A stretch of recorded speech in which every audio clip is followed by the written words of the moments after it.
misheard?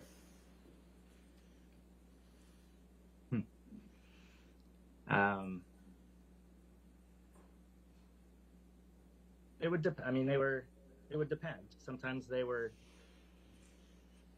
super loving, super happy, and then the next night they could be arguing. And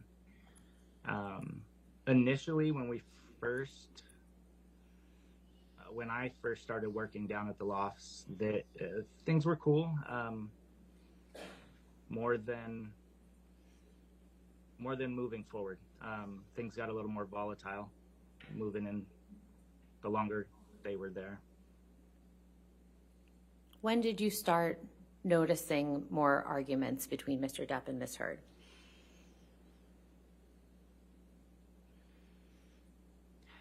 So I want to say like the end of 2014, they started staying down there pretty regularly. There were a few incidents where there were fights, but March 2015, when they came back from Australia, was when I really started to notice a change.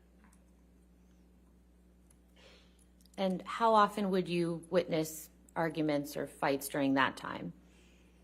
In March? From March and thereafter. So when they came back from Australia, the arguments were pretty regular. Wouldn't say nightly, but every other night, several times a week, there would be arguments. And what did you observe in the arguments that you personally witnessed? So it was typically, I would come in, I'd get a text from Mr. Depp. I would go to Penthouse 3, which is where they stayed. Either stay by the door as requested, or in the kitchen. And then, I mean, it was just verbal arguments, yelling. It was typically Mr. Depp wanting to get out of there, and so there was the trying to convince Ms. Heard to let us leave, and yeah, I mean, lots of name calling, lots of F-bombs, you know. And who was the name calling directed at? So that was typically Ms. Heard directing her feelings toward Mr. Depp. And what do you recall Ms. Heard saying in those instances? Oh dear.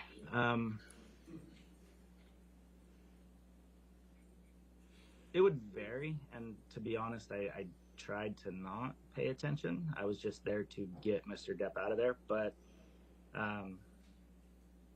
you know, there were times I've heard Ms. Heard call him a fucking deadbeat dad, if I can say that. I apologize to the court. If a fucking washed up, fucking cunt, you name it. She's spewed it. How would you describe your own interactions with Ms. Heard in the time that you worked for Mr. Depp? Objection, relevance. All right, what's the relevance of his interactions? His interactions when he was involved in when he was witnessing these altercations. Well, if you want to ask that question. Okay. How would you describe your interactions with Ms. Heard when you were present during an altercation between her and Mr. Depp?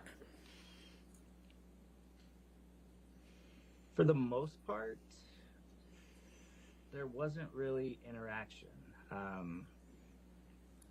There were a few times where I was trying to get Mr. Depp away from the situation, and Ms. Heard didn't like my involvement in the situation, and she on one occasion, let me know how she felt about that. And what did she say to you in that instance? A lot. It was a lengthy, one-sided conversation. But she basically demeaned my career choice, called me a fucking yes man. And honestly, there were parts of that where she, she was like, how would you feel if someone was involved in your relationship? Which I sympathize with. But yeah, she definitely threw some shade on me and my chosen career. Now, you mentioned that the arguments between Mr. Depp and Ms. Heard increased when they returned from Australia in March 2015. When did you first see Ms. Heard when she returned from Australia? So I picked Ms. Heard up from the airport on March 9th.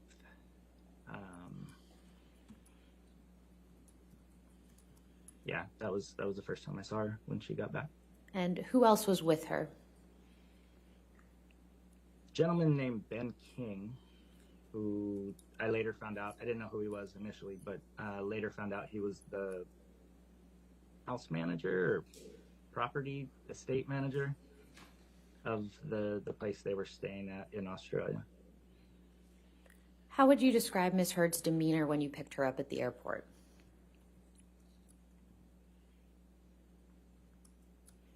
She seemed normal, nothing out of the ordinary. She was pleasant. She was polite, like she usually was.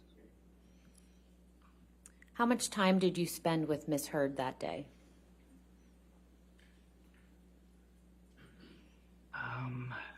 Not a lot, but at least the car ride from LAX to downtown LA to the lofts. Couldn't tell you how long that took, but probably 45 minutes to an hour. I believe I escorted them or helped them up to Penthouse 3 and was maybe in there for very, very briefly, a minute or two, and then I left. So overall, let's estimate an hour. And how close to Ms. Heard were you that day? I mean, in the car where I'm driving, she's in the seat right behind me to my right, so there's a few feet there. I think when I picked him up, I don't remember if I hugged her or not, but I know I probably grabbed some luggage, so I was within a few feet. And what time of day was it when Ms. Heard arrived at the airport? Early afternoon. I want to say they landed at around 1 p.m. What, if any, injuries did you observe on Ms. Heard that day? I didn't notice any injuries. When did you first see Mr. Depp when he returned from Australia in March 2015?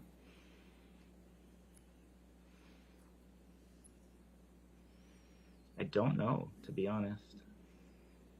I know it was after Miss Heard came, but I couldn't give you an exact date.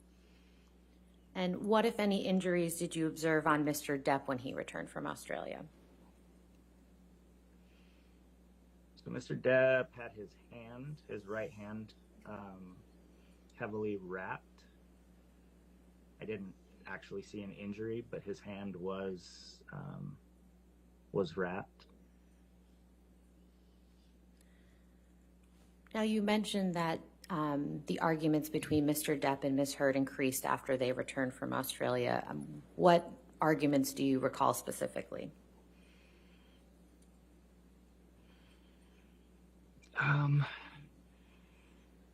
One in particular stands out. March 23rd, a couple weeks after they got back. There was an incident in Penthouse 5 that I recall. And when did you start your shift that day? 11 p.m. was typically my start time. And where were you on your shift? So at the loft, there was kind of a makeshift command post, CP, or guard shack, or whatever it's called. That was in a storage room connected to Penthouse 5 via a patio. So you'd leave Penthouse 5, go to a patio, and then our CP was connected to that patio. That's typically where we hang out during our shifts. And what time were you first contacted by Mr. Depp that evening?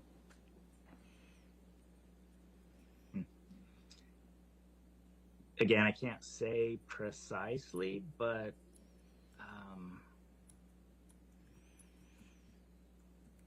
between 4 and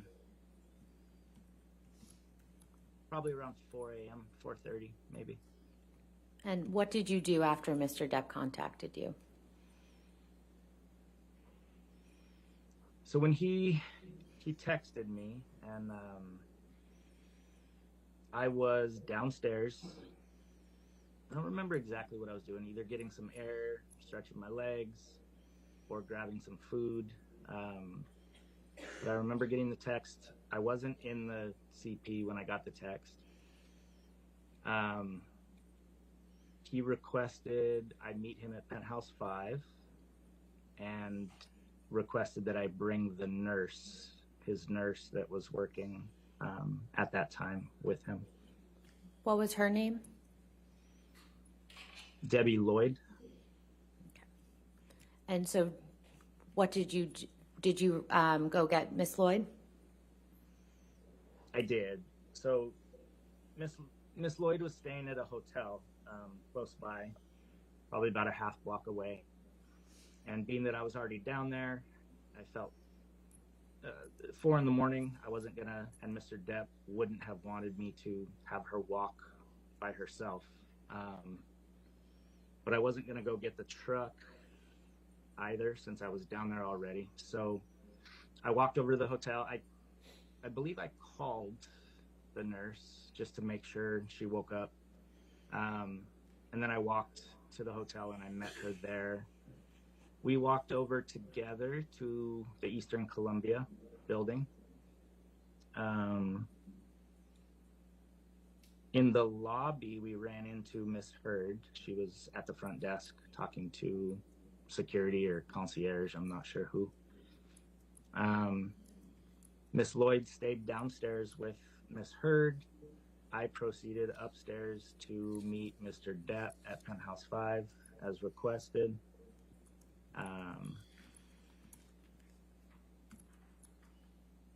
Was hoping to get him out of there before Miss Heard came back up, just because of past.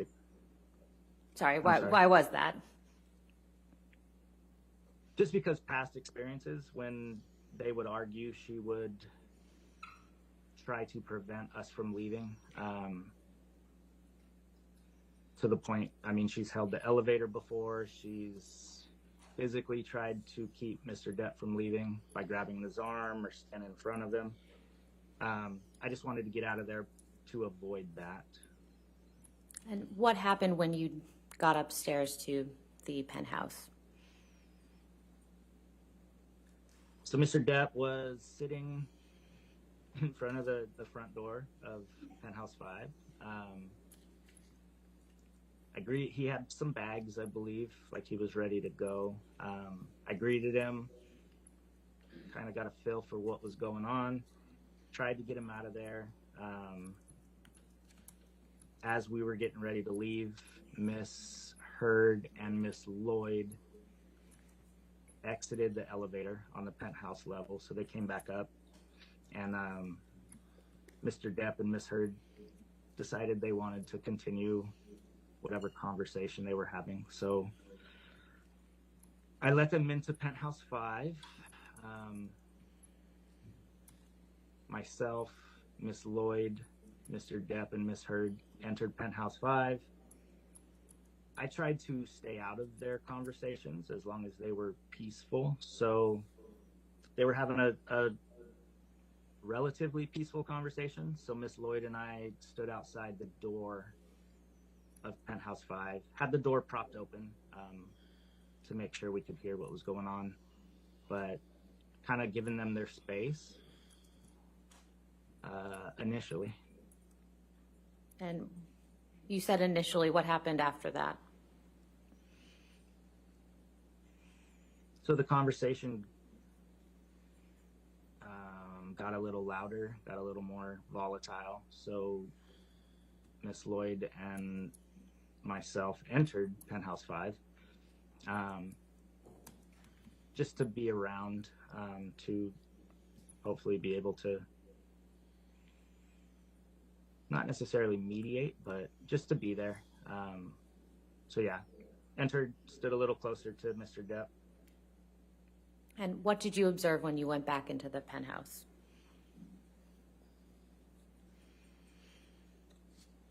So the argument continued. There were moments of kind of normal conversation, peaceful conversation, but then there were also moments of yelling and anger from both of them. And at some point I witnessed Miss Heard throw a Red Bull can. So the loft is 3 levels. Mr. Depp was down at the lower level, which is the kitchen area. There's a middle level, which was turned into an office for Miss Heard. And then the upper level was where the bedrooms were, but they were turned into closets, basically, for Miss Heard at that time. Miss Heard and her sister at that time, Whitney, had come in. They were both on the middle level, the office level. And I saw Miss Heard throw a Red Bull can from her position that struck Mr. Depp in the back. Anything else that you recall? At that point, I moved closer to Mr. Depp. I didn't care that I was in the middle of their conversation at that point. I didn't want my client getting hit with anything else. So I stood right by Mr. Depp. The verbal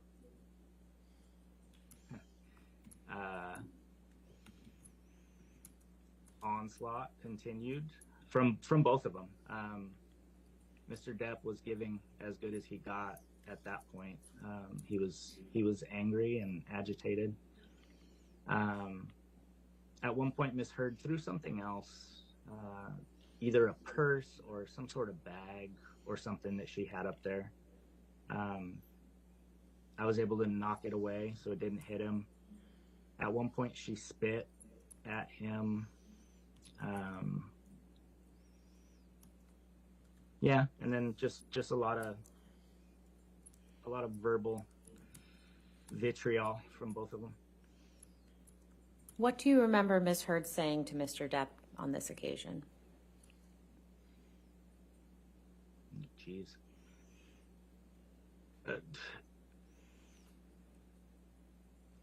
Anything and everything. Specifically, there was the "you're fucking washed up," "you're a fucking cunt," which he called her as well. You're, again, the deadbeat dad shit. Yeah, I don't even remember what the fight was about, but it was pretty. The F word is my favorite word, and it was being thrown around to the point where I was uncomfortable. So. And how did Mr. Depp respond to Ms. Heard's behavior? Oh, he was mad. He was upset, especially after she tried to spit on him. At one point, Miss Heard and her sister left Penthouse 5. I imagine they went into Penthouse 4 or possibly over to Penthouse 3. I don't know. They were all adjoining. Mr. Depp went upstairs and rearranged her closet for her. Threw down probably every rack of clothing and shoes. Threw at least one down the stairs. Yeah, he was upset. Where was Ms. Heard when Mr. Depp rearranged her closet, as you said? Can't say for sure, but she was not in Penthouse 5. She was either in 4 or 3. And you mentioned Ms. Heard's sister, Whitney. Do you recall when she arrived in the evening? So Whitney wasn't there when we first all walked into Penthouse 5. When Miss Lloyd and I stepped out to give them some space, she must have, excuse me, she must have come in at some point because she was in there when we walked back in. Did you see Ms. Heard again that evening after Mr. Depp was in her closet? I did, yeah. She must have heard what was going on and not been too pleased. So she shortly after re-entered Penthouse 5 as I was trying to get Mr. Depp out of there. And what happened at that point? So her and her sister both came back in. We were on the middle level, so her office level of Penthouse 5 at that point. She was agitated. Mr. Depp was agitated. I felt it was time to get Mr. Depp out of the situation, so I stepped in between Miss Heard and Mr. Depp, telling Mr. Depp that we were leaving and that it wasn't up to him anymore. At that point, out of the corner of my eye, I saw a fist and an arm come across my right shoulder, and I heard and saw a closed fist contact Mr. Depp in the left side of his face. And whose fist was that? That was Miss Heard's fist, Amber Heard's fist. And where was Whitney when this occurred? Can't say for sure, but I'm guessing, or my best guess is behind Amber. How did Mr. Depp respond when he was punched?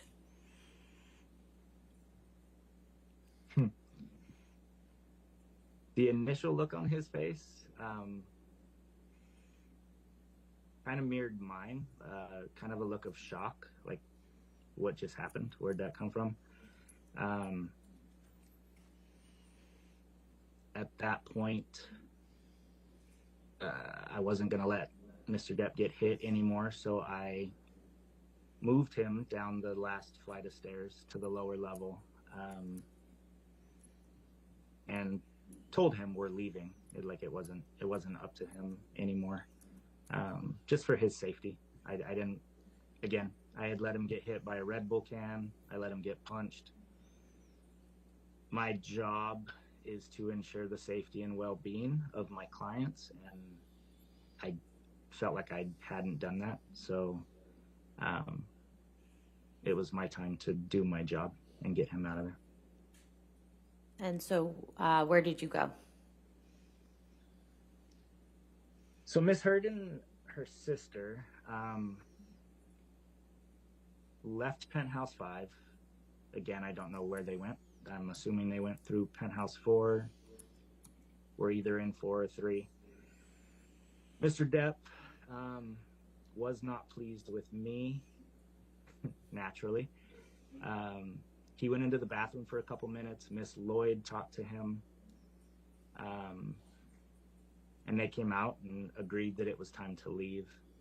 So as we were leaving the front door, Mr. Depp got right in my face. He was wearing sunglasses. And maybe not sunglasses. He was wearing glasses. Pulled him down, pointed to the left side of his face, and told me, "That's your fault." And I agreed. And then we proceeded to the vehicle, and we left the loft. What did you see on the left side of Mr. Depp's face? There was already a nice little shiner. Definitely swollen and red. It wasn't black and blue yet, but it was definitely swollen and red. At any point during this incident, did Mr. Depp throw anything at Ms. Heard? No. At any point, did Mr. Depp throw anything at anyone? No. At any time during this incident, did Mr. Depp physically respond to Ms. Heard? No.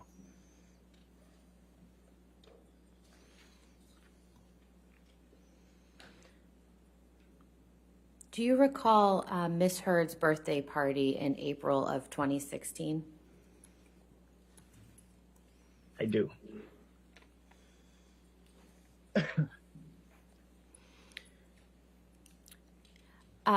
Mr. McGivern, during the incident we just discussed on March 23rd, what did Mr. Depp have on his right hand?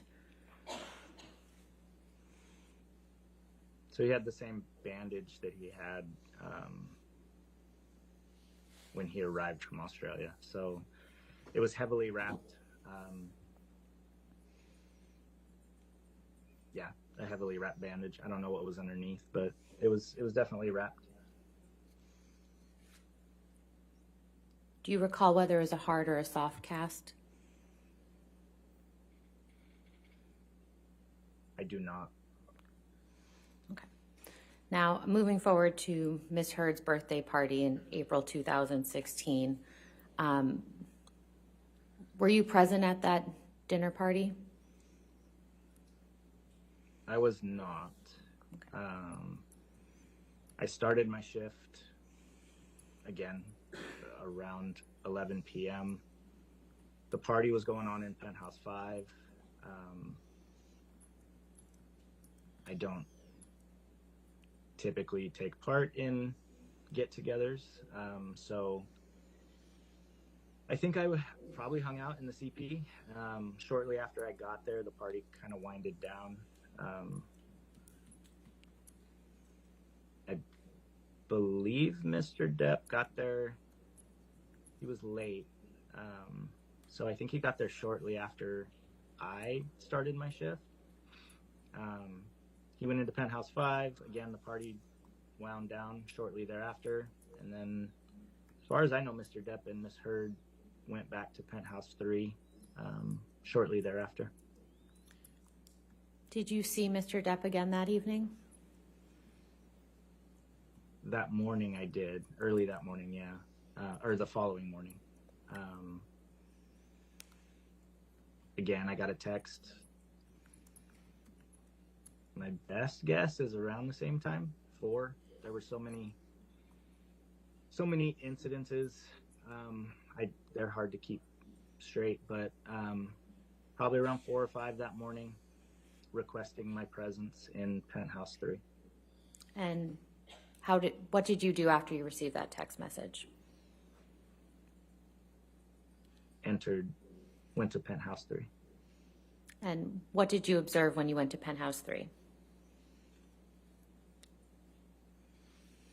Again, a verbal argument. I think it was made clear that some phones had been thrown off thrown out the window or something, down to Broadway. Mr. Depp was again ready to leave, to get out of the situation. He had his couple bags over his shoulders. Wanted to grab a few valuables that we always used to grab when this happened. Some framed letters from either Hunter S. Thompson or Marlon Brando. Yeah, and then I believe we left. I think I got him out of the situation again. We did look for the phone briefly, I think, on our way back to West Hollywood. But my main concern was getting him away from the situation, so I didn't find the phone. And then we proceeded back to his suites or properties. What do you recall about Miss Heard's demeanor that evening when you saw her?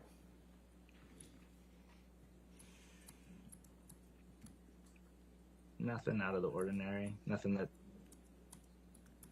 I mean, they were arguing like usual in those circumstances, but nothing pops out.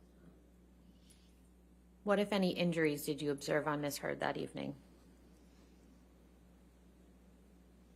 I didn't notice any injuries. In your time working for Mr. Depp, have you ever seen Mr. Depp physically abuse Miss Heard? I have not.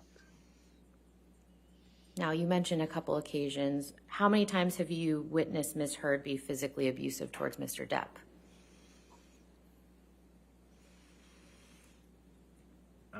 Obviously, the March 23rd thing in Penthouse 5.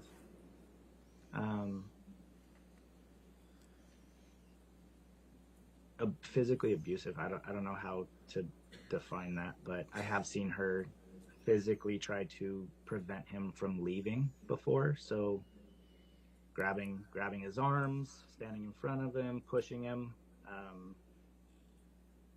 Yeah, again, I don't know if that's physically abusive, but that I've definitely seen her touch him on multiple occasions. Have you ever observed Mr. Depp use any drugs? I have. And what drugs have you seen Mr. Depp use?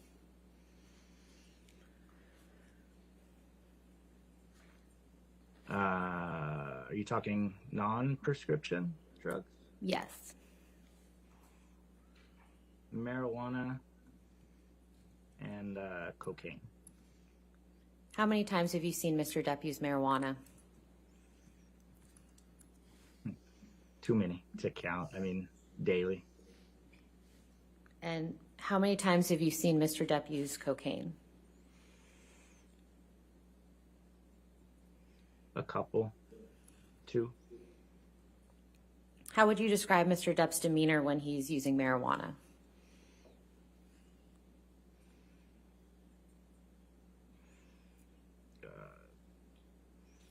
Chill, for lack of a better word. Mellow.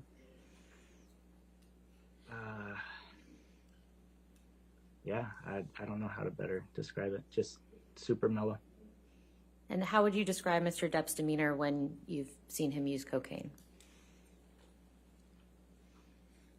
The same.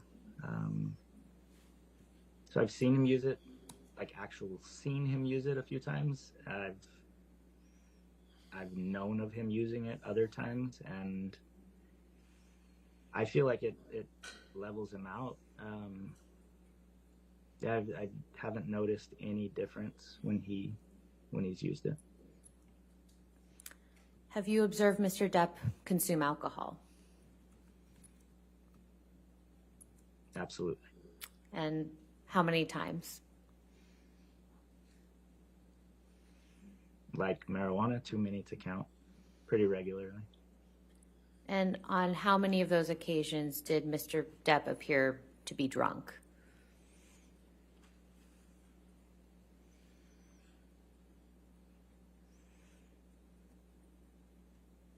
It would depend on what you mean by drunk, but not many. The only time I would say I've seen Mr. Depp drunk was when he would fall asleep on the couch, sitting up with his boots on. Other than that, Mr. Depp handles his liquor very well. How would you describe Mr. Depp's demeanor when you've seen him consume alcohol?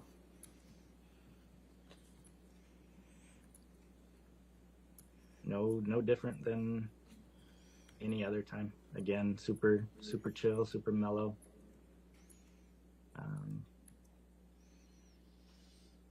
Yeah. Have you ever witnessed Miss Heard consume alcohol? I have. How many times would you estimate?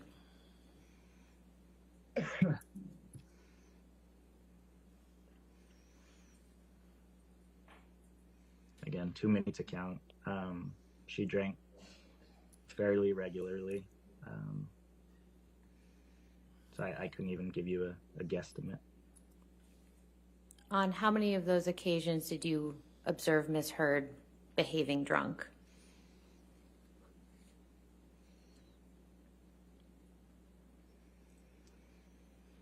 Can't say I've, other than the incident on March 23rd, where I didn't see her drinking, but I assumed based on her behavior, she was drunk. Other than that, I can't say I've ever seen her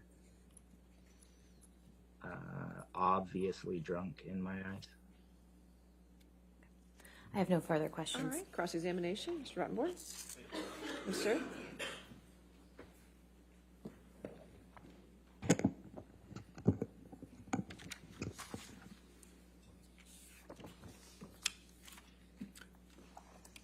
Good morning, Mr. McGivern. Good morning, sir. So you said you've worked for Mr. Depp for about 9 years, right?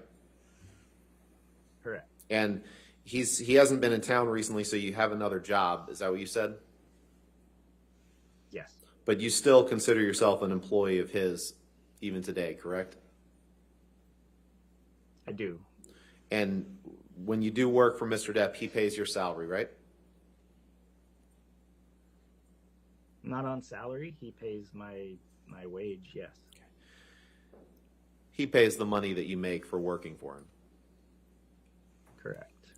And you've referred to him a few times during your testimony this morning as your client. Is that right? Yes. So when you're working security for Mr. Depp, it's Mr. Depp and Mr. Depp alone that is your client, correct?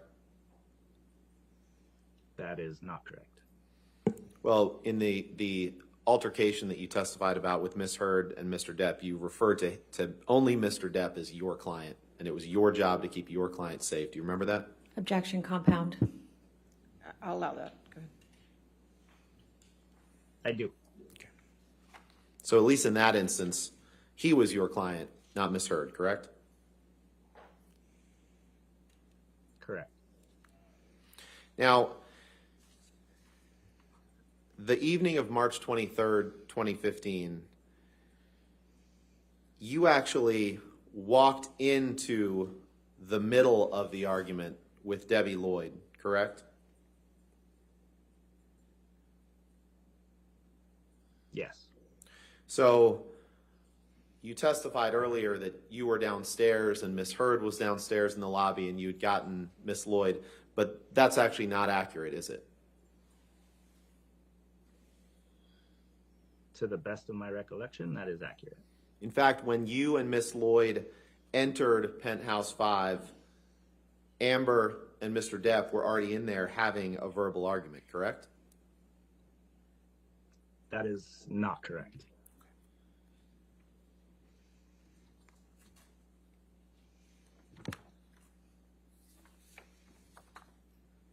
May I approach, Your Honor? All right, yes, sir. Thank you.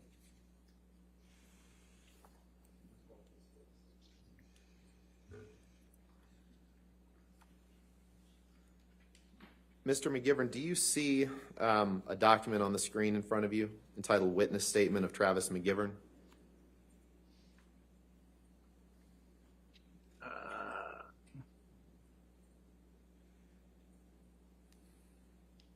I do. And you, well, let me ask you this. Is that your address below? The document's pretty small. Is there any way for me to, oh, there we go. Yes, it is. And that's where you currently live? Hang on one sec, I'm sorry. That is a P.O. box. Okay. Is that yours? It is. Okay. Now, this is a witness statement that you prepared on behalf of Mr. Depp in the UK trial, correct?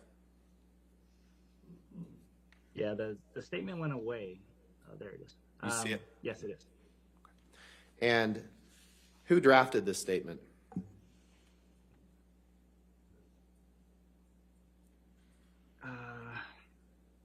Myself, along with an attorney. I don't remember exactly who. Was it Adam Waldman? At that point, I don't believe it was, no. If you go to paragraph 5, please, on the second page, and you understood when you wrote this statement that this was going to be submitted to the court in the UK trial that Mr. Depp brought, and that this was your testimony on behalf of Mr. Depp, correct? Yes. And about 2/3 of the way through paragraph 5, there's a sentence that says, when Ms. Lloyd and I entered his residence, Ms. Heard and Mr. Depp were having a verbal argument. Is that correct? Did I read that right? That is, yes. So that doesn't say anything about you meeting Ms. Heard in the lobby of the Eastern Columbia building, does it? No, it does not. And when you entered the penthouse, you can't recall the specifics of what the argument was about, correct? Take that. No, like what they were fighting about? Absolutely. No, I don't. And you don't know anything about what caused the argument in the first place, correct? I do not. But you do remember Mr. Depp being very angry, right? I remember both of them being very angry, yes.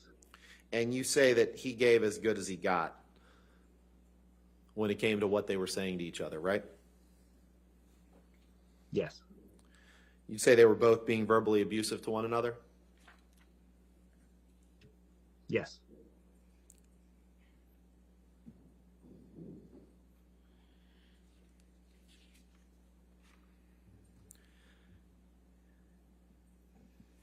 And you testified that at some point Ms. Heard was on the mezzanine level, right? The level of her office, so kind of the middle level of the penthouse? That's correct. And Mr. Depp was on the lower level, correct, when you entered the penthouse?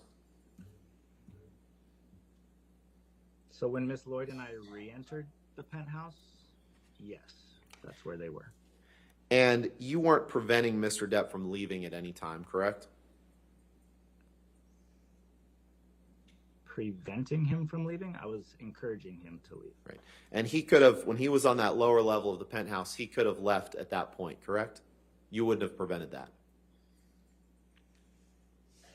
No, I would not have. But instead, at some point, he walked up to the mezzanine and, as you say, he rearranged Miss Heard's closet, right? Well, that wasn't on the mezzanine level. That was on the top level. But yeah, he rearranged the closet. So he traveled up 2 levels in the penthouse to throw down every rack of clothing that she had, right? I don't know about every rack, but he definitely threw down some racks of clothes and shoes. Okay, I believe you said every rack, so that's just why I was asking you to confirm that. You said he threw a rack down the stairs, correct? Yes. Okay. And then at that point, he went back downstairs? To the mezzanine level, yes. Now, that wasn't the only time you learned of Mr. Depp causing damage in Penthouse 5, correct? Couldn't say for sure. Nothing's coming to mind. He had, you said he had something on his hand from his injury that he sustained in Australia, right? Yes, his hand was wrapped. Now, you weren't in Australia with Mr. Depp and Ms. Heard, correct? I was not. And what he had on his hand could have been a hard cast, correct? Sure. I have no idea what was under the wrap. And isn't it true that while he was on the mezzanine level and Ms. Heard and her sister were there, that he was reaching for Amber's hair while he was trying to hit her with that cast, correct? That is not correct. And you say that you can't say for sure where Whitney was standing on the mezzanine level during this altercation, correct? That is correct. And it's possible that she was standing in between Mr. Depp and Ms. Heard then, correct? No. Well, you say you can't say for sure where she was standing. So she could have been standing in between Mr. Depp and Ms. Heard, right? No, because I stepped in between Ms. Heard and Mr. Depp. So she definitely wasn't standing in between them. Well, in fact, you saw Mr. Depp push or shove Whitney Heard, correct? Absolutely not. And it was only after Mr. Depp pushed Whitney that Amber stepped forward and punched him in the face. Isn't that right? That is not correct. Now, moving on to April 2016, you weren't there for the party, you said, correct? I started my shift while the party was going on. But you weren't in with the partygoers, you said, right? That's correct. And you said at some point Mr. Depp and Ms. Heard went back to Penthouse 3, but you have no idea what went on between them in Penthouse 3 while you weren't there, correct? I do not. And you said that you gave security services to Mr. Depp primarily in Los Angeles. Is that right? Yes. A little bit of travel, but mostly in LA. Okay, where did you travel to?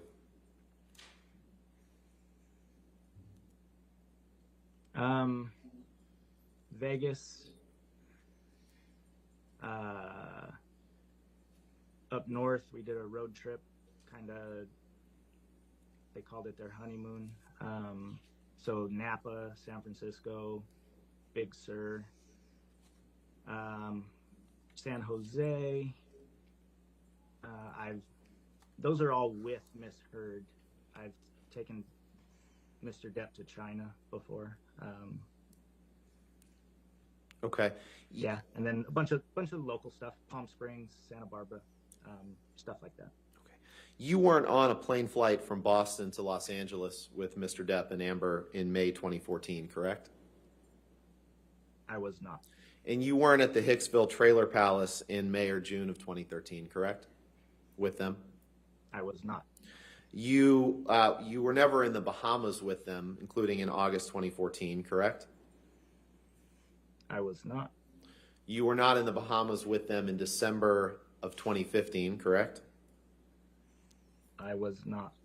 You were not in Tokyo with them in January of 2015, correct? I was not. You were not in the Eastern Columbia building with them on the evening of December 15th, 2015, correct? I don't know. To the best of your recollection. Yeah, if they were at the lofts, I typically worked every night, but nothing about December 15th is popping into my head. Okay.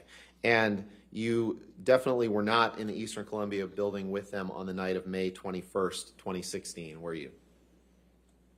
I was not. Okay. Nothing further. Thank you, Mr. McGill. All right, redirect.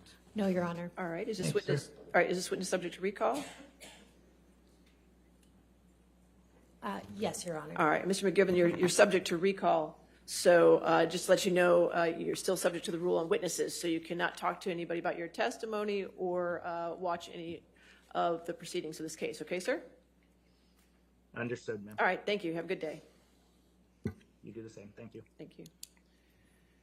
Your next witness. Mr. Depp calls Jack Wiggum, who should be waiting in the electronic lobby. I've got him.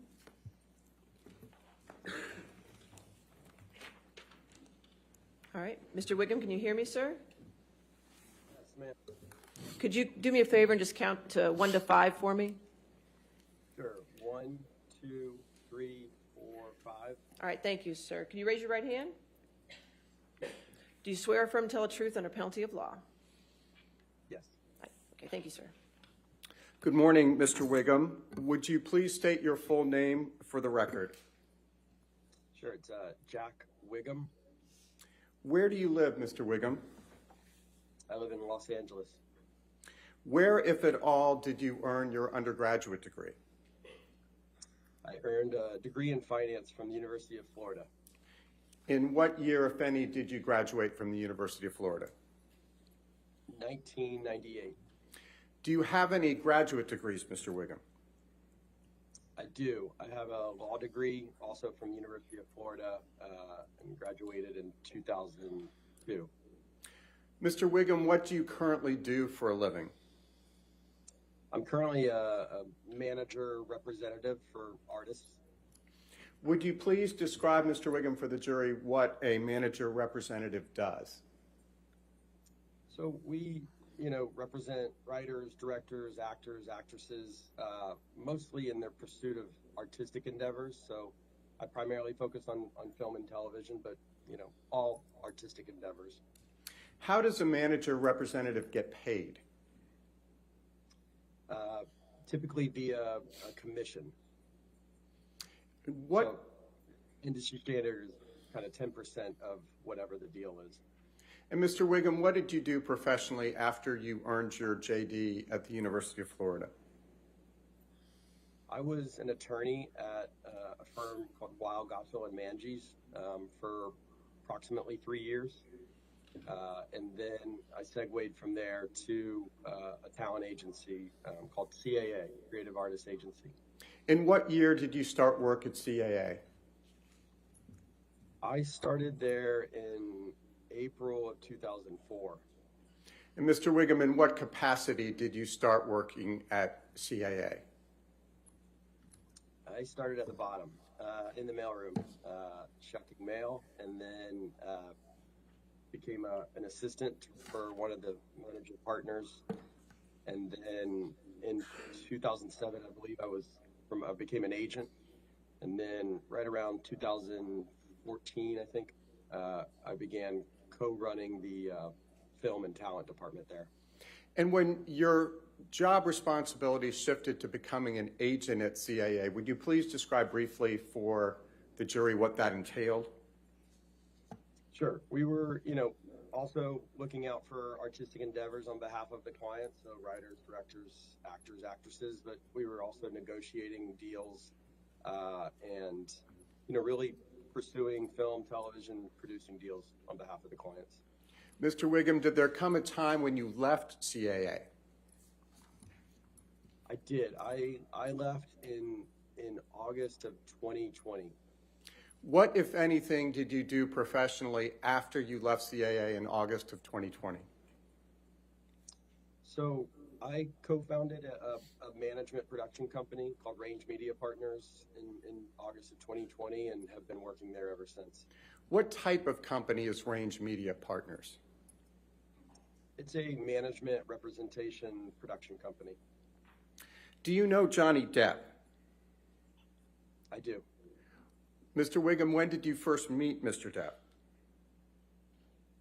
I actually met him very briefly on the set of Black Mass, which was probably, 2014 or 15, and then I met him very briefly at one of his music shows, but more substantively, I sat with him, I believe in the fall of 2016. Did there come a time, Mr. Wiggum, when you became Mr. Depp's agent? Yes. When was that? right around October, I believe, or fall of 2016. Was that when you were still with CAA? Yes. When you first started with Mr. Depp as his agent, who, if anyone, assisted you? I had two partners that I worked with Johnny. One was Brian Lord, and the other was Christian Carino. Since starting to work with Mr. Depp as his agent in October 2016, have you had opportunities to observe him interacting with yourself and others? Yes. How would you describe for the jury Mr. Depp's demeanor on those occasions? Objection relevant. All right, what's the relevance? The relevance is how he conducts himself professionally, which relates to his reputation, which is at issue. All right, I'll overrule the objection. Go ahead. You may answer the question, Mr. Wiggum. Sure. Johnny was always very nice, sweet, in fact, artistic, polite, and, very thoughtful, kind of uniquely thoughtful about how are you doing? How's your family? He was just a thoughtful person. He always has been. Did he seem genuine? Objection leading. Oh, I'll sustain the objection. To what extent, if any, did he seem genuine? I'm going to object. How would he know? I'm Speculation. not sure what objection that is, or Speculation. a speculation. Foundation. I believe he can testify as to that. I'll allow it. Go ahead. Her Honor says you may answer that question. Okay. I found Johnny to be authentic. It was a genuine kindness. And Mr. Wiggum, prior to you first becoming Mr. Depp's agent in 2016, October of 2016, who was his agent prior to that? I believe it was Tracy Jacobs at a company called UTA. And before you took over from Tracy Jacobs as Mr. Depp's agent, what, if any, research or due diligence did you do with respect to him? Objection A relevance. fair amount. All right, what's the Again, Your relevance? Honor, it goes to reputation, which is the core of the issue. We're going to get into I'll hearsay. sustain the objection. Next question. Thank you, Your Honor. Were you aware of Mr. Depp's professional reputation at the time you became his agent in October of 2016? I would say objection leading, and I think it's going to call for hearsay. I'll overrule at this point. Go ahead. I believe I was. What was your understanding, if any, of Mr. Depp's professional reputation at the time you began representing him as his agent in the fall of 2016? Johnny's reputation, in my opinion, was he was very well regarded and respected by peers in the artistic community. Your Honor, I'm I'm going to object. First of all, he says in his opinion, which he's not an expert witness, and second, he's now going into hearsay. No, I'll overrule the objection. Go ahead. Mr. Wiggum, Her Honor, you may continue. Well regarded, respected, extremely talented, artistic. Are you familiar, Mr. Wiggum, with the distinction between an independent film and a studio film? I believe I am. What, if any, difference is there between an independent film on one hand and a studio film on the other? So in layman's terms, I'd say that, a studio film is a bigger budgeted film. It has a distributor, a studio in place. So when you think of Disney, Marvel, Universal, these are big companies. They're bigger budgeted and bigger fees. And then independents, like we call them indies, typically are smaller budgeted, more artistically minded, smaller fees, and often don't have distribution when they're made. Starting in October 2016, what types of opportunities have you pursued on Mr. Depp's behalf? A wide variety, primarily I would say focused on film, television, and producing. What, if any, roles did Mr. Depp have in progress as of that time, fall of 2016, going into calendar year 2017?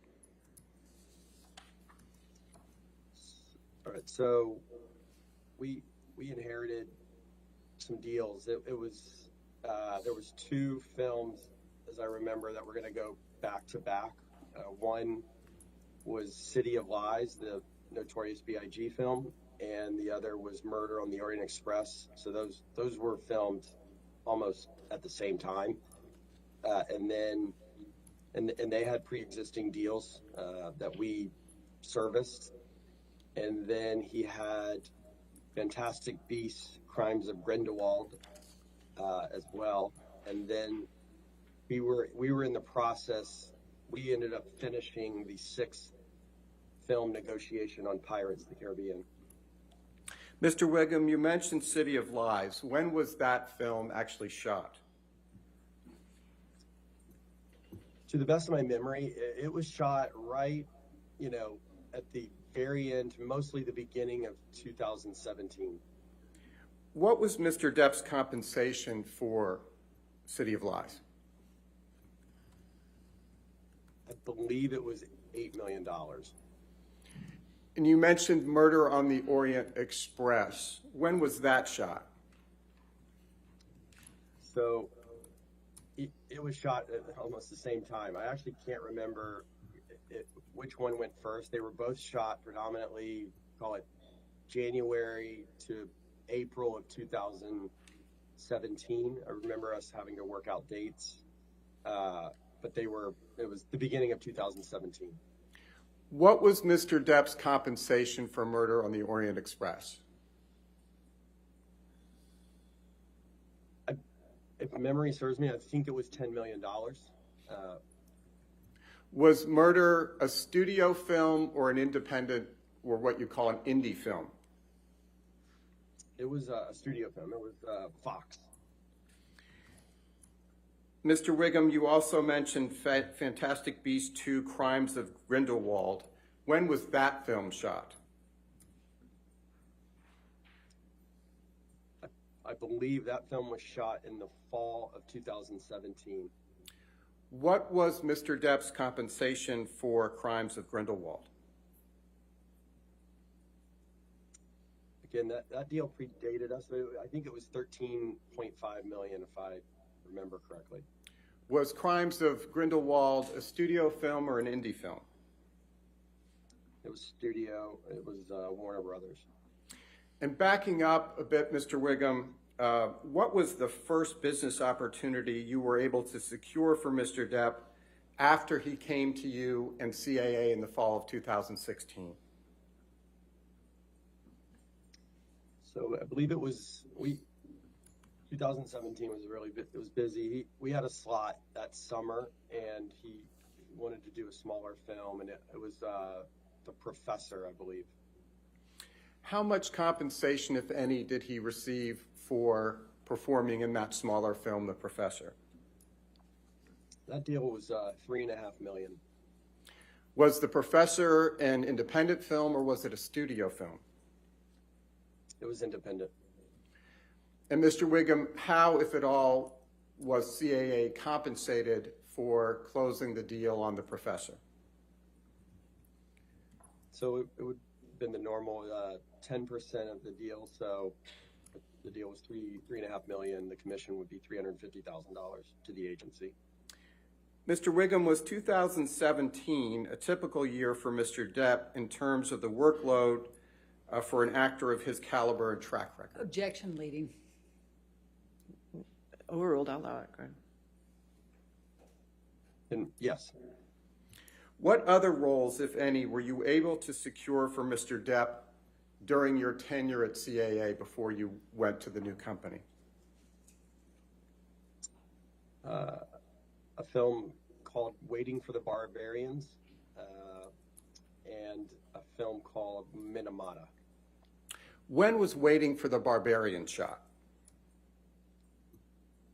So Waiting for the Barbarians was fall of 2018. What, if any, plans did you and Mr. Depp have for 2018, calendar year 2018? We had a very specific plan for that year because 2017 was busy, and he had done 3 studio films, and I remember him wanting to take time off to rest and be with his kids for first half of the year, and then he wanted to go on the music tour, which always just made him really happy. And so that was the summer of 2018, and then we had the slot for the fall of 2018, and that's where we spent a lot of time thinking about what that movie was going to be. And Waiting for the Barbarians was kind of a little gift because it was based on a J.M. Coetzee novel, and Johnny's, very well read and knew the literature, the underlying book, and Mark Rylance was in the film, and it was just like a dream actor that he always wanted to work with. What was Mr. Depp paid for Waiting for the Barbarians? $1 million. And I apologize if you've already said this. So was Waiting for the Barbarians an independent film or a studio film? It was an independent. Mr. Wiggum, you also mentioned the film Minamata. When was that film shot? That was the very beginning of 2019. So I think January start. Was Minamata an indie film or a studio film? It was independent. How much was Mr. Depp ultimately paid for Minamata? So his fee became, it was $3 million. What, if any, role did Mr. Depp play in Pirates of the Caribbean 5? He played Captain Jack Sparrow. Was he paid an actor's fee for that film?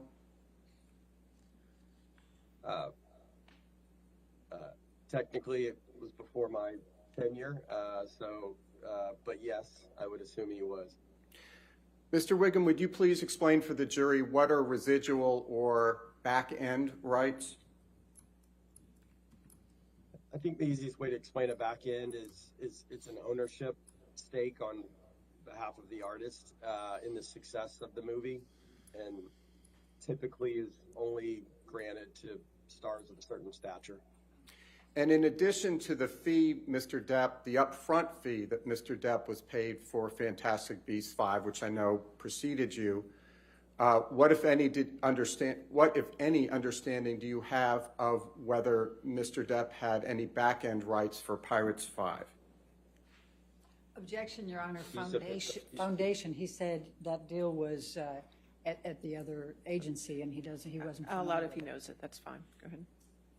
Her Honor says you may answer the question. Yeah, so you initially said Fantastic Beasts. I think you meant Pirates 5. I apologize. I did mean Yeah. for Pirates 5, what, if any, back end did Mr. Depp have for Pirates 5? I don't know what it was. I know that he had one. To what extent, if any, did Mr. Depp ever have a deal to perform in Pirates 6? So when we started representing him, I remember Brian Lord and myself finishing a deal that had started at the previous agency. Objection, Your Honor. May we approach? Okay. Hold on a minute.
For the interruption, Mr. Wiggum, Her Honor says you may answer the question, which I believe is, to what extent, if any, did Mr. Depp ever have a deal to perform in Pirates 6?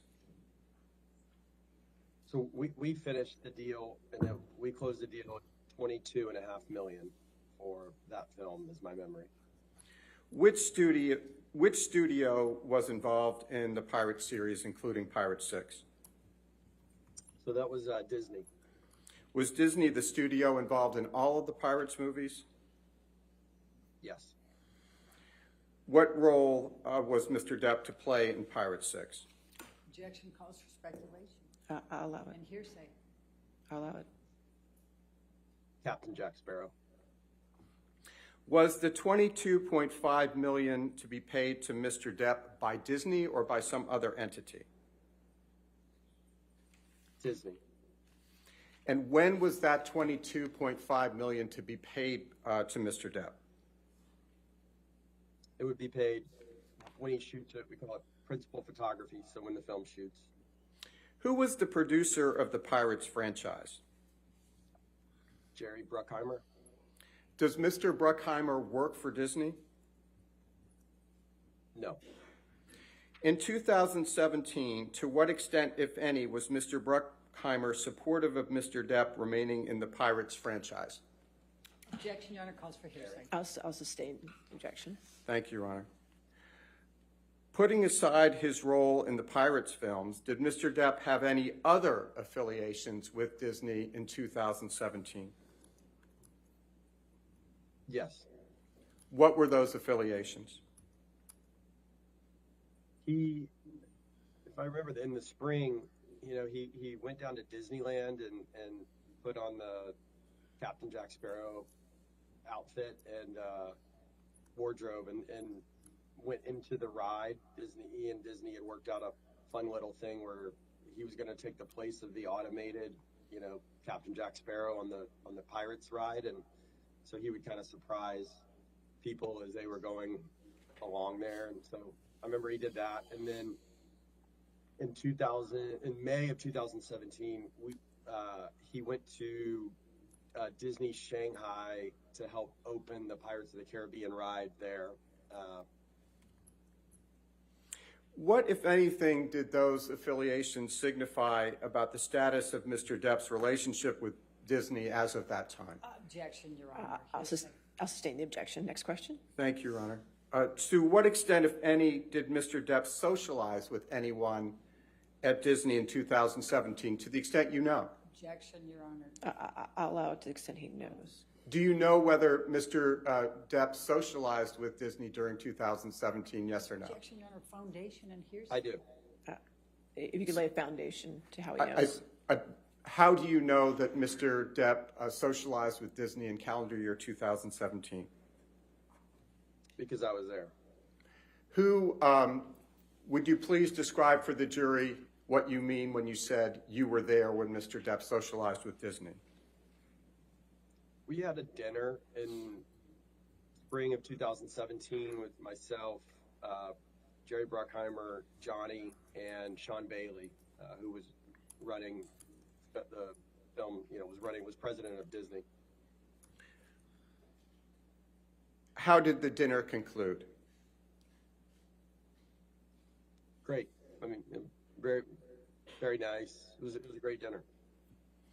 As of early December 2018, so we're now in December of 2018, what, if anything, was your understanding of the status of whether Mr. Depp would actually appear in Pirate 6? Objection, Your Honor, calls for hearsay. All right, I'll sustain the objection. Next question. Mr. Wiggum, did there come a time when you saw an op-ed that purportedly written by Amber Heard that appeared in the Washington Post? Yes. Mr. Wiggum, I would like to show you, please, what was entered previously into evidence as Plaintiff's Exhibit 1. Mr. Gibson, would you please pull up Plaintiff's Exhibit 1? And, Your Honor, may we please publish this to the jury as it's been previously. Oh, it is. Thank you. Mr. Wiggum, have you ever seen this document before? Yes. What is it? I believe it's the opinionated op-ed in the Washington Post that Ms. Heard wrote. Mr. Wiggum, when did you first see Ms. Heard's op-ed in the Washington Post? It would have been right contemporaneous to when it came out. And Tom, if you would please move ahead to, I believe, the second page in Plaintiff's Exhibit 1, and drawing your attention specifically to the third paragraph of the op-ed, Ms. Heard writes, quote, 2 years ago, I became a public figure representing domestic abuse, and I felt the full force of our culture's wrath for women who speak out, unquote. What, if any, understanding do you have of that reference? That it was regarding Johnny and their relationship. Directing your attention, Tom, if we could just move back up to the first page of Exhibit 1, directing your attention to the title of the article, quote, Amber Heard, colon, I spoke up against sexual violence, unquote. What, if any, understanding do you have of that reference? Objection, Your Honor, it's irrelevant what his understanding is. I'll allow it. That was rather shocking, I remember, because it was the first time I'd heard an allegation of sexual abuse. And against whom was the allegation of sexual abuse? Objection, Your Honor. How would he know? I'll sustain the objection. Next question. Mr. Wiggum, directing your attention to the fifth paragraph of Plaintiff's Exhibit 1, Ms. Heard writes, quote, I had the rare vantage point of seeing in real time how institutions protect men accused of abuse, unquote. To what does that refer? Objection, Your Honor. How would he know what it refers? I'll sustain the objection. Next question. Mr. Gibson, if you would please take down Plaintiff's Exhibit 1. Mr. Wiggum, how, if at all, was Ms. Heard's op-ed different from other articles about the couple's relationship? Objection, Your Honor. Calls for hearsay foundation. All right. Other articles? Mr. Wiggum, had you seen other articles in the course of your duties as Mr. Depp's agent about Amber Heard and Johnny Depp? Objection, Your Honor. Still Yes. calls for hearsay foundation. I'll allow it. Thank you. How, if at all, was the op-ed different from other articles you had read about the Johnny Depp-Amber Heard relationship? It was a first-person account coming from the victim. It's extremely impactful. Impactful in a good or bad way?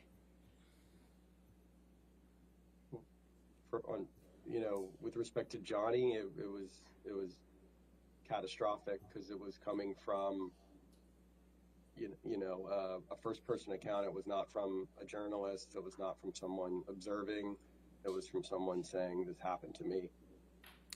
Mr. Wiggum, between December 18, 2018, the date of the op-ed, and October 2020, did Mr. Depp perform in any studio films? Sorry, could you just repeat the dates?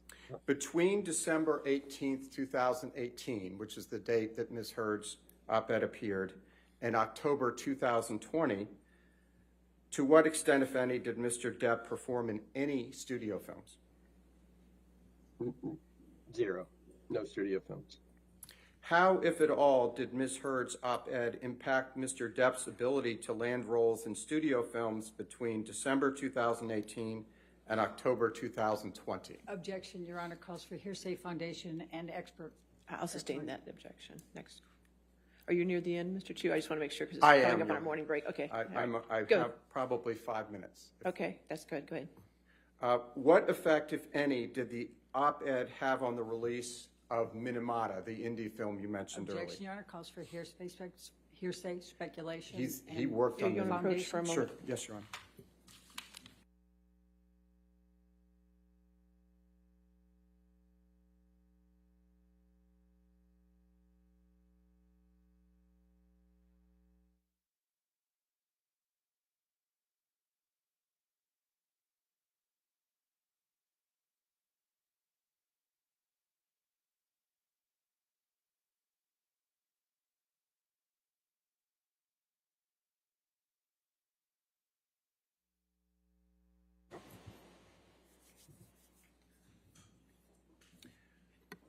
What happened, Mr. Wiggum, after the op-ed, but before October 2020, with respect to Minamata? So the op-ed came out in December, and it was right as we were going on Christmas break, and Minamata was supposed to start in January, and I remember it was very, very difficult to keep Minamata together. The financing became shaky. The budget had to come down. Johnny's fee came down in order to save the movie. Tom, if you would please pull up Plaintiff's Exhibit 584, and we're not asking to publish it because it does not come in.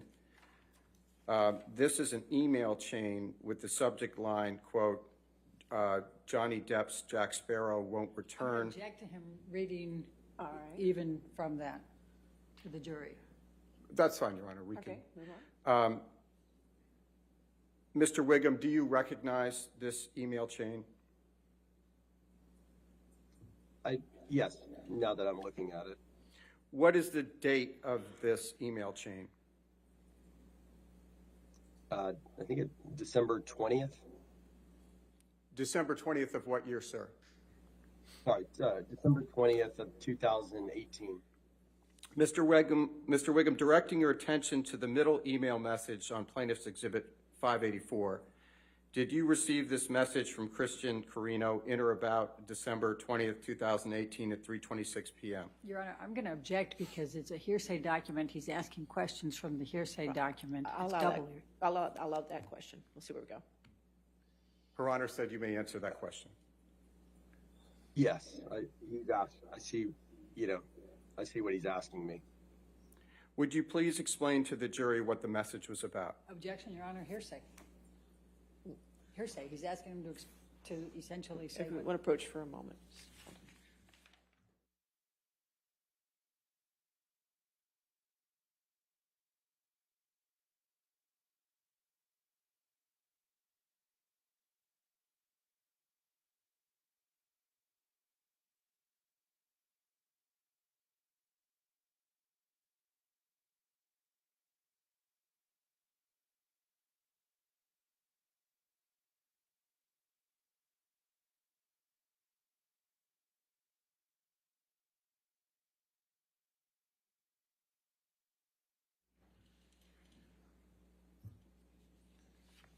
Tom, if you could please take that down.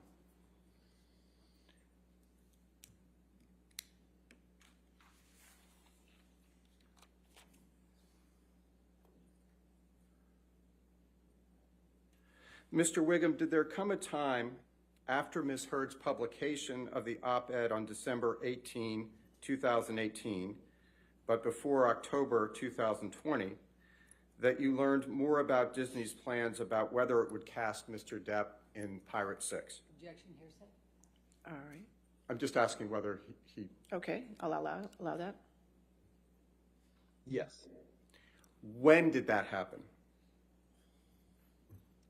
in 2019.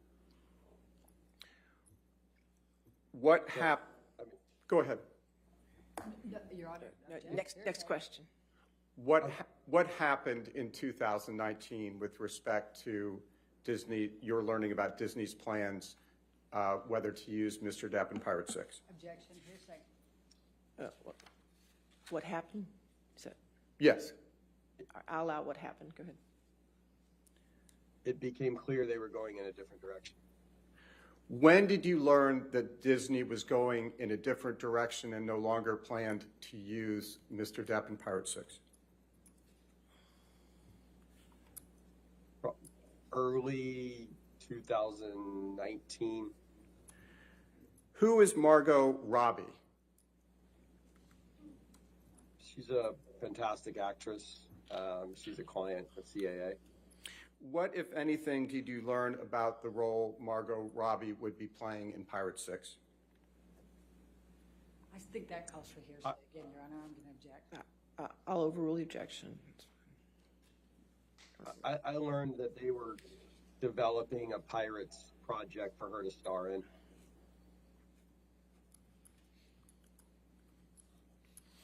After you learned that Disney was going in a different direction in early 2019 and no longer planned to use Mr. Depp, to what extent did you reach out to Jerry Bruckheimer or Sean Bailey? Objection, Your Honor, calls for hearsay.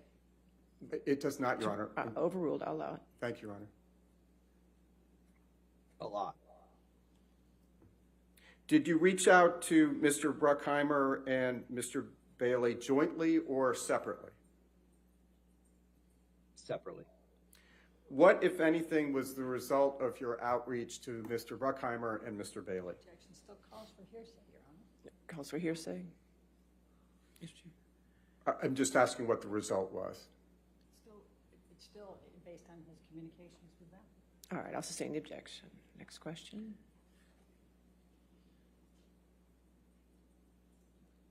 After your outreach to Mr. Bailey or strike that, was your outreach to Mr. Bruckheimer and Mr. Bailey successful? Objection leading. I'll allow it. No. I successfully made contact with them, but I was not successful in rescuing pirates for Johnny. When was the last time you discussed Mr. Depp's role in Pirate 6 with Jerry Bruckheimer, Sean Bailey, or anyone else at Disney? I'm going to object, Your Honor, on hearsay. Overruled. 2019, I believe. In addition to Pirate 6, did Mr. Depp lose other films between December 2018 and October 2020 because of Ms. Heard's op-ed? Objection. I'll sustain the objection.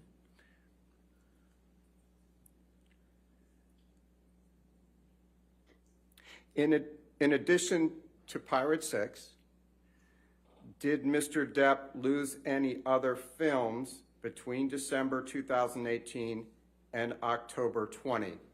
Objection, Your Honor. First of all, I don't think he testified that he lost Pirate 6. Second of all, it's She's now contradicting the witness's testimony, no, which is no, just trying to ask the inappropriate. question Both of you. the other way. Both of you. Overruled. Let's go. Next. Go ahead and answer the question. Yes. After the op-ed, it was impossible to get him a studio film, which is what we normally would have been focused on in that time period. Mr. Wiggum, to what extent did COVID, or strike that, to what extent, if any, did COVID impact Mr. Depp's opportunities prior to October 2020? I think it had an effect on Johnny, like other actors to some degree, but we were still doing business, especially on behalf of bigger stars that greenlit films, and so what was happening was we would close deals or put together a movie and then just set the start date for whenever people could get together and actually shoot the movie. Mr. Wiggum, in your many interactions with Mr. Depp, have you ever seen him angry? Objection, Your Honor. It's leading. I'll sustain as to leading. In your many interactions, thank you, Your Honor. In your many interactions with Mr. Depp, to what extent, if any, have you ever seen him lose his temper? I never have, actually. To what extent, if any, has Mr. Depp ever raised his voice in your presence? No, he never has. Mr. Wiggum, to what extent have you ever seen Mr. Depp engage in any violence? Never. Mr. Wiggum, other than Ms. Heard, are you aware of any other woman who has ever accused Mr. Depp of physical abuse? Objection, leading, foundation, and hearsay. I'll sustain the objection to leading. Thank you, Your Honor. Thank you, Mr. Wiggum. All right. I'll pass the witness. All right, Mr. Wiggum, we'll do cross-examination in about 15 minutes. I'm going to take a 15-minute morning recess, okay, sir? All right, ladies and gentlemen, we'll go ahead and take our morning recess. Do not discuss the case with anybody and don't do any outside research, okay? Mr. Wiggum, what I'll do is put you in the lobby, and then you won't see anything. In about 15 minutes, I'll bring you back, okay? Okay. All right, thank you. Thank you.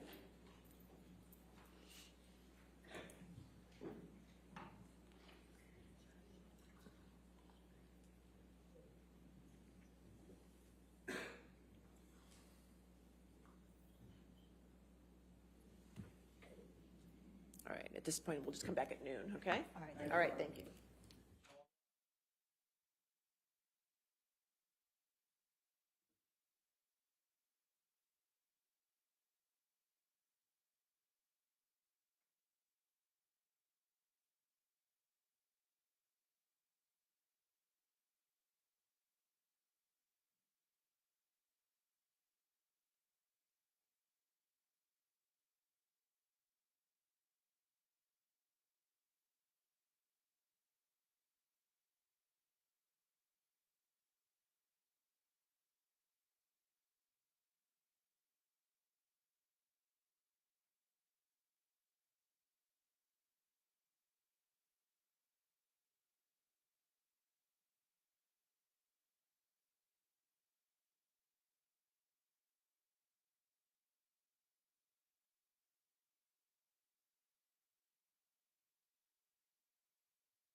Ready for the jury? Okay.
All right, Mr. Wigman, can you hear me okay? Yes, ma'am. All right. As soon as you ask him his first question, he should pop up there. He'll come Right. up then? Yeah, Okay. cross-examination. Thank you, Your Honor. Mr. Wiggum, you testified that you closed a deal for Mr. Depp for Pirate 6 with him acting as Jack Sparrow. Do you recall that testimony? Yes. Mr. Wiggum, could you do me a favor and just count from 1 to 5 for me so I can get you on my big screens here? Sure. 1, 2, 3, 4, 5. I'm not getting on this. There he There is. we go. Okay, thank you, sir. I appreciate it. I'm sorry. But in fact, Mr. Wiggum, it's not true that Mr. Depp ever had a contract with Disney for Pirate 6. Isn't that correct? Can you explain that question or that position? Have you ever seen a contract that provides for Mr. Depp to play Pirate 6? To the best of my knowledge, my memory, myself and my partner closed an optional picture deal for the amount of money of what that picture would be for Johnny. And you would make sure to have that in writing, wouldn't you? You know, that would normally go through legal counsel in terms of the codification of it. Do you have any explanation for why there exists nothing, no piece of paper, nothing suggesting that Mr. Depp ever had a deal with Disney for Pirate 6? Objection, lack of foundation, compound. Oh, I'll allow it. So I often close, when I was an agent, we would work on many deals where I actually wouldn't see contracts. They were verbal in nature. And then, you know, especially on optional pictures, just so there was an understanding of what the money would be. So do you have an explanation why there is not even a piece of paper, not an email, not a text, not a document, nothing that suggests that Mr. Depp is going to be in Pirate 6 as Jack Sparrow? Objection, asked and answered. I don't believe it was. Overruled, I'll allow it. I mean, if you're asking me my opinion, it wouldn't necessarily be alarming because that would be a conversation usually to understand. Disney's going to want to know: are we on the same? Page about what the money's going to be? And most of that conversation, if I remember correctly, was also with one of Johnny's lawyers at the time. Okay, and so Johnny's lawyer was discussing this, but there's no document. Do you have an explanation for that? You may know better than me if there is a document, but that was Jake Bloom, you know, at the time, I believe, if memory serves me correct. All right. But would it be fair to say that you have never seen a document that provides that Mr. Depp was going to be in Pirate 6? It would be fair to say that it was consistent with a lot of the conversations that I would have on behalf of big stars, where it was verbal and there was an understanding of what the deal was going to be. Mr. Wiggum, if you could please answer my question. Objection harassment, he did answer the question. I'll allow you want to ask your question. Go ahead. Thank you. Sure. Judy, Can you repeat the question? Sorry. Judy, can you read that back? Thank you. Sorry.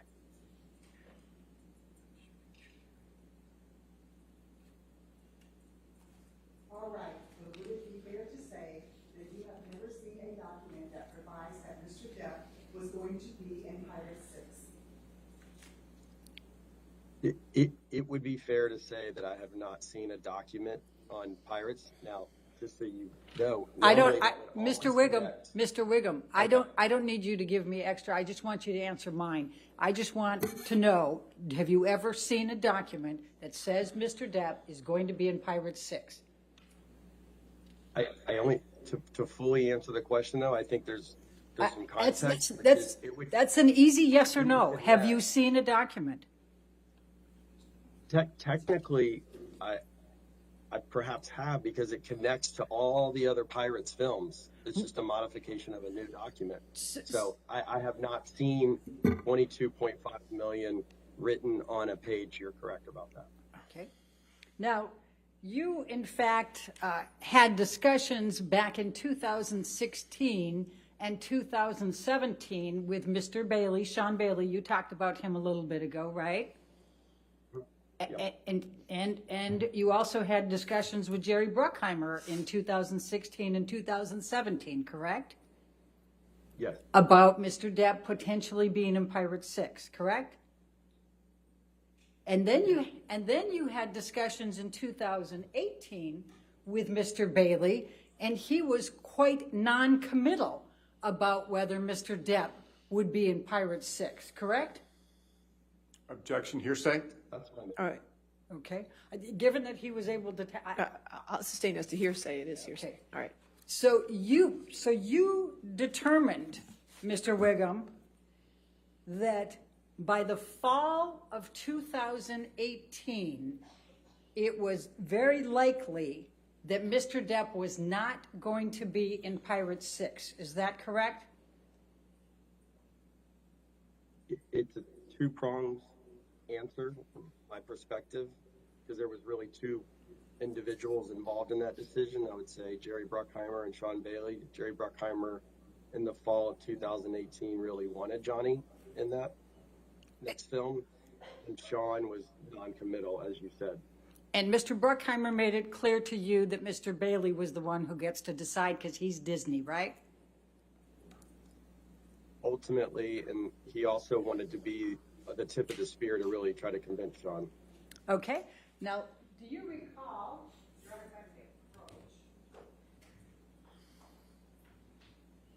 Thank you.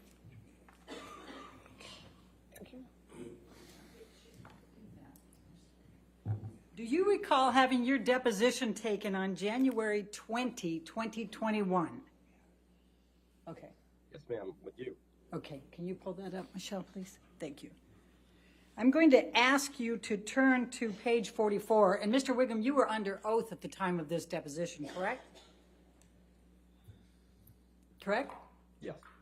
Yes, ma'am. Line 10. This is page 44, line 10. The question, do you recall approximately when in 2018 you inferred from your discussion with Mr. Bailey that the likelihood of Mr. Depp being in Pirate 6 was not high or was going away? And your answer at that time was, if memory serves me, the latter part of 2018 maybe. Question, when you say latter, is that any time from August to December, or what are you thinking? Answer, I would say fall, maybe, October, November, December, in that area. Do you recall giving that testimony under oath at that time? I do, now that I see it, yes. Okay. And in fact, there were quite a few things going on earlier in 2018 that might have had a bit of an impact on Mr. Depp's reputation. Would you agree? It might help if you refresh your recollection. Sure. But and before I go there, though, I think you said that the reason it was so catastrophic for Mr. Depp for the op-ed was because it was a first-person account of Johnny, right? Do you remember saying that? Yes. Okay. Wasn't it a first-person account when Ms. Heard filed for the TRO in 2016? So that would have predated any relationship I had to Johnny, so I had no knowledge of that. Okay, so you don't know whether it was catastrophic then? If you're asking me my opinion on something I don't know, I can form an opinion right now. It's a court document and probably a little different than an op-ed in the Washington Post. But I would agree it's not now that I'm forming an opinion, that it's not a great headline for sure. When you read the op-ed, did you read it online or did you read it in the actual Post paper? I don't remember. Well, let's pull up Plaintiff's Exhibit 2.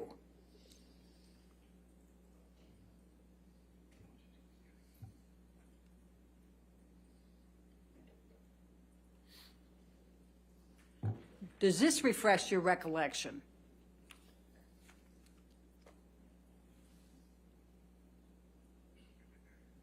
Very hard for me to see. Is that just the paper?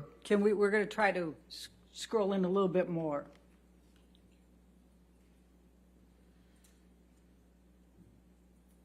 Again, just if you can help me. Is that the paper? Is Yes. that the article? Yes, that's the Washington Post. So, what's the question? Sorry. Does this help refresh your recollection of whether you saw it in print or whether you saw it online? It does not, but I'll tell you that I did not typically pick up the Washington Post, Okay, and so while we're sitting, if you can, just for a second, you're saying that then 2 years ago I became, oops, I better not do that. Let's clear that one. Then 2 years ago I became a public figure representing domestic abuse. That's this first person from Ms. Heard that's catastrophic for Mr. Depp. Is that your testimony? My testimony is that it reads like a victim statement from someone involved and the recipient, and it became a bit of a death nail, catastrophic thing for Mr. Depp in the Hollywood community. All right, well, let's pull up Defendants Exhibit 99.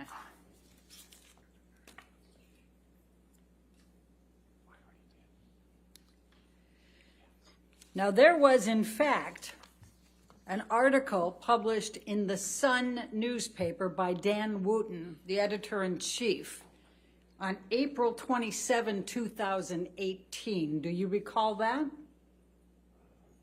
Now that I'm looking at it. Does that refreshes your recollection?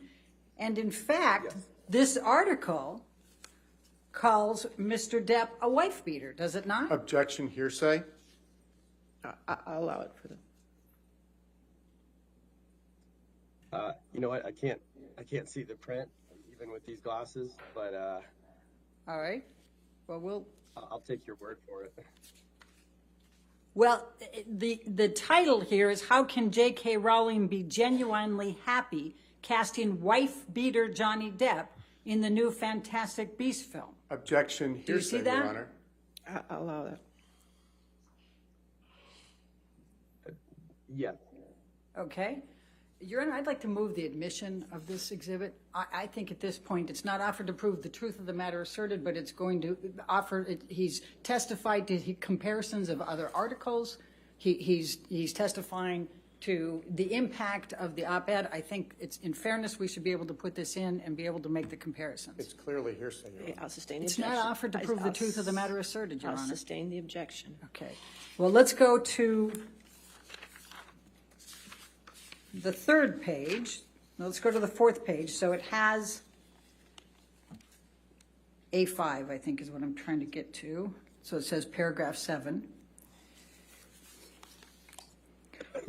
So do you recall that it says in here Objection, hearsay, Your Honor. Your Honor, She's just trying to backdoor your ruling.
Mr. Wiggum, the article also had pictures, did it not? I don't recall. Do you recall whether it had a picture of Ms. Heard? Objection, hearsay, Your Honor. I'll allow that. I don't recall.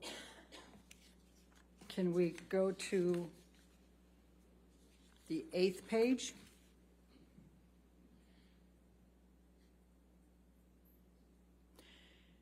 I'm showing you the picture right now. Does that refresh your recollection?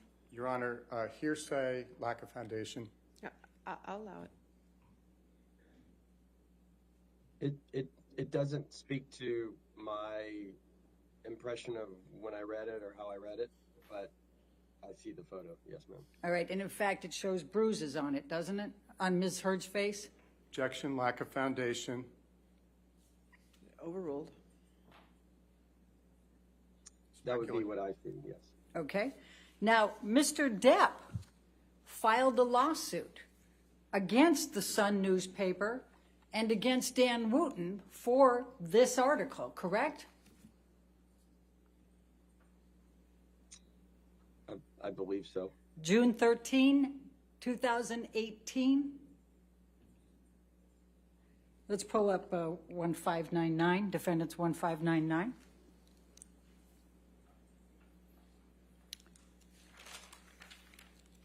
Does this refresh your recollection? Objection, hearsay, Your Honor.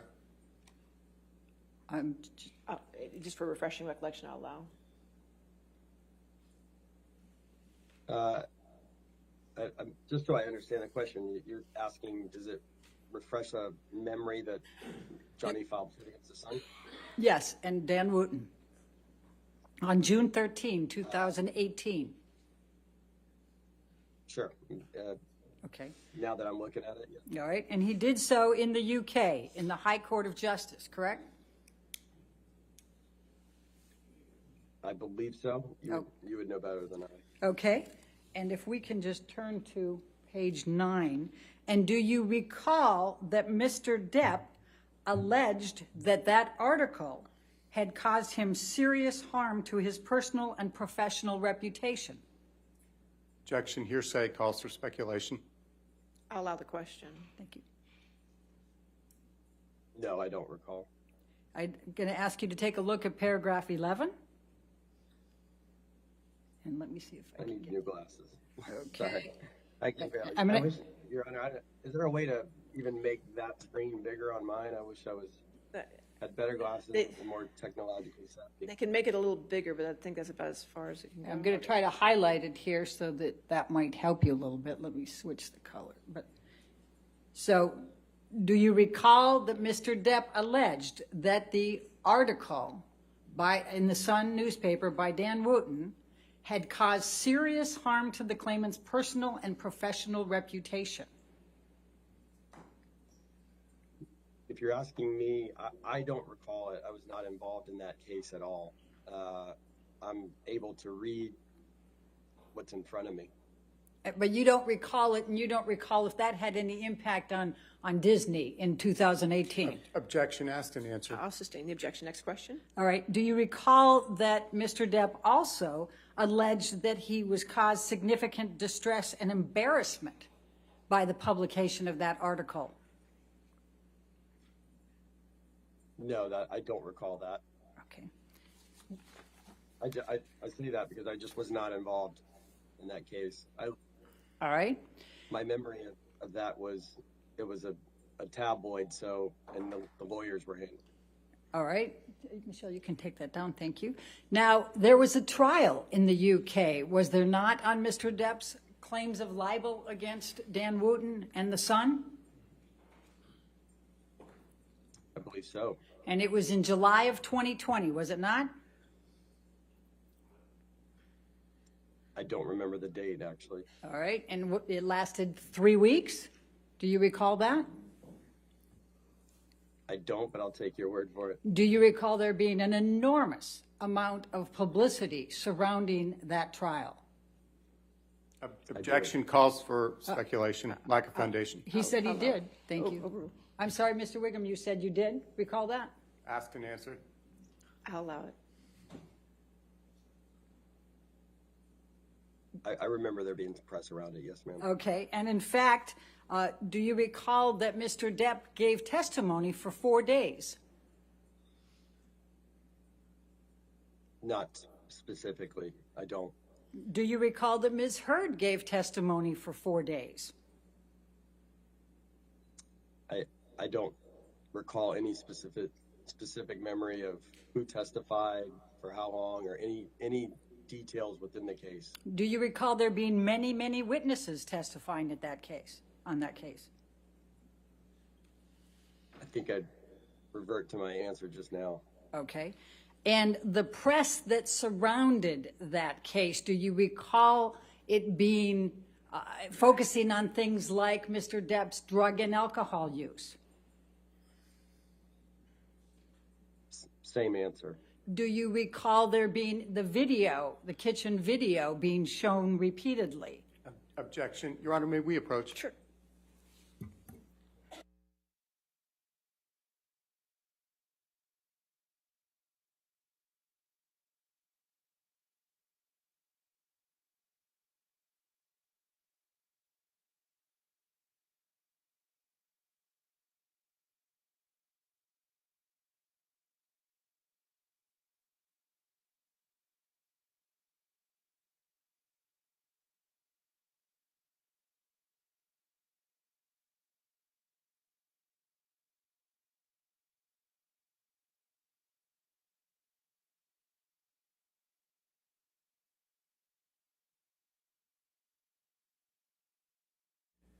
I think my last question was, do you recall there being a lot of publicity surrounding Mr. Depp's alcohol and drug use?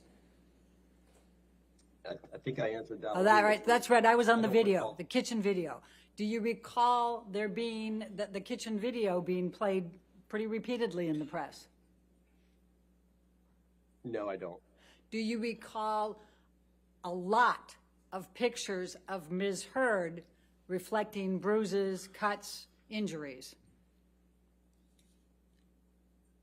I think, just to be clear, I don't recall anything that was going on within the case. I was always consumed with next film and TV opportunities, and that was being handled by the lawyers. That's my memory.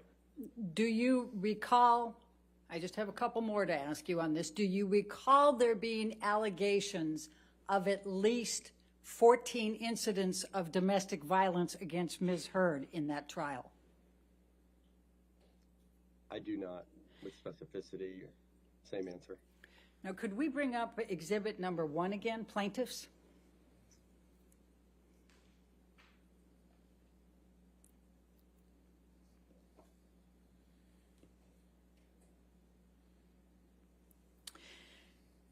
Now, Mr. Wiggum, do you know who wrote Amber Heard, I spoke up against sexual violence and faced our culture's wrath, this has to change? You're talking about the title? Yes. I wouldn't say that I would have assumed it was Ms. Heard. You assumed, but you don't know, do you? I do not. Okay. And were you aware that there were also 3 pleaded incidents of sexual violence in the UK trial against Ms. Heard by Mr. Depp? No, ma'am. Okay. Now, your testimony is, you can take that down now, thank you. Your testimony is that since some point in 2020, Mr. Depp has not had any more movie opportunities, is that correct? Sorry, repeat the date. When is the last time Mr. Depp had a movie opportunity? The last film that he shot was Minamata, to the best of my memory. All right. And in fact, do you know whether the article that was in the UK, the ensuing lawsuit that was brought by Mr.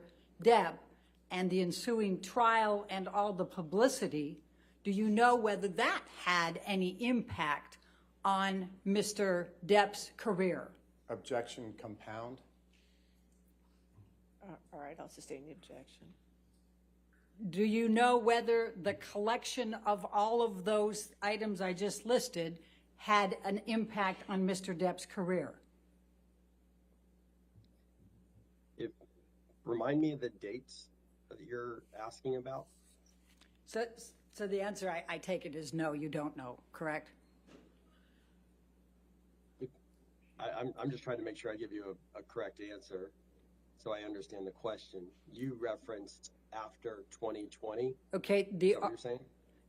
the article was April of 2018. The lawsuit was June of 2018. The trial was July of 2020. What opportunities has Mr. Depp had since July 2020? Since July 2020, he has not done a film. Thank you. I have no further questions. All right, redirect.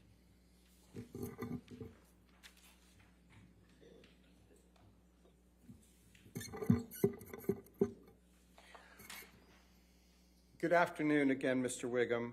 Do you recall Ms. Bredehoft asked you questions about whether you ever actually saw a document containing the $22.5 million deal for Mr. Depp for Pirate 6? Do you recall that?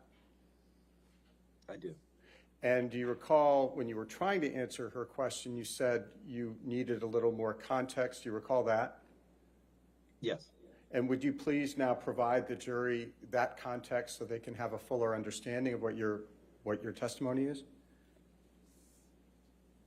So often on a franchise movie, when you're dealing with big stars and you're talking about future optional pictures, you engage at the high level, meaning the president or the top of the studio, to get an understanding of what that deal is going to be. They then get papered, typically, when I say papered, amended, because it's based on the same contract, usually, that's been in existence. And it would get, sometimes we don't see paperwork or get paperwork until the film is happening.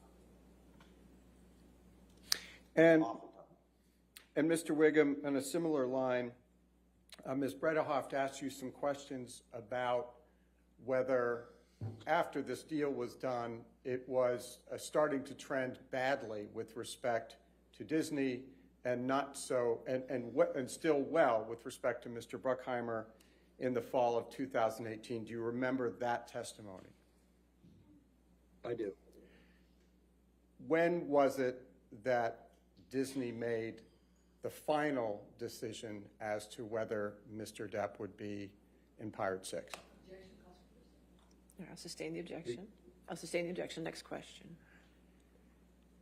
Mr. Wiggum, it may have been trending badly as of that time, but Disney had not gone in the other direction, correct? No. So the Overruled, email I'll you allow showed it. me earlier. You may continue. The email you showed me earlier was 2 days after the op-ed, and I was saying that Disney had never said that Johnny would not be in the film as of that date. Overruled. And my testimony is the exact same as the deposition, which is it was trending badly in the late fall on behalf of Disney, but Jerry Bruckheimer and I were lobbying to make it happen, and so we had hope, and it became clear to me in early 2019 that it was over. Thank you very much, Mr. Wiggum. No further questions. All right, thank you. Is this witness subject to recall? Yes, Your Honor. All right, Mr. Wiggum, since you're subject to recall, you're still subject to the rule on witnesses, so you cannot discuss your testimony with anybody and you cannot watch any of the trial. Okay, sir? Okay. All right, but you're free for today. Thank you. All right. Thank you. Thank you. All right, your next witness? Your Honor, before we call the next witness, may we approach briefly for a Okay, moment? sure.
Good. How are you doing, sir? Good afternoon. You can sit down, sir. That's fine.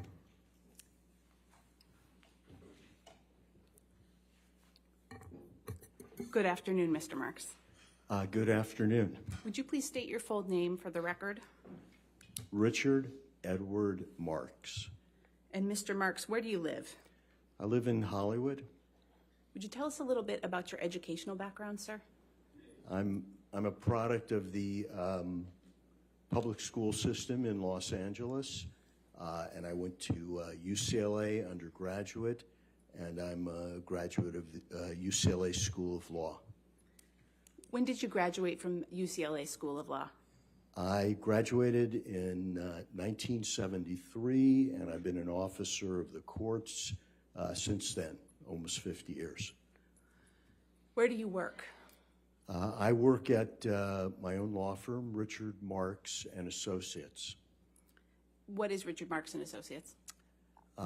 It is a transactional entertainment law firm, and we represent individuals, writers, directors, actors, books, but authors. But mainly we represent producers who are developing a product, if you will, to be produced and then exploited on television, features, streaming, things like that. When you say a transactional law firm, what do you mean by that? What I do is make deals. They're transactions. I'm a deal guy. So my whole practice, all these decades, has been about getting to yes. How do you make a deal? And then how do you get it documented so people sign it and then are able, it's clear enough that it can be administered and people can know what to do after you've made the deal. Specifically, what types of clients do you work with? Well, as I said, I work with all kinds of clients, but my bigger clients and the bulk of my practice is representing producers who produce, they develop and they produce content for exploitation. Are there any particular clients that you can identify? Yeah, I've been working for a long time with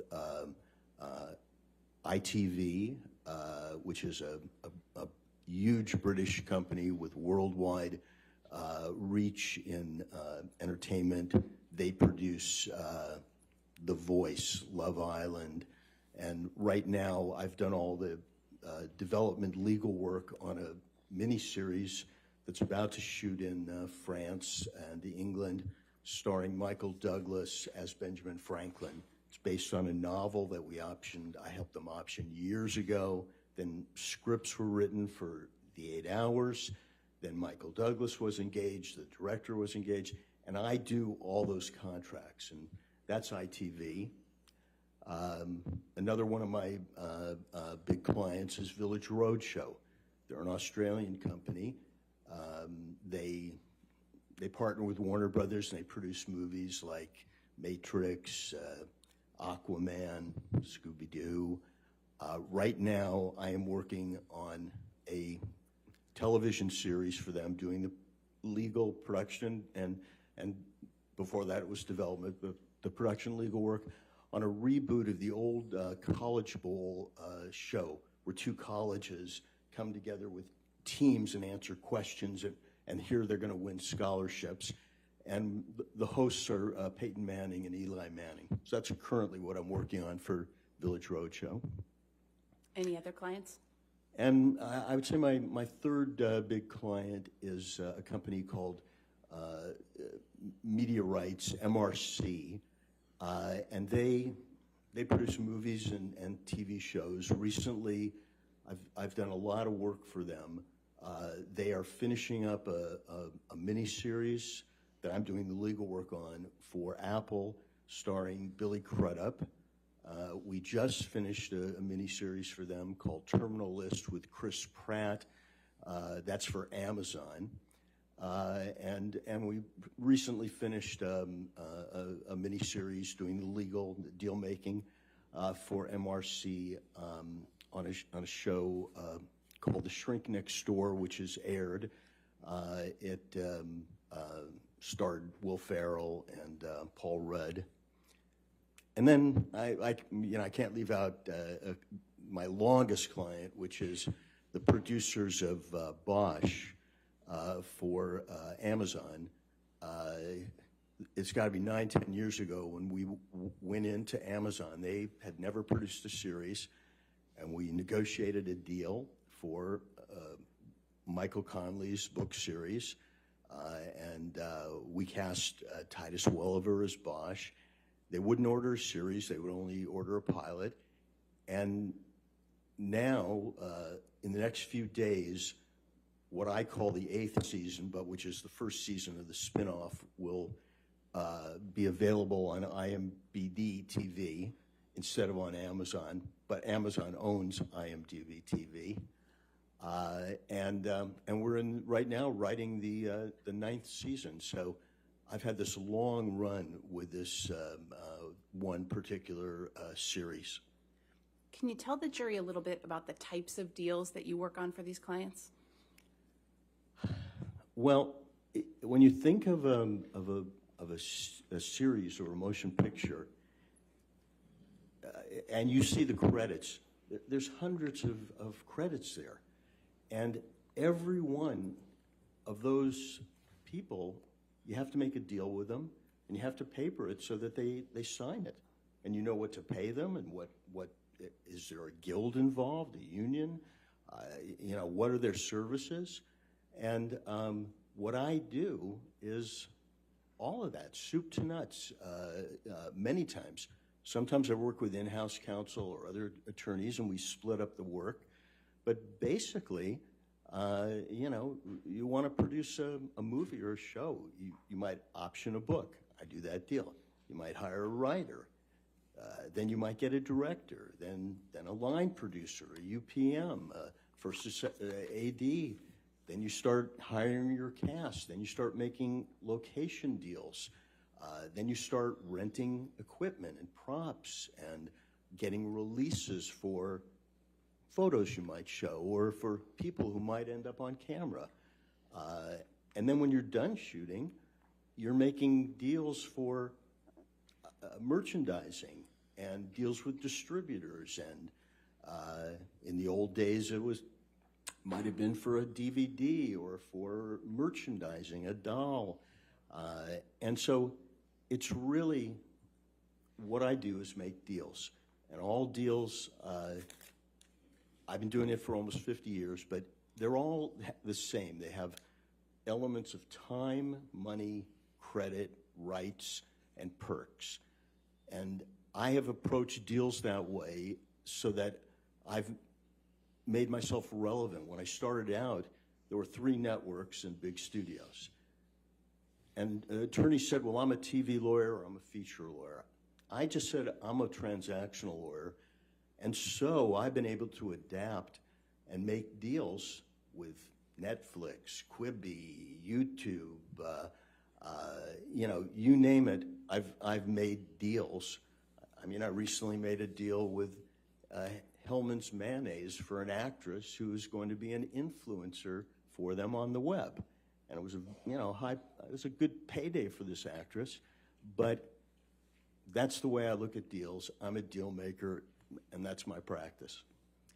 Mr. Marks, you testified that you have been working in the entertainment industry almost 50 years. How did you get started in the entertainment industry? I got started in the entertainment industry by being born in Hollywood, and it's our town industry, if you will. And I've always been interested in it. And when I went to UCLA, I took all the film classes there were. And when I went to UCLA Law School, it was by design because, number one, I couldn't afford the big law school, so UCLA was a public school. It was virtually free. I went to UCLA Law School because if you want to practice entertainment law in Hollywood, you go to UCLA or USC. Those are the schools where you kind of create your contacts and your network. And at UCLA, they had some of the best professors who taught entertainment law-related subjects. So I took copyright, trademark, entertainment contracts, if you will. I took everything entertainment-related. And that's how I kind of built the foundation for then my after-law school career. What did you do after you graduated from law school? Well, I wanted to do entertainment transaction law, but I realized that I could earn a little bit more money if I went into entertainment litigation, suing over copyrights and trademarks. And so I took the highest paying job that I could get out of law school, and was in 1973. And I did IP litigation, disputes over copyrights, trademarks, disputes over rights, things like that. And I was a low-level litigator, doing depositions or motions, certainly not sitting at the, examining witnesses, except it might be in a deposition. And I did that for about, it was my first year out of law school. What did you do after that? Well, after that, I kind of made a decision that being a litigator wasn't for me, that I wanted to make deals, that I wanted my career to be about getting to yes. And that involved a lot of conflict sometimes, but the goal was to get to yes so that both parties could work together. Because the goal was working together and creating the TV show, not making the deal. The deal makers had to step away so that you closed the deal and then people could live with that deal. And so I went to a transactional law firm, and I was there a couple years, and I made deals. What kind of projects did you work on when you transitioned into that deal-making role? Well, this is, mid-1970s, and this law firm was hot, if you will. And some of my classmates were there. That's how I got the job. I had to take a cut in pay to go there. I'll never forget, I'm the second chair attorney in a big conference room at Fox, and we're trying to close a deal for our young client, George Lucas, to make a film called Star Wars, a Western space movie. And Fox would not give us the budget or the salary he wanted. And this is the God's honest truth. We said, okay, give us the merchandising. And famously, they gave us the merchandising because they didn't think there was value there. And that's how much our business has changed. While I was at my first transactional firm, we also worked for a client. His name is Sylvester Stallone. His claim to fame is that he was a character actor, but he had written a script that all the major stars wanted to play. They wanted to play the role Rocky. And he said, I will not sell this script unless I play Rocky. And no one was happy about that. And the deal we made was he got to play the role, but it was a very low budget, and he hardly had a dressing room. He hardly had any perks. He wasn't happy about it, but we were able to make up for that in the deals for Rocky 2, 3. And that's the type of deals. It was, at that entertainment transactional firm, we weren't representing major companies, if you will. We were representing artists, writers, directors, talent, like individuals. We weren't representing the companies I do now, like ITV or Village Roadshow. How long were you at that law firm? I was at that firm for a couple years. What did you do after that? After that, I made a decision that I wanted to go in-house where the full-time business was making product, and it was very tied to production, and I wanted to move away from law firms at that moment. And my first in-house job was for the Ziegler Discount Agency, which was one of the premier literary agencies in town. We represented writers and books and estates of books. And at that time, in late 70s, early 80s, if you wanted to hire a writer or a book, or option a book, there were three places you went. You went to Swifty, which he's kind of famous, Swifty Lazar's Oscar parties, or you went to Swanee, H.L. Swanson, or you went to Ziggy, and I worked for Ziggy. Did you work for any other companies in an in-house capacity as a deal maker? Oh yeah. With Ziggy, we made deals for the book The Princess Bride. We did a lot of. We worked for William Goldman, that was his book and his screenplay, and it was a fabulous experience. But that firm was bought by ICM, a much bigger agency, and then I moved to Paramount. That's where I next went, and at Paramount, I was the attorney on the series Cheers and the series Family Ties, which was the break for the young son, Michael J. Fox. And then I did something, because I have never said I'm just a TV lawyer. I'm a deal maker. I get to yes. And it's sort of unheard of, but I moved from network television doing the deals for Cheers and Family Ties. I moved to features at Paramount because you could earn a little more money in features. And I was married, and I had a child.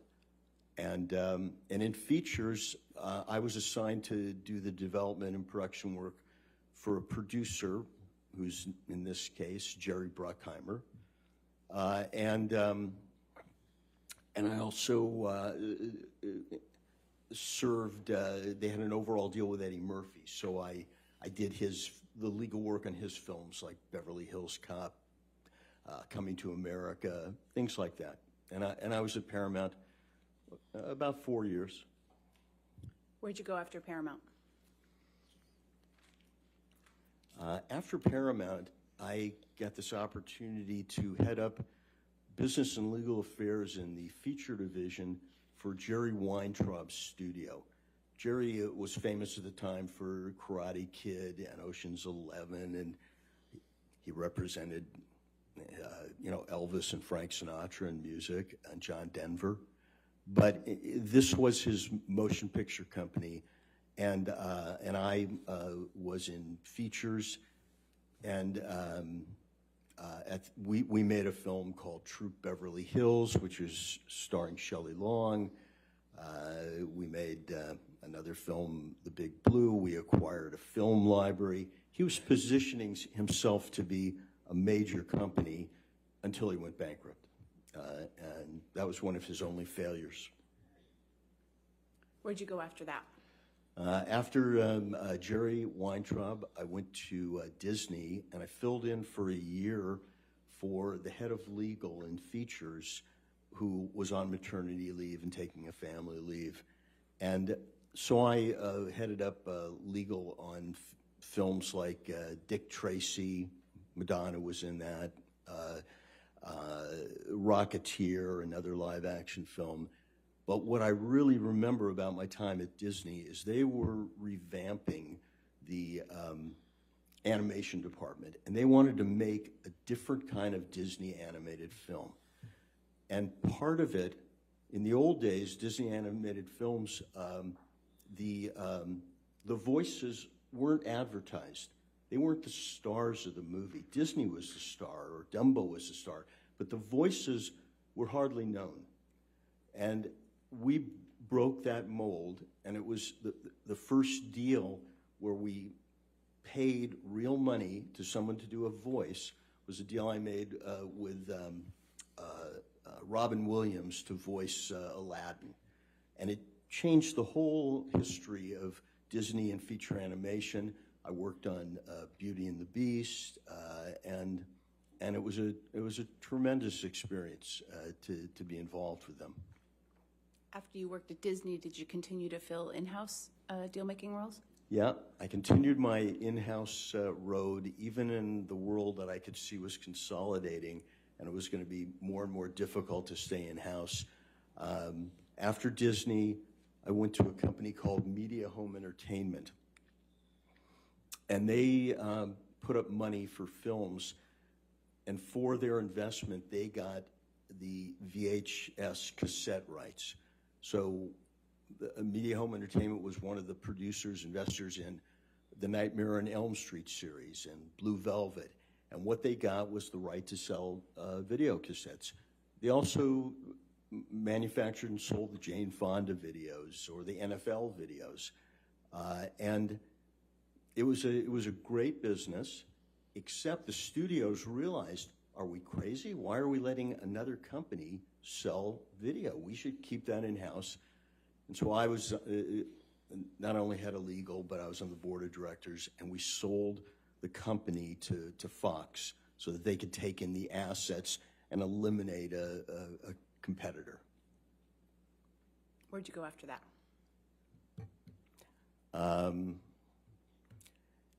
After Media Home Entertainment, I went to a company called Kushner Lock. It was it was at a time in the business there were hundreds of independent producing companies because the networks couldn't produce for themselves. There were laws preventing it. And Kushner Lock, we produced Pinocchio with Jonathan Taylor Thomas. We produced a small movie called Freeway. It was Reese Witherspoon's one of her first roles. And it was I was there for 8 years. It was a good long run until they, as all those independent companies ultimately did, not all, most, they went bankrupt after 8 years. What did you do after that? Now, you can see I'm still chasing the in-house world. I went to a company, Nelvana. They were a Canadian animation company, but they had this big office in LA. I headed up business and legal. We manufactured, made, produced animated television series like Care Bears and merchandising also. Babar, Big Bear, Little Bear, all sorts of animated subjects and merchandising deals and cartoons, if you will. And then that Canadian company closed the LA office and moved back to Canada. I didn't want to move back to Canada. And so my last in-house situation, I went to Universal Network Television, and I did business and legal affairs on Just Shoot Me, television series, a series starring Josh Brolin called Mr. Sterling.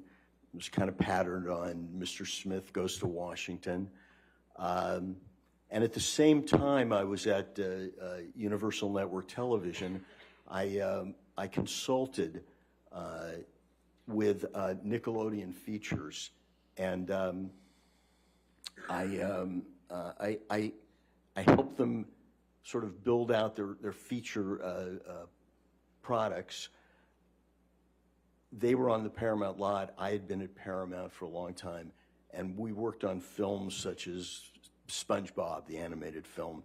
And then when that consulting ended and NBC came in and bought Universal, that ended my job at Universal, and I made the decision I would go back and be a lawyer at a law firm.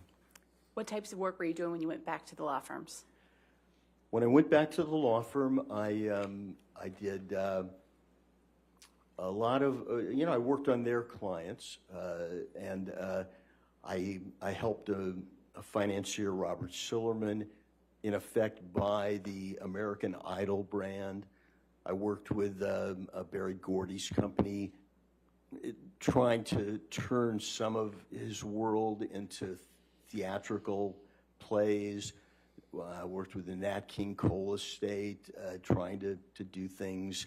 So it was a lot of reality. I remember I worked with J. Walter Thompson, and they were, in effect, creating advertising opportunity branding.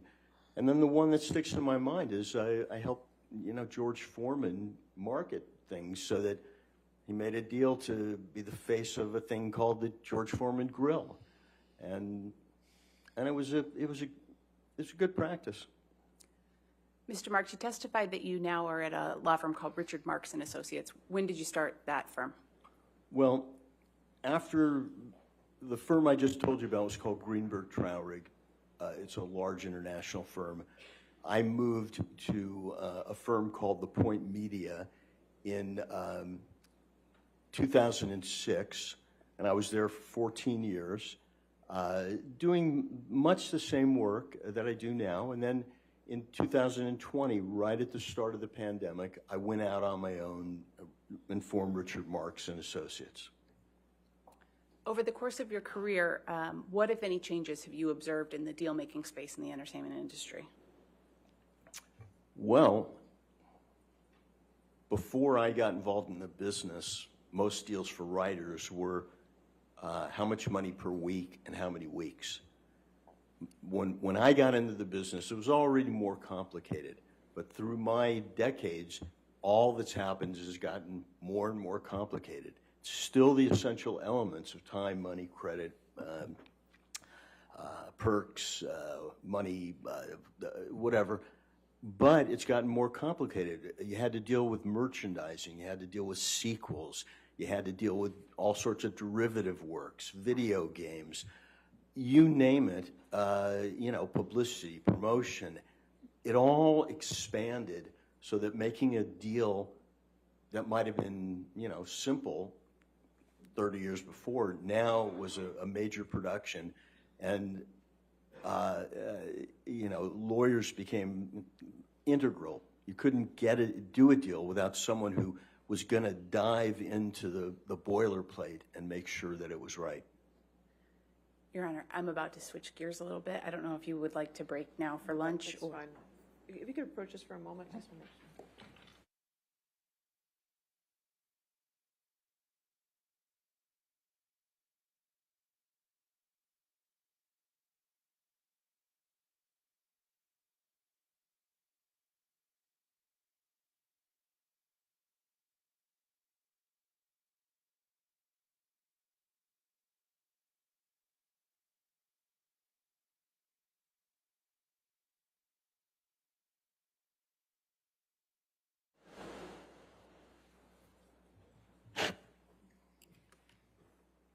Your Honor, before we take lunch, plaintiff would move in Mr. Marks as an expert in the entertainment industry. All right, any objection? All right, so moved. All right, ladies and gentlemen, we'll go ahead and take our hour lunch then. Please do not talk to anybody and don't do any outside research. We'll see you back in an hour, okay? Thank you. Mr. Marks, if you could just stay there for a second, sir.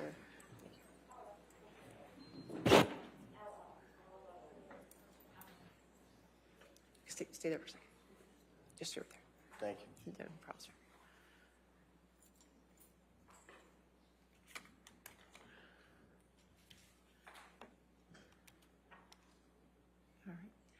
Sir, since you're in the middle of your testimony, you cannot talk to anybody about your testimony at this time, including any lawyers or Mr. Depp. Okay, sir? All right. All right. We'll be back. Then we'll be back at, let's make it 2 o'clock, okay? All right. Thank you.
popping the mic too close to it?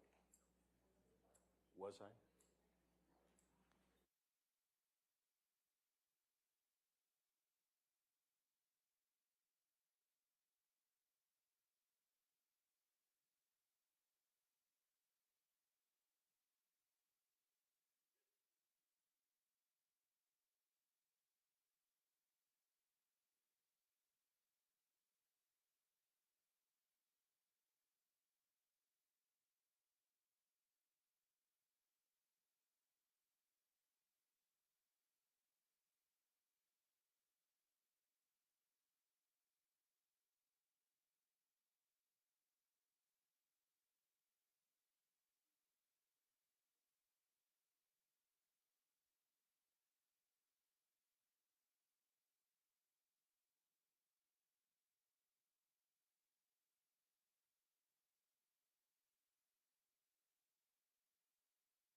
All right. How you doing, sir? All right, are we ready for the jury? Yes, okay.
All right, you have a seat. Okay. Your next question? Thank you, Your Honor. Mr. Marks, what work were you asked to do in this case?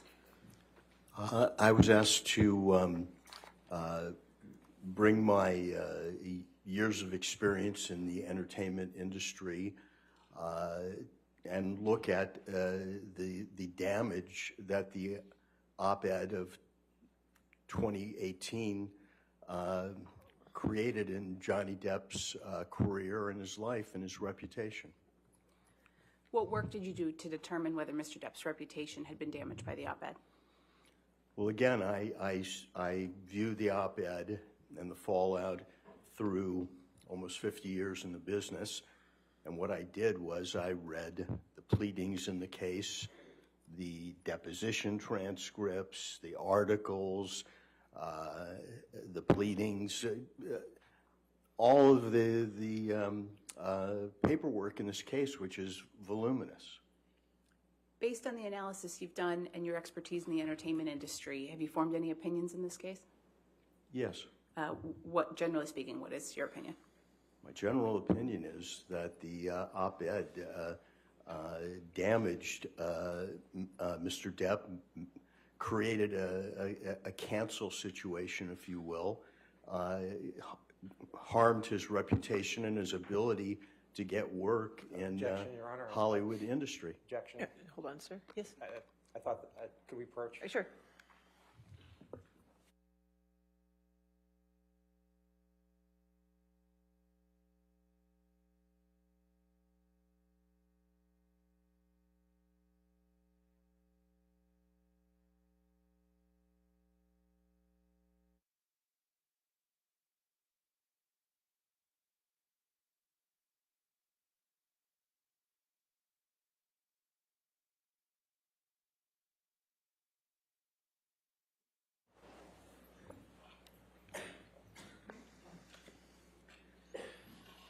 Mr. Marks, do you have experience working with companies looking to engage actors to market or advertise their products? Yes. And what's that experience? Well, virtually every company I work for, they are engaging actors to advertise their products. Most of the time, those products are TV shows or streaming series or feature films that all involve product spin-offs and derivatives, and sometimes they are just products and spokespeople getting together.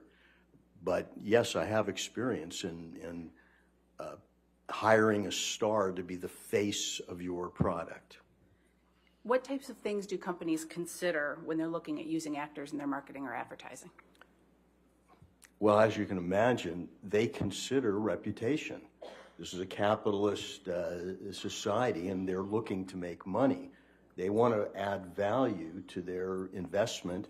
They want actors who have reputations that will bring eyeballs to the screen, bodies in the seats. They're looking for added value, not negativity. Do you have experience negotiating agreements for actors to play a certain role in a film? Oh, yes. As I explained, I negotiate deals with actors to play roles in films. And what's the significance of the actor in the starring role in the context of a feature film? The actor in the starring role becomes the face of the film, the product, the series. That actor is synonymous with the product. And again, in hiring that actor or actress, you want a reputation that supports the value that you've spent on creating the product.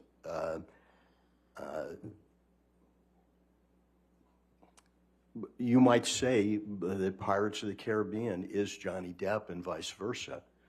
That's the importance of hiring a star. What aspects of an actor's reputation might impact their ability to get hired by brands or studios? Well, again, on the other side of the coin, you wouldn't want to hire an actor who has negativity following them. You wouldn't want to pay to actually bring your brand down, your movie. And so that's very important, and especially in the last 5 years with the Metoo movement, you wouldn't want negativity hiring an actor who, quote unquote, had been canceled. Is there anything in particular that might prevent an actor from getting hired by a brand or a studio?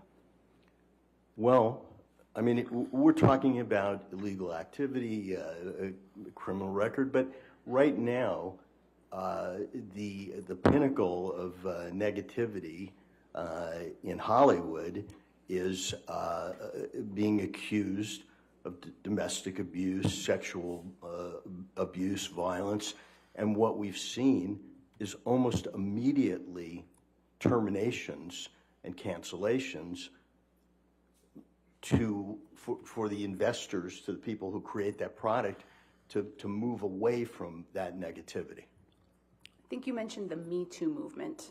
What's your understanding of what the Me Too movement is? My understanding of the Me Too movement is that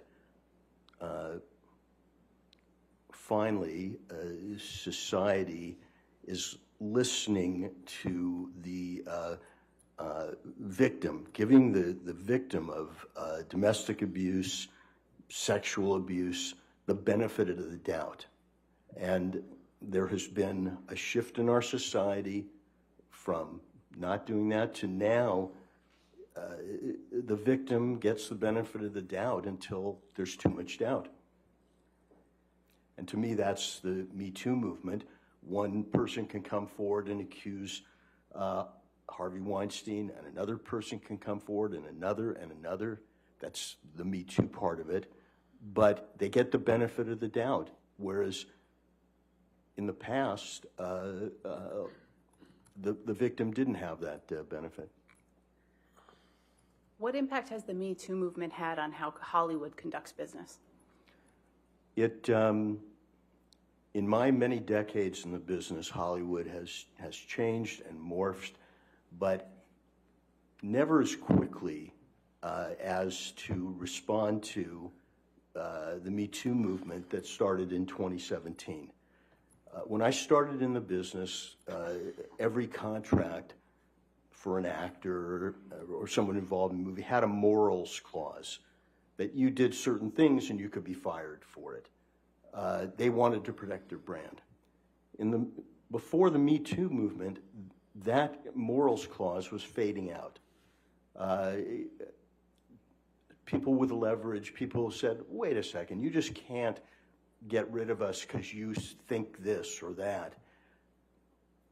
With the Me Too movement, Harvey Weinstein,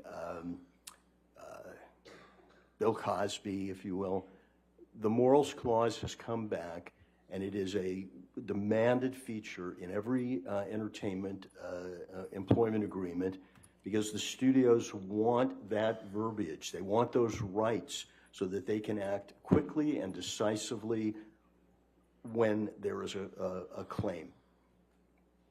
Mr. Marks, do you have any experience working on a project where an actor was accused of domestic abuse or sexual violence? Yes. What was that experience? I did some of the production legal work on a film called All the Money in the World. It was about the life of the Gettys, J. Paul Getty. And J. Paul Getty was played by Kevin Spacey. He acted in the part. He finished his role. He was paid. And then these Me Too accusations came out. And immediately, my client, in conjunction with Sony, they made a decision to take him out of the movie. And Christopher Plummer was hired. They reshot all his scenes and seamlessly cut them in to the movie. And if you see All the Money in the World, you won't know that Kevin Spacey was ever in it. So I had that personal experience. And then coincidentally, when that happened, I was also doing work for MRC, which produces House of Cards, and a very successful series. And he was the star of it. And he was immediately cut out, and everything was redone to get rid of the notion that Hollywood would support an abuser after the Me Too movement. And then, because I was in the mix of all of it, I also know that Kevin Spacey had completed another movie for Netflix, and unlike All the Money in the World, they couldn't reshoot it. And it sits on the shelf, a movie about Gore Vidal that was finished but has never seen the light of day. What's your understanding of why these companies wanted Kevin Spacey removed from those projects? Can you repeat the question? What's your understanding of why these companies wanted Kevin Spacey removed from those projects? These companies, as I've said, they wanted Kevin Spacey removed because they didn't want the negativity.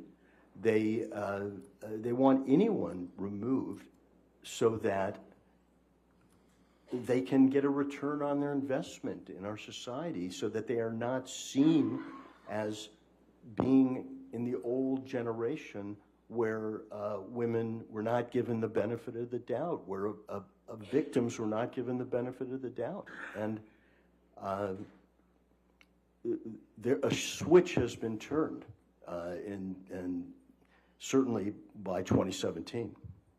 Are there certain types of companies that are particularly sensitive to these kinds of allegations made by women in light of the Me Too movement? Well, I would say the bigger the company, the bigger the budgets, they're all sensitive. But at the pinnacle of sensitivity are the family-friendly companies like Disney. They're particularly sensitive, not in a general way, but in a very specific way. Mr. Marks, are you familiar with the op-ed Ms. Heard published in the Washington Post on December 18th, 2018? Yes. What's your understanding of how that op-ed was received in Hollywood? My understanding of how that op-ed was received in Hollywood. Oh, is there Objection, Your Honor. I'm sorry, sir. Yes? Is this his personal understanding, his expert understanding? It seems like if it's his personal understanding, it's not relevant. I'm asking Mr. Marks based on his nearly 50 years in the I'll entertainment overrule the industry. objection. Thank you, Your Honor. As I've said before, I am a member of the Hollywood community. That op-ed, for the first time, is in a mainstream publication called the Washington Post. This is a flagship journal, if you will, of American news. We're not talking about a trade paper. We're not talking about a rag. We're talking about the Washington Post. And it is geared to Hollywood. It says, 2 years ago, when I was getting my divorce, Amber Heard is saying, I was the abuser, and you didn't, Hollywood, you stood up for my abuser, not for Objection, me, Your the Honor. victim. Objection. Now he's mischaracterizing the document. I think he's expressing his understanding of how that was perceived. I'll overrule the objection. Go ahead. Thank you, Your Honor. What I'm saying is Hollywood got the subject matter of the op-ed loud and clear. Amber Heard was calling out Hollywood for supporting since 2016, supporting her abuser, and she felt the wrath of Hollywood. She was calling them out to do something. In the Washington Post, and on the eve of her biggest film, a big film for Hollywood, the publicity machine was in high gear. There was lots of publicity and news out there. This was the height of her fame, and she used it at that moment to call Hollywood out. They, in my opinion, as a member of Hollywood, they heard that plea loud and clear, and it also got her publicity for her movie. I don't think that in my perception, and people in Hollywood didn't see that as a coincidence, that date. So yeah, in Hollywood, I think the message was received that she was sending. Mr. Marks, do you have an understanding of Mr. Depp's reputation in Hollywood with respect to whether or not he's on time to his film sets? Yes. What's your understanding? Hollywood has a history of putting up with major artists and major stars' idiosyncratic behaviors. We've always had divas like Marilyn Monroe who would stay in her trailer for half a day. Johnny Depp has a reputation of being Johnny Depp, and when you hire Johnny Depp, you get all of Johnny Depp, and that includes being late. And fortunately, in Hollywood, because of the budgets and the box office, you can budget for lateness. You can have second unit. You can have other shots. You have padding in budgets. You have insurance for accidents, but Hollywood knows Mr. Depp's reputation, and I heard someone say Hollywood puts up with diva and drugs. They only do that when money's involved and big stars are involved and artistry is involved. Mr. Marks, did you have an understanding of Mr. Depp's overall reputation in Hollywood prior to the publication of the December 2018 op-ed?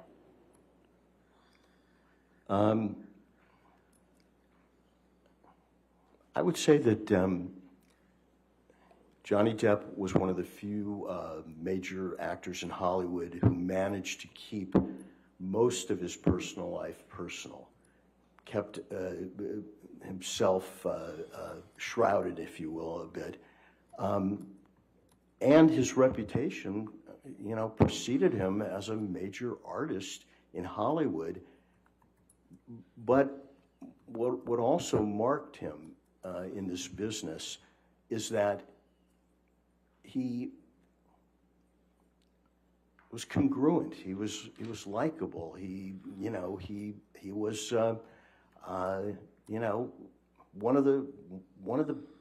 one of the guys, and I never heard any complaints, if you will. Do you have an opinion about the impact of the publication of the op-ed on Mr. Depp's reputation in Hollywood? It's devastating. It's the type of claim, the Me Too claim of sexual violence, domestic abuse, that has canceled a list of actors. Chris Noth recently. I just read something about Frank Langella. We know newscasters, Les Moonves, head of CBS. Now Johnny Depp is in their ranks. It's devastating. Thank you, Your Honor. No further questions. All right, cross-examination. Mr. Nadelhoff.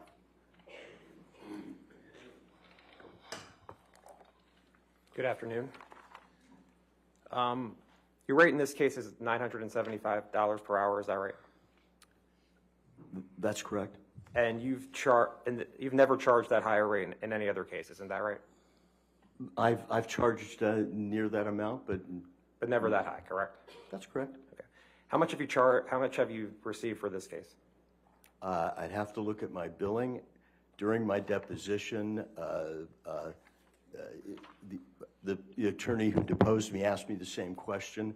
I said I would look it up. I did during lunch, and then she never got back to it again. I don't remember how much it was then, and I don't have the figures now. And you don't know how many hours you worked on this case? I would guess, again, I'd be guessing, and I don't know if you want me to guess. I have a full-time transactional practice. This is a very small part of my practice. Okay. Now, you said you worked for Disney for less than a year, right? I worked for Disney about a year. Yeah, and that was in 1990, right? Yes. So that was 32 years ago? Yeah. Okay. And you worked at Greenberg Trowering from 2004 to 2006, is that right? That's correct. Your leaving was a mutual decision, was it not? Yes. Okay. Now,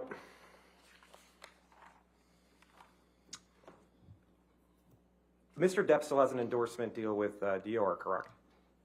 I understand that, yes. Okay. And he's had that endorsement deal since 2015, isn't that right? I believe he's had the endorsement deal for a while, and I think he still has it. Right. And Dior hasn't dropped Mr. Depp, correct? As far as I know, Dior has not dropped him. All right. And Mr. Depp did not have a contract for Pirate 6, isn't that right? As far as I know, there is no contract for Pirate 6. Right. In all the documents you've looked at, you looked at all the documents in this case, and you've not seen a contract for Pirate 6, right? That's my memory of the documents. There was no contract for Pirate 6. And in all the documents you looked at, you didn't see a text saying, Mr. Depp got the contract for Pirate 6 for $22.5 million, right? Objection asked and answered. Overruled.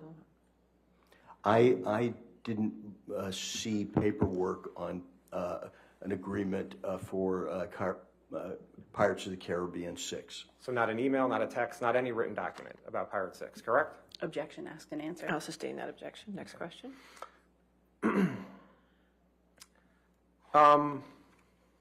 And you don't know one way or the other whether Mr. Depp will be in Pirates of Caribbean 6. You don't have a crystal ball, is that right? Objection, speculation. He's an expert. Allow it. No, go ahead. Overruled. Go ahead. You can answer, sir. Well, as an expert, of course, I don't have a crystal ball. But as an expert, I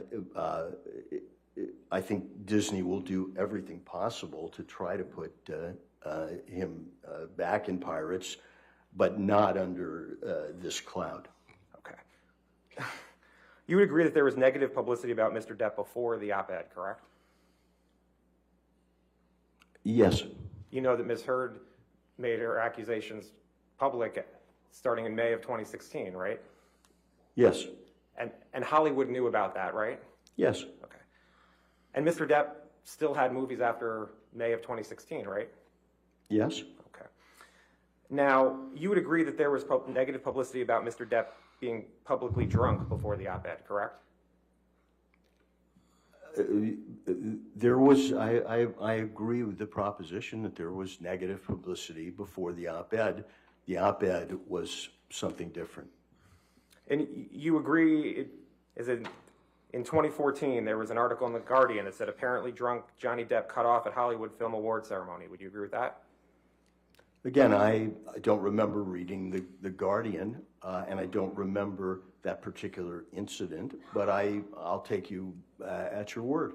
And you remember in looking through all the documents that you saw an article that Johnny Depp allegedly showed up drunk to movie premiere, reports say, right? That was in 2017. I think I've testified that there is certainly Johnny Depp behavior and negativity out there. Yes. And that a family production studio like Disney wouldn't want to be associated with, correct? Again, you're talking about a very specific, series of 5 films that earn billions of dollars, and there is a line in Hollywood, as I've said, they'll put up with divas and drugs to make money, but now we've drawn a line in Hollywood at the domestic and sexual abuse. And in looking through the documents, you saw articles in June of 2018 that said vodka for breakfast, 72-hour drug binges, and spending sprees that beggar belief. You saw that? Again, I know these articles exist. I know they're not in the Washington Post. I don't know what article you're referring to, who wrote it, what publication it was in, but I know that those articles exist. And you'd agree that before the op-ed, Mr. Depp had a run of movie flops, wouldn't you agree? Every actor has, ups and downs. Mr. Depp, his career's been decades long.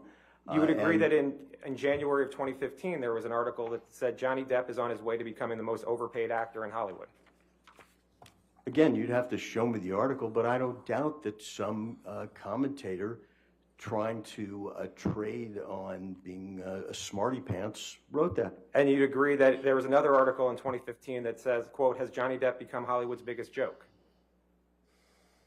I don't know. Netflix has a whole festival going now. Netflix is a joke. And you'd agree that there is an article in Business Insider from 2015 that says Johnny Depp has his 5th box office bomb in a row. If that's what it said, it said. Are you just going to keep reading this? Well, I mean, this is Mr. Depp's reputation. That's what you're talking about in terms of Hollywood, correct? And in 2016, December of 2016, there's an article that says, quote, Johnny Depp is Hollywood's most overpaid actor for the 2nd year in a row. Did you recall reading that? I don't know. Was that written by the second underpaid actor? Or and you would agree that before the op-ed, there was negative publicity for Mr. Depp about assassinating President Trump. Would you agree? No, I missed that one. You didn't see an article in the New York Times that said Johnny Depp flirts with idea of Trump assassination, then apologizes? Again, Johnny Depp talks with irony and panache, and I don't particularly remember that. I have a lot of stuff in front of me. Disney wouldn't want to be involved with somebody who's calling for the assassination of the president, would it?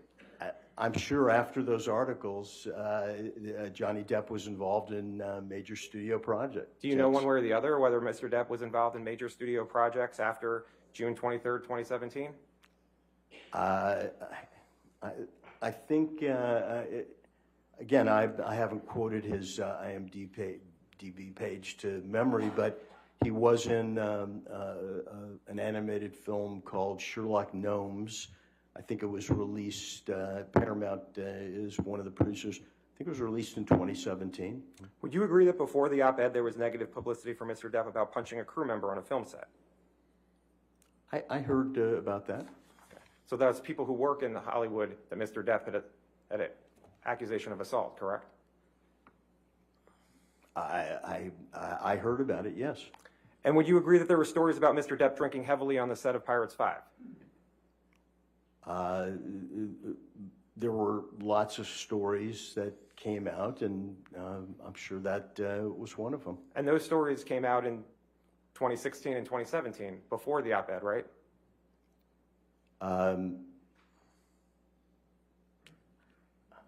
Again, you'd have to show me a timeline, but I'll take your word that there were articles written in various rags or trade public.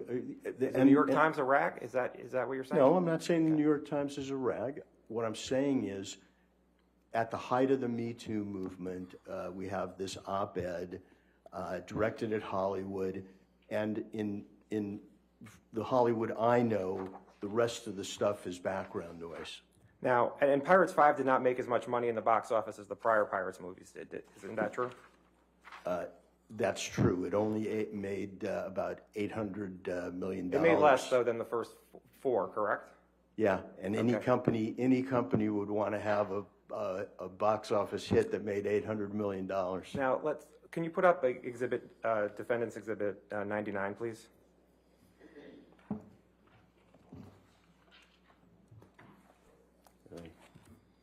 And if you could blow it up. Now, you said the Me Too movement started in 2017. Is that what you're saying?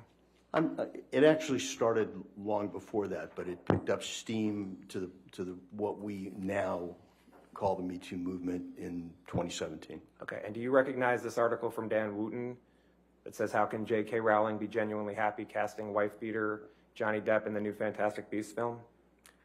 Yes, this article is in the UK Sun, which came to prominence by publishing topless women on page 3.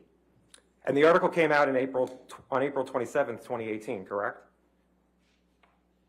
I haven't skimmed through this, but I'll take your word for it. And I think what you're trying to say was that the Sun was a rag, so no one would pay any attention to it. Is that what you're trying to say? I'm saying the Sun is the Sun, and it's in the UK. And what this article is repeating stuff from 2016, repeating all the stuff that you might say should be all past history after the divorce. It's one Wooten's opinion in a newspaper that's claimed to fame as page 3 women topless, and yeah. And Mr. Depp sued the Sun over this, right? What's that? Mr. Depp sued the Sun in the UK about this article, right? As far as I know, he wanted to clear his name. That's right. And Mr. Depp, that lawsuit occurred in 2020, correct? It was tried in 2020. I believe so, yeah. And there were accusations of abuse that came out based on that lawsuit, correct? As far as I know, the accusations were all old news and predated much. Yeah, I mean, this is a 2018 article, and in 2020, they probably were rehashing it. And the old news that was coming out in 2018, that would also affect Mr. Depp's reputation, correct? Again, I've tried to draw a line, the line that Hollywood draws between the Me Too movement and starting in 2017, and the gossip and the claims back and forth. I mean, there was also press about Amber Heard being an abuser in those years. There was also the other side of the coin. But the op-ed that didn't mention Mr. Depp at all and didn't mention any accusations that what happened to her, that's what caused Mr. Depp all his reputational harm? That's what you're saying? Well, I don't agree that this article was not about Did it mention Mr. Depp? That's what I asked you.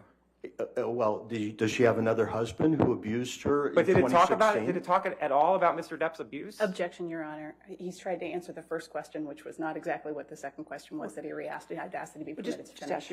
Ask your question. We'll go from there. The op-ed article didn't mention any specific abuse by Mr. Depp towards Amber Heard, correct? The only name this is Amber Heard telling her story that started in 2016 when she was domestically abused and ignored. Now, there were headlines about the UK trial, correct? I'm sure there were, yes. Like, let's burn Amber text allegedly sent by Johnny Depp about X read in court. I didn't hear you. Let's burn Amber text allegedly sent by Johnny Depp about X read in court. Yeah. And there's a headline from July 19th, 2020 that said, quote, Hollywood nervously awaits fallout from explosive Johnny Depp trial. So Hollywood was following the case, correct? Yeah. When was that headline? In 2020. 2020. Yeah, look, Johnny Depp is a decades-long fixture in Hollywood, and people were following something across the pond. You know, we thought we kind of got rid of the UK in 1776, but they were still following it, absolutely. I mean, Mr. Depp thought enough about this article to have a 3-week trial in the UK, correct? Objection calls for speculation about what Mr. Depp thought. I'll sustain the objection. Next question. There was a 3-week trial in the UK based on this article by Dan Wooten, correct? I think I've said Mr. Depp finally had enough, and he sued to clear his name. Okay, could I approach, Your Honor? All right. You want to?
Mr. Marks, you testified that in the UK case, Mr. Depp was looking to clear his name, correct? That's my assumption, yes. And yes or no, did Mr. Depp clear his name through that lawsuit? I wasn't in the UK, and I'm not going to opine on that. That's not what I've been engaged to talk about. You don't know one way or the other whether Mr. Depp cleared his name through that lawsuit? Objection, Your Honor. Asked and answered. I'll sustain the objection. Next question.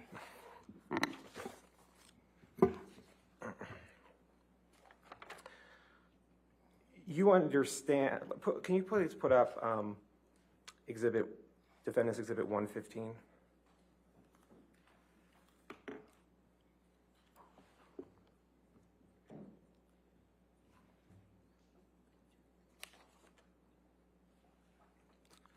In looking through the documents, did you see headlines from October 25th, 2018, almost 2 months before the op-ed, that Mr. Depp would not be in Pirate 6?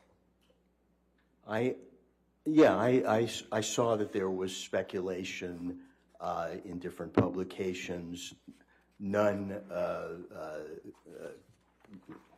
quoting a Disney executive, if you will, none being definitive. Okay. And by the way, I can't see where's this article from? I just see the headline. TheDailyMail.com. So the Daily Mail is a UK publication? Oh, all right, let's move. I mean, do you know or not? Do I know what? Do you know if it's a UK publication or not? I think that the Daily Mail is, but I'm not sure. Okay. Now, did you review the deposition testimony in this case of the Walt Disney corporate designee? Yes. Okay. And do you recall that the corporate designee testified that Disney produced all documents related to its business relationship with Mr. Depp, including considering Mr. Depp for any work with Disney or future Pirates films, and she did not recall seeing the op-ed or any documents referring to the op-ed in that production of documents? I read the deposition. I don't recall seeing the op-ed in what Disney produced. What I do recall is that the person giving that deposition for Disney really had no contact with Jerry Bruckheimer or Sean Bailey. Just was someone that Disney put up who didn't know anything, is what I took. And you from the understand, deposition. you're a lawyer, right? You understand that a corporate designee is supposed to be in the shoes of the corporation talking for Disney, correct? Objection, Your Honor. I think that's outside the scope of his expertise in this case. Overruled. Okay. I understand that that's what the corporate designee is supposed to be, but when I read that they are not in touch with the president of the company, it gives me pause. So Disney itself represented through this witness that it did not have the op-ed in any of its files, correct? I don't remember that passage in the deposition, but I can't remember. She certainly did not quote the op-ed or produce the op-ed or talk about the op-ed. Now, but in Hollywood, actions sometimes speak much louder than words. and did you recall that that same corporate designee said that Pirate 6 is still possibly in development? Until Disney says it's not in development, it's in development. Okay. And can we put up Defendants Exhibit 134?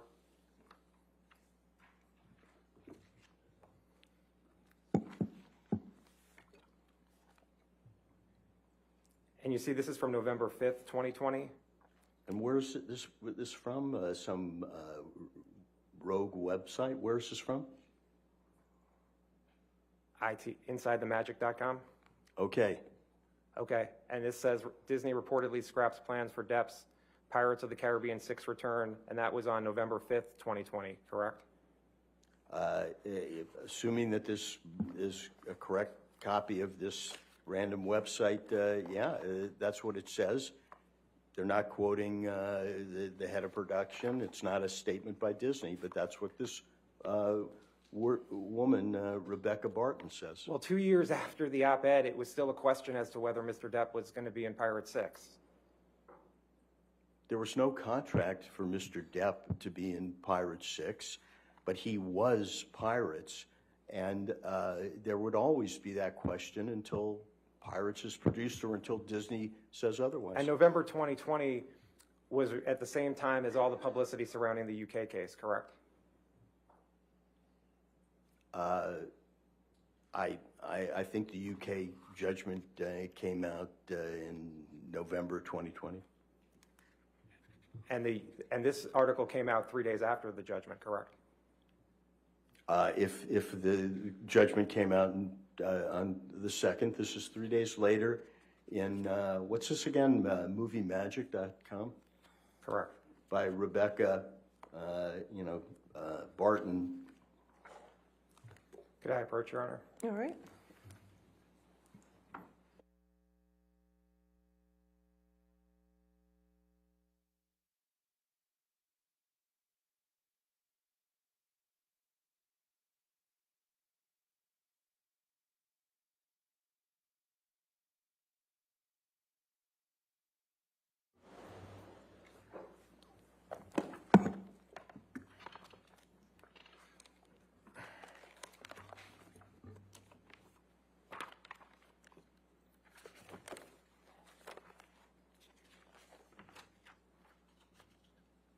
Now, isn't it true that you don't recall when you first read the op-ed? As I sit here today, I don't recall when I first read it. I mean, it wasn't a big deal to you. You didn't read it in 2018, correct? I have a wife, 2 kids, a full-time job. I don't remember. Okay. And you have no idea when you first read it? I just want to make sure I understand that. Objection asked and answered, Your Honor. I'll sustain the Look, objection. I wasn't I'll at this. sustain the objection. Next question. Okay. I sustain the objection. Okay. Next question. Now, you, as an expert in the entertainment field, do you know any actresses whose careers have gotten better after making accusations of a domestic abuse against an actor in Hollywood? I think you know that the taint sticks and to both sides, and I can't think of any actresses who have prevailed and who've been canceled. Do you know of any actresses whose careers have gotten better after making accusations of domestic abuse against a man in Hollywood? I haven't been asked to opine on that, but I certainly will look into it. I don't think that this is something. The answer is no, right? You don't know. Again, I assume that. It's a yes or no. Do you know or not? Thought her career would get better by bringing this out. I don't know. All right, thank you. I have nothing further. All right, redirect.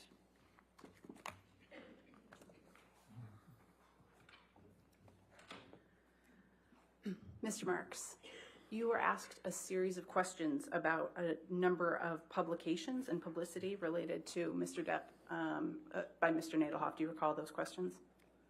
He asked a lot of questions about a lot of articles. And, sir, based on your experience in the entertainment industry, do you have an understanding of what types of publications carry the most weight in Hollywood? The publications that carry the most weight in Hollywood,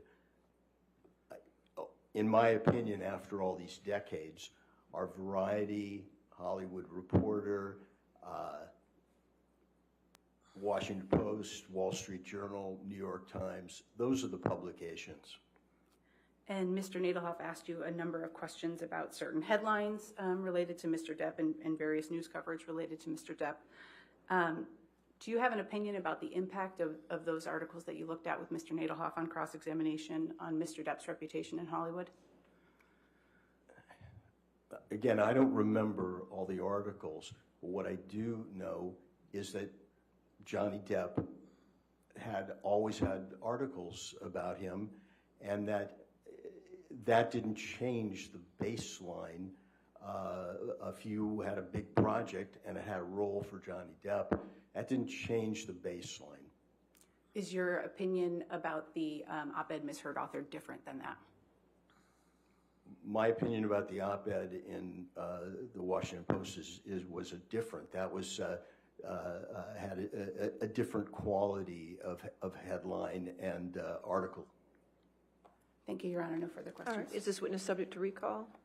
He is, Your Honor. All right, sir, since you're subject to recall, the rule of witness does apply for you, so you cannot discuss your testimony and did not watch any of the case. Okay, sir? But you're free to go today, sir. Okay, thank you. Thank you. All right, watch your step there. All right, your next witness. Plaintiff calls Douglas Banya, Your Honor. Okay. Can you spell that last name for me? B-A-N-I-A. Thank you.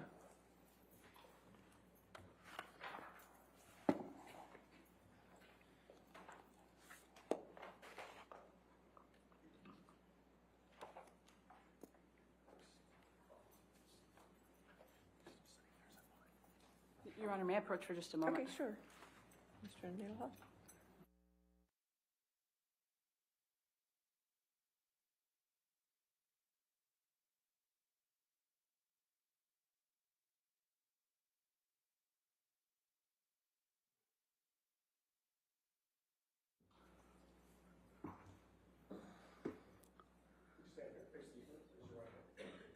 Do you solemnly swear or affirm to testify truthfully in this case or penalty of law? Yes.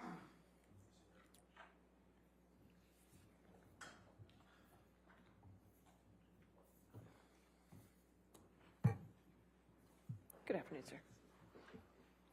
Yes, ma'am. Good afternoon, Mr. Banya. Will you please state your full name for the record? Yes, Douglas Banya.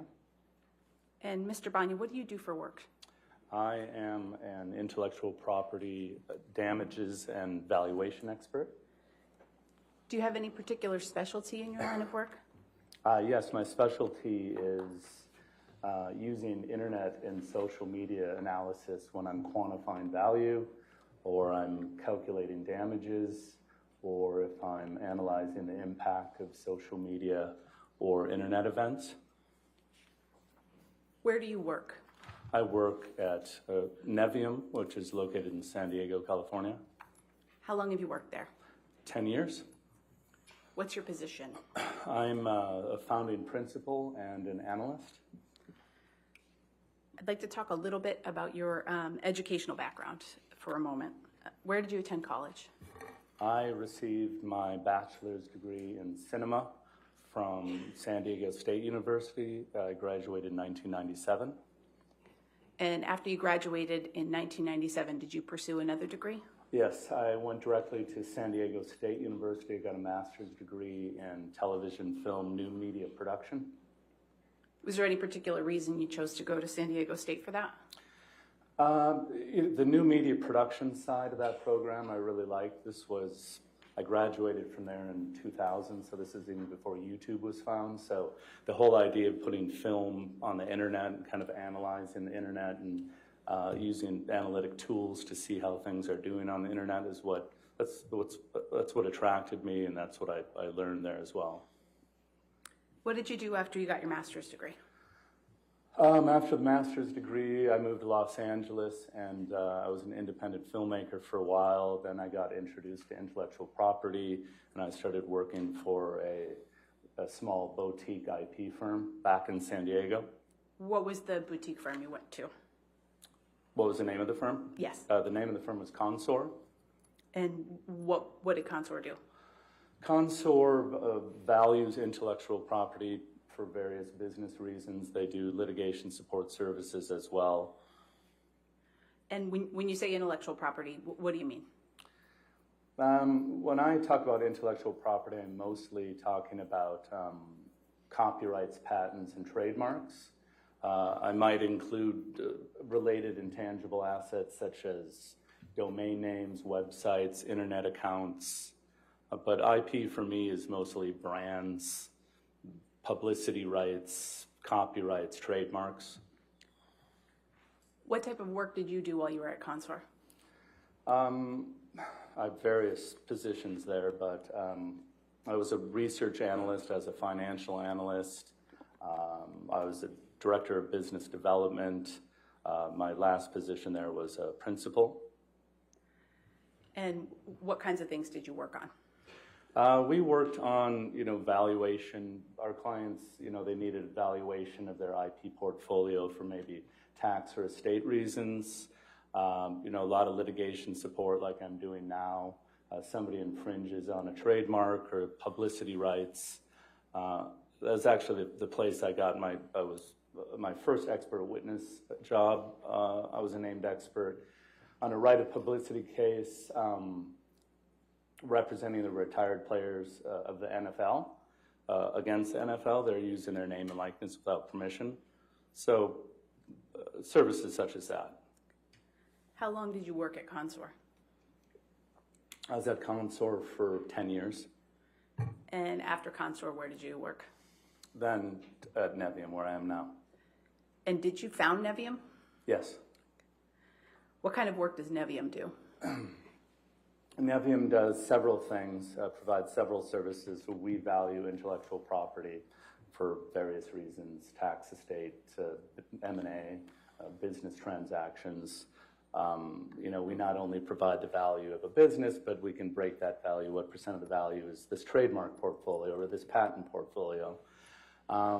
We do litigation support. So like I'm here, I testify in cases, maybe a false endorsement case. Somebody uses a celebrity's name and likeness without permission. Maybe there's a trademark infringement case. You used a brand without permission. A defamation case such as this. What's the impact of something that was posted online? So the third kind of bucket of services we offer is brand monetization strategies. So I think the best way to explain that is companies have business plans, they have marketing plans, they don't have IP plans. So we come in and work with customers, with our clients, understand their business and their marketing plans, and help them build an IP plan that fits in with those two so they can essentially make more money off their branded products and services. And I think what's important with all that is, what differentiates us with competitors is we use internet and website analytic tools and everything we do. Everything is online now, and understanding those tools when calculating value or calculating damages is important. Do you have any professional certifications? I am a certified licensing professional. That is a designation given by the Licensing Executive Society. LES. LES is a not-for-profit organization that supports professionals like me who deal with a lot of licensing. I'm a Google Analytics individual. I have a Google Analytics individual qualification. That is a test given by Google for those that understand and pass a test related to internet analytics. Can you explain a little bit about what Google Analytics is? Yeah, so Google Analytics is a web service provided by Google, and it's used by business owners and website owners to understand the traffic that comes to their websites. So essentially, once you sign up for your Google Analytics account, you're given a bit of code, and you embed that code into various your web pages. Then you can log in and you can see who's coming to my website, what are they doing. And really, it's essentially a tool for search engine optimization. The goal of the web is to show up number one in Google Organic. So then you'll tweak your website a bit. You'll look at your analytics, see if you're showing up on the first page of Google. If not, you can use those analytics to keep playing around and try to end up on the first page of Google. Are you a member of any professional organizations? I'm a member of the International Trademark Association. That is an organization. They're actually having their annual conference here in D.C., so I'm popping back and forth to that. I'm on their right of publicity panel. I just gave a presentation on Monday. I'm a non-attorney member of the American Bar Association. I'm on their Copyright and Social Media Committee. Your Honor, at this point, plaintiff would offer Mr. Banya as an expert in internet and social media analytics. All right, any objection? No, Your Honor. All right, so moved. Thank you. Mr. Banya, what were you asked to do in this case? I was asked to analyze the impact of the allegations of domestic abuse made by Ms. Heard as it relates to her 2016 restraining order, and then asked to also analyze the republication of that alleged abuse in her 2018 Washington Post op-ed. What work have you done in connection with forming your opinions relative to that? So I identified the best tools to use in this case, which are Q-scores, Google Trends, and historic Google search results. You used a few terms in there. I just want to break them down a little bit. What's a Q-score? A Q-score is, there's a Q-score company that's been around for about 50 years, and what they do is they measure how well a brand or a celebrity or sports character is known and how much they're liked. And they also measure how much they're disliked. Who else besides you uses Q-scores? Q-scores are used by, any company that, organizations that license in a celebrity or a brand to endorse their product or service. The PGA Golf Tour is actually using Q-scores right now. They're using Q-scores in Google search results. They have a pool of $40 million that they're doling out to their players. So depending on their Google search results and their Q-scores and other metrics, I'm sure, they're using those to divide up that pool of money. And I think you also mentioned Google Trends. What's that? Yeah, Google Trends is another service offered by Google. As we know, everything starts with a Google search these days. There's 5 billion daily searches on Google. And Google Trends allows a user like me or you to go into Google Trends and analyze search traffic for various key terms, anything you really want. Maybe there's a new football player and you want to see how that football player is trending compared to the team over time, or maybe something related to Ukraine, or maybe a celebrity. So Google Trends just shows you what kind of search volume is happening during various points of time. What are historical Google search results? So historical Google search results are using Google. There's actually an area where you can go back in time and see what was showing up in Google during that time. And it's really the best indication of what websites would have appeared back in time. Oftentimes, working with my monetization clients, we want to know, hey, how were you ranking years ago for your branded service or your branded company? It will go back in time and look, and then in litigation, we're always going back in time, so we want to figure out what was most likely happening, what websites were served back then. And when you know what websites were served back then, you typically know what people were reading and thinking about. Why did you choose these particular tools for your analysis in this case? Well, the Q-scores, I really thought it was the best idea to understand Mr. Depp's Q-scores right before 2016, before the abuse allegations, just to see where he was at. Then I wanted to see his Q-scores right after the 2016 alleged abuse allegations. And then I wanted to see his Q-scores after the 2018 Washington Post op-ed, just to see if there was any changes during that period of time. And what about your decision to use Google Trends and historical Google search results?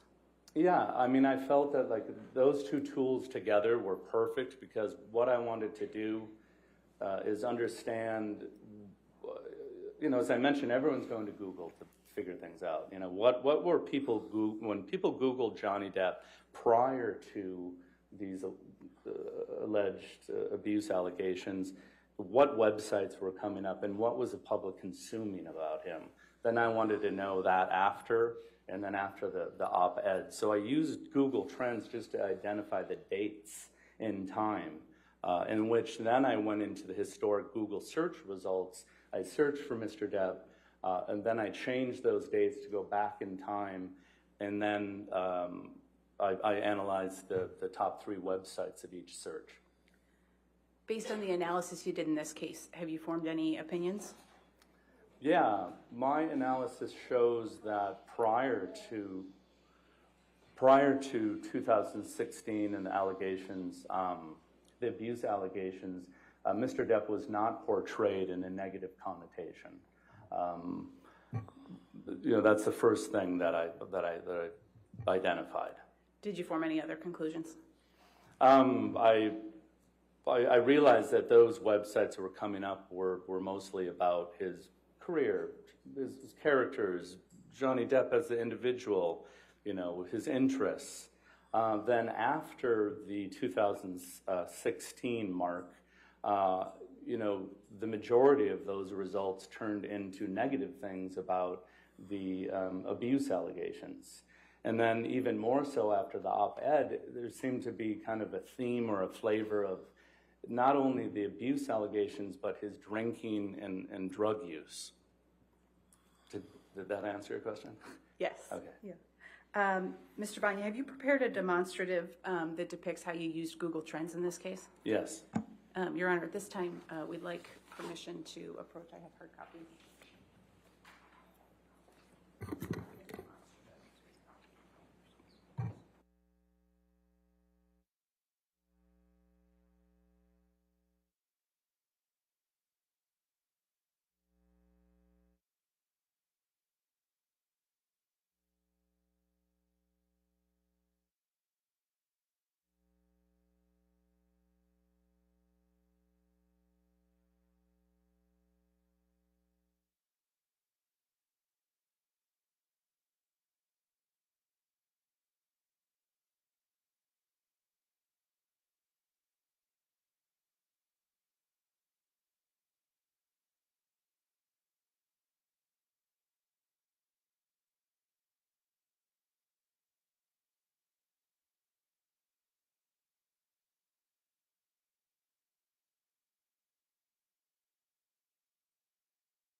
Banya demonstrative A.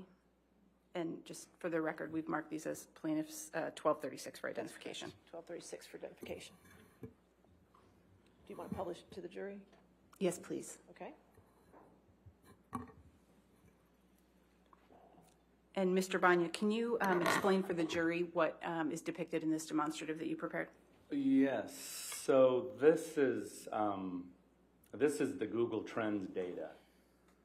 You're going to see that it runs from 2004 into 2020, and you're going to notice the different spikes. Those spikes represent when people were searching for Mr. Depp.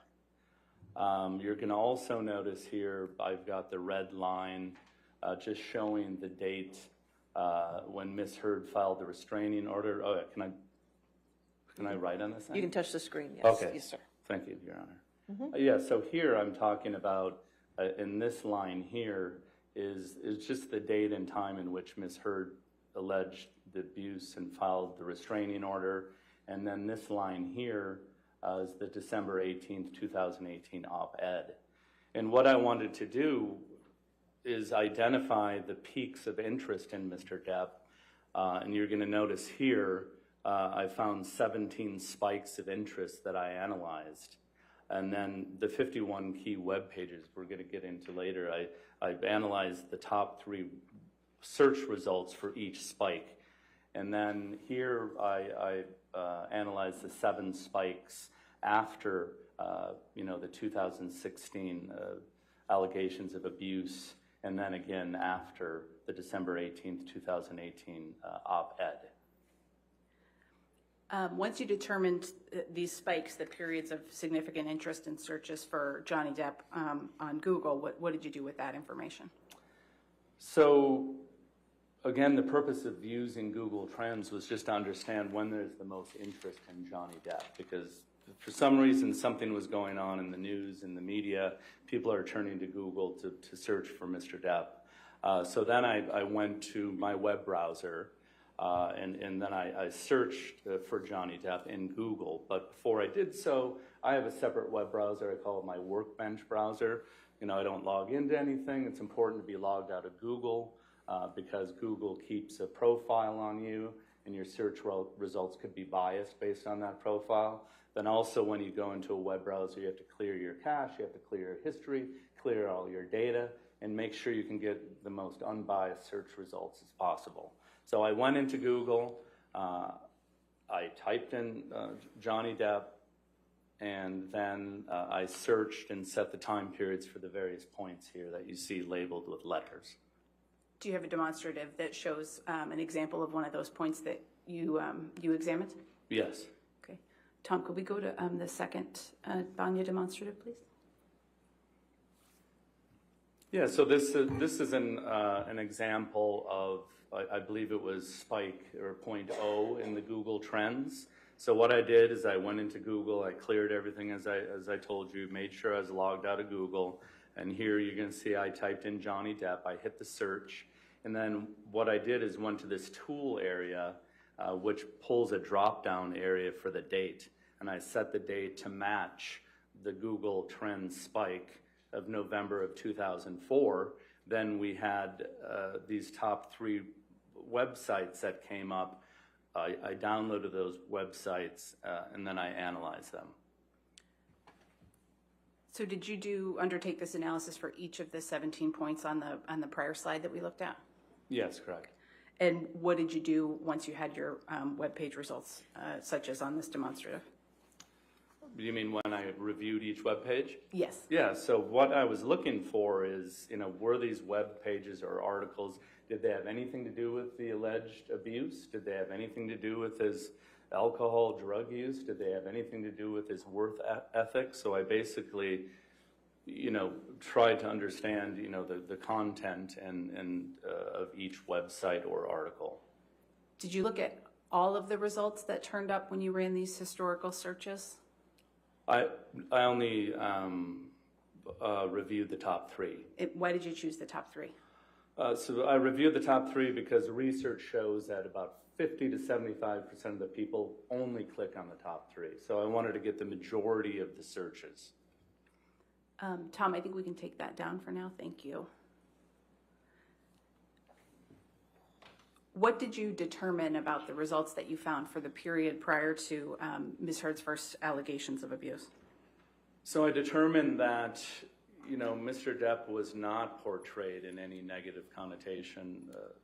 The web results were about his life and his career, his acting, his, pictures of him, relationships he was in, just pretty normal stuff. And what did you determine about the top results after Ms. Heard's initial allegations in 2016 and then the republication in the op-ed in 2018? Okay.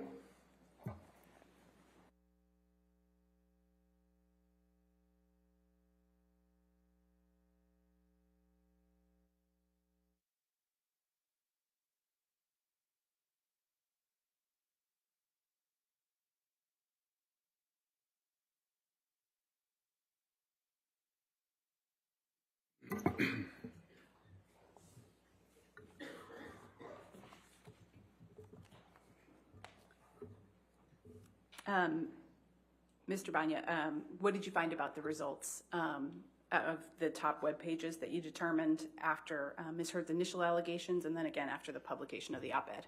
Yeah, so after the initial allegations in 2016, I found that the majority of them had to do with the alleged abuse.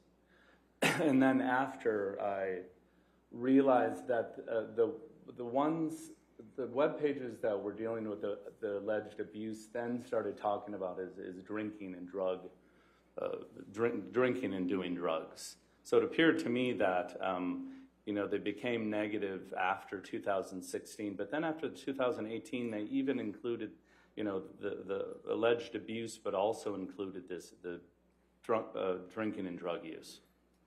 Did you form any opinions about the results that didn't refer to the allegations of abuse?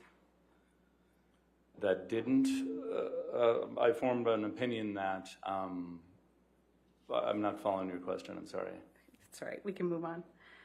Did any of the results that you analyzed refer to Mr. Depp's work ethic? No. Did you form any overall opinions about the results in the web pages that you looked at following Ms. Heard's accusations of abuse? Yes, as I stated, prior to 2016, the web pages were just about his daily life and career.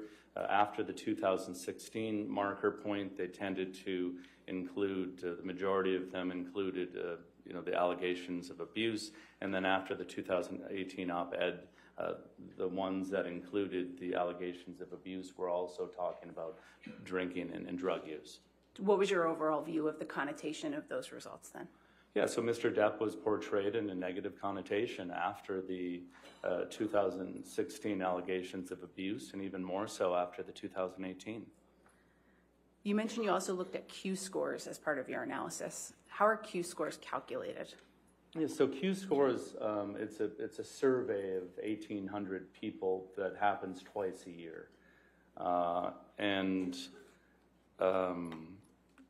What they do is it's internet-based, and they measure how well a celebrity or a brand is known, how much they're liked, and how much they're disliked. Q scores, include sports figures, celebrities, even cartoon characters, brands. So that's how the scoring system works. Do you have a demonstrative that reflects the Q score analysis that you prepared? Yes. Okay. Tom, could we have demonstrative C, please? And Mr. Banya, what does this tell us about the Q score analysis that you completed? Yeah, so what this is saying, again, these spikes are the Google trends that you've already seen, but what I've overlaid are his Q scores shown in the red, green, and purple area. And as you recall, I wanted to find out his Q score prior to the allegations of abuse in 2016, where he had a positive Q score of 11 and a negative Q score, a positive Q score of 35 and a negative Q score of 11. And then I looked at the Q scores after, and then after the op-ed. And what did you determine about those Q scores?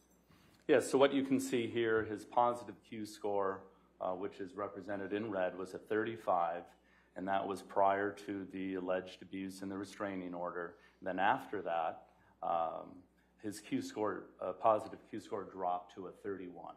And what that's saying is less people liked him after the date of the 2016 alleged abuse. And then his negative Q score went up from an 11 to a 16, which is telling you that more people disliked him during that time frame. And what did you find about the final Q scores that you looked at for Mr. Depp? Yeah, then you can see the Q score C that I have there in purple. His positive Q score went from a 31 to a 29. His negative Q score went from a 16 to a 15. So now his positive Q score dropped again from a 31 to a 29, meaning less people had a positive impression of Mr. Depp. And then his negative Q score did go from a 16 to a 15, so not as many people disliked Johnny during that time frame. What are your overall opinions about the Q scores that you analyzed? So my overall opinions are, as I mentioned earlier, I wanted to analyze the Q scores during this snapshot of time.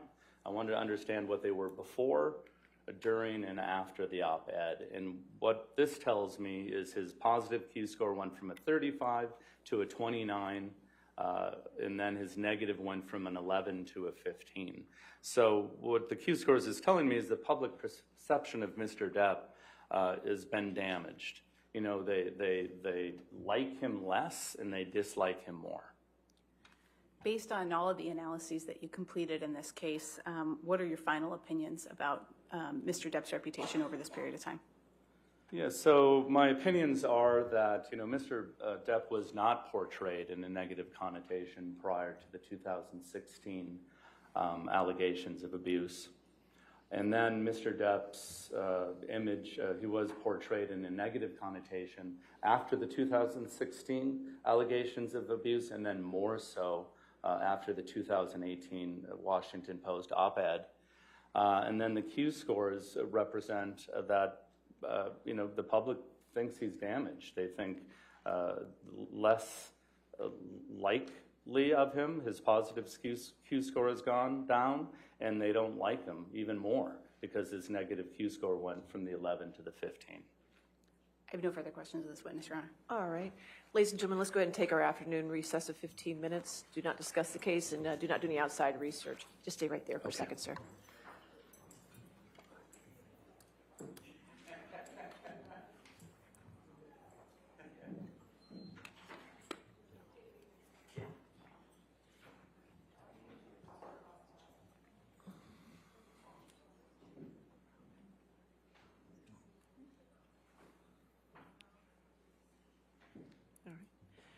And sir, since you're in the middle of your testimony, do not discuss your case even with the attorneys at this point or your testimony. Okay, sir? Okay, All right, thank you. but you can step down. We'll be back in about 15 minutes, okay? All right, so let's come back then at 3:35. All right, does it work? Okay. Thank you, Your Honor.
we ready for the jury?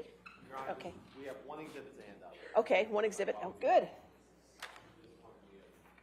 That means you're only down one, right? That's right. Okay, perfect. This is 1639. All right, thank you. All right. Go ahead and get the jury. 1639.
All right, please be seated. All right, cross-examination.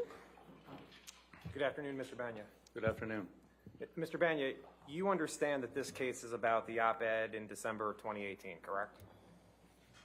I understand this case to be about the allegations of domestic abuse, both as it relates to the 2016 and the republication of that in the 2018 Washington Post op-ed. You understand that Mr. Depp is only suing Amber about the op-ed from December 2018, correct?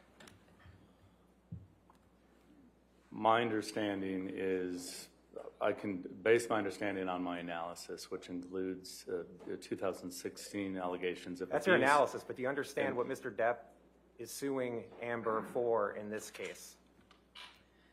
Objection, Your Honor, to the extent it calls for a legal conclusion. All right, I'll sustain the objection. Next question. Did you read the complaint in this case? Yes. Did you understand that Mr. Depp was only suing for the op-ed, about the op-ed? Yes. Okay. And Mr. Depp was not suing Amber in this case from his complaint about the accusation she made in 2016, correct? That is my understanding. And you're not able to separate out how Mr. Depp's reputation was impacted from the op-ed in 2018 versus how it was impacted when Ms. Heard filed for divorce in 2016, correct? That is not correct. Okay.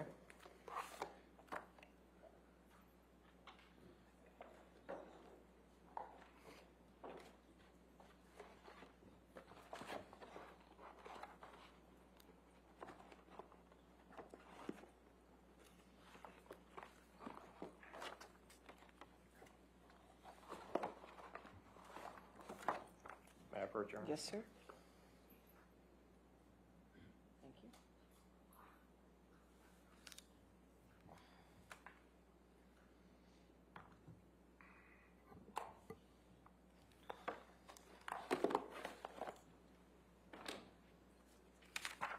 Mr. Banya, you took a deposition in this case, Yes, I did. and I was asking you the questions in that case. Is that right? That's correct. Okay. And you took that deposition on March 21st, 2022? That is correct. Okay. And you were under oath at the time, correct? Yes. Okay. And you're under oath to tell the truth, correct? Correct. Okay. Can you turn to page 83 of your transcript, which is on the 21st page of the... I'm here?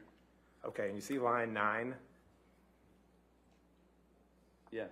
And I ask you, are you able to separate out how Mr. Depp's reputation was impacted from the op-ed versus how it was impacted by when Ms. Heard filed for divorce? And your answer was no, correct?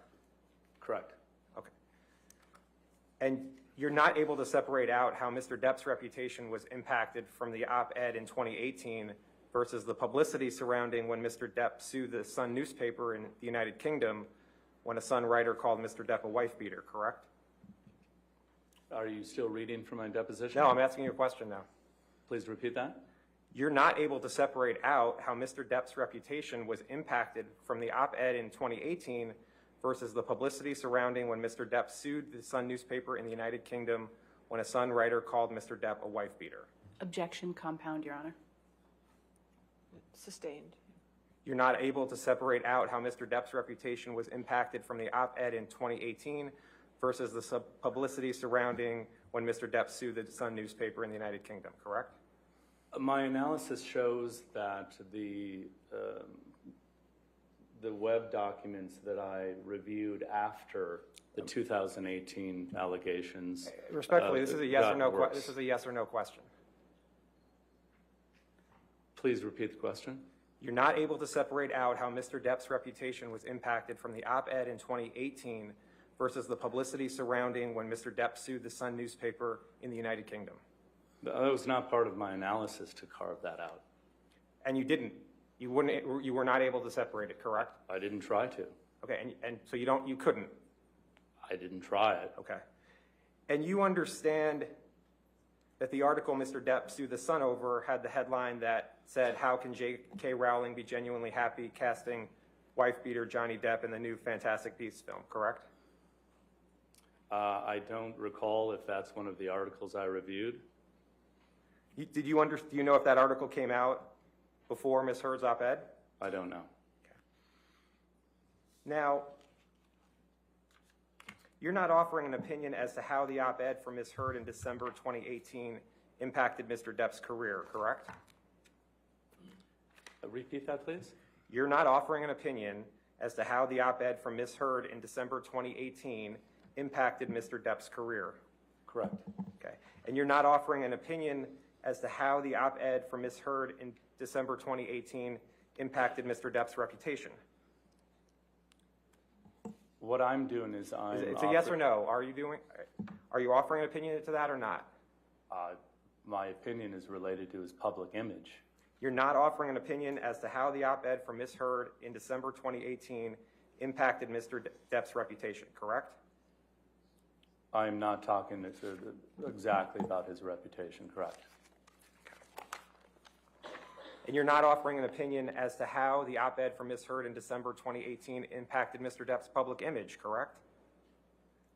I'm offering an opinion that after the 2018 it's a yes or no, sir. Image. It's a yes or no. You're not offering an opinion as to how the op-ed from Ms. Heard in December 2018 impacted Mr. Depp's public image. I am. Turn to your deposition transcript, please. And if you go to page 74, which is on page 19.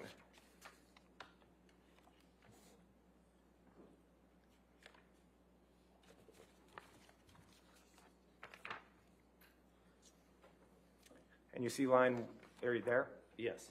You see line 1, starting on line 1. I asked you, and you're not going to testify how the December 2018 op-ed impacted Mr. Depp's public image. Answer, that's correct. That was your testimony at the time, correct? Well, that was Johnny your answer Depp's at the time, perception correct? is Sir, a negative that was your answer at the perception. time, correct? Okay. Yes. And that was your answer on March 21st, 2022, correct? Yes, the date of the deposition. So that was a month and a half ago, Right. correct? Okay. And you're not offering an opinion as to whether the op-ed from Ms. Heard made Mr. Depp more hireable or less hireable, correct?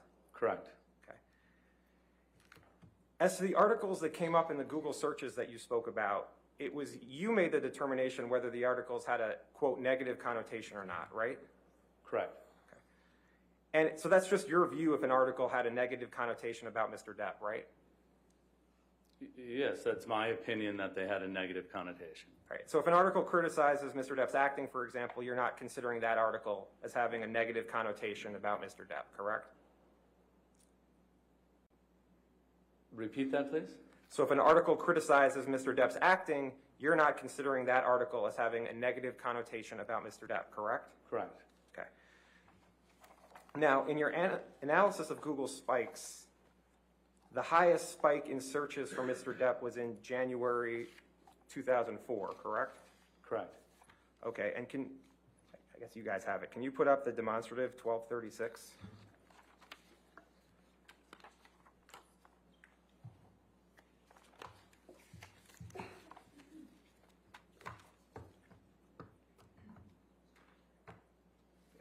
It's published. And can you see that, Mr. Yes. Van? Can we make it just a little bit bigger?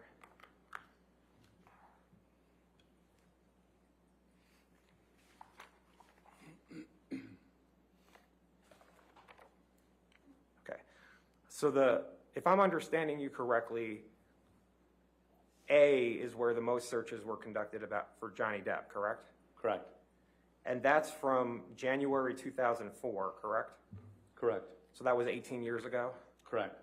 Okay. And that was when Ms. Heard was 18 years old? I don't know. Okay.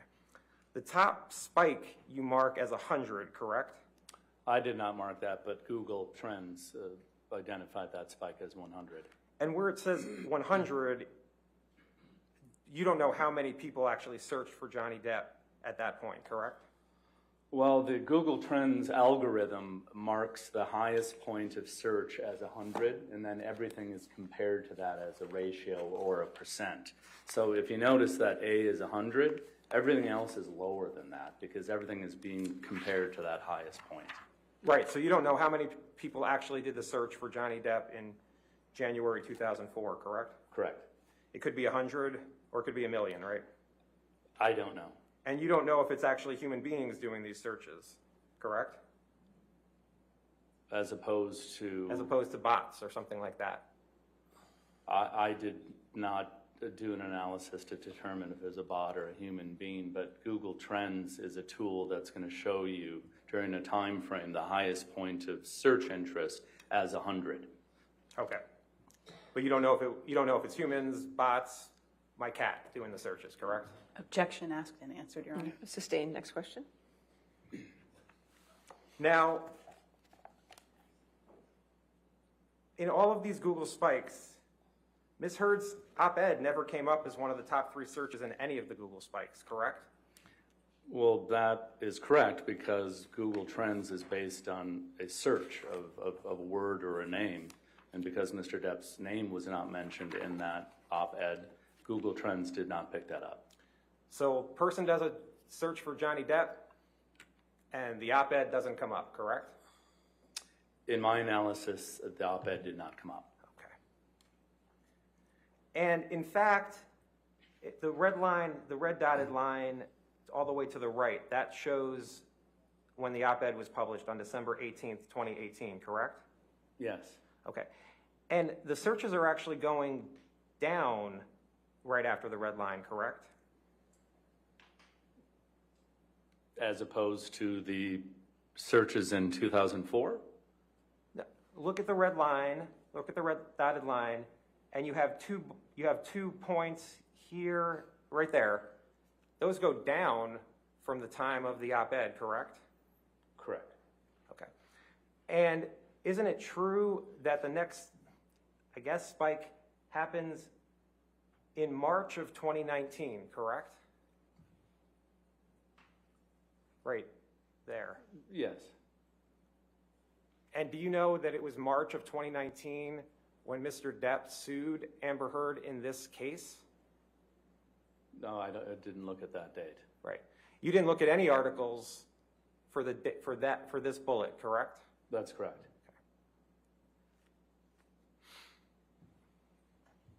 And since Ms. Heard's op-ed came out on December 18th, 2018, you would agree with me that by definition, all the spikes you analyzed before December 18, 2018 could not have been caused by the op-ed, right?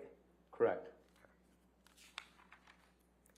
So articles about Mr. Depp's drug use before December 2018 could not have been caused by the op-ed, correct?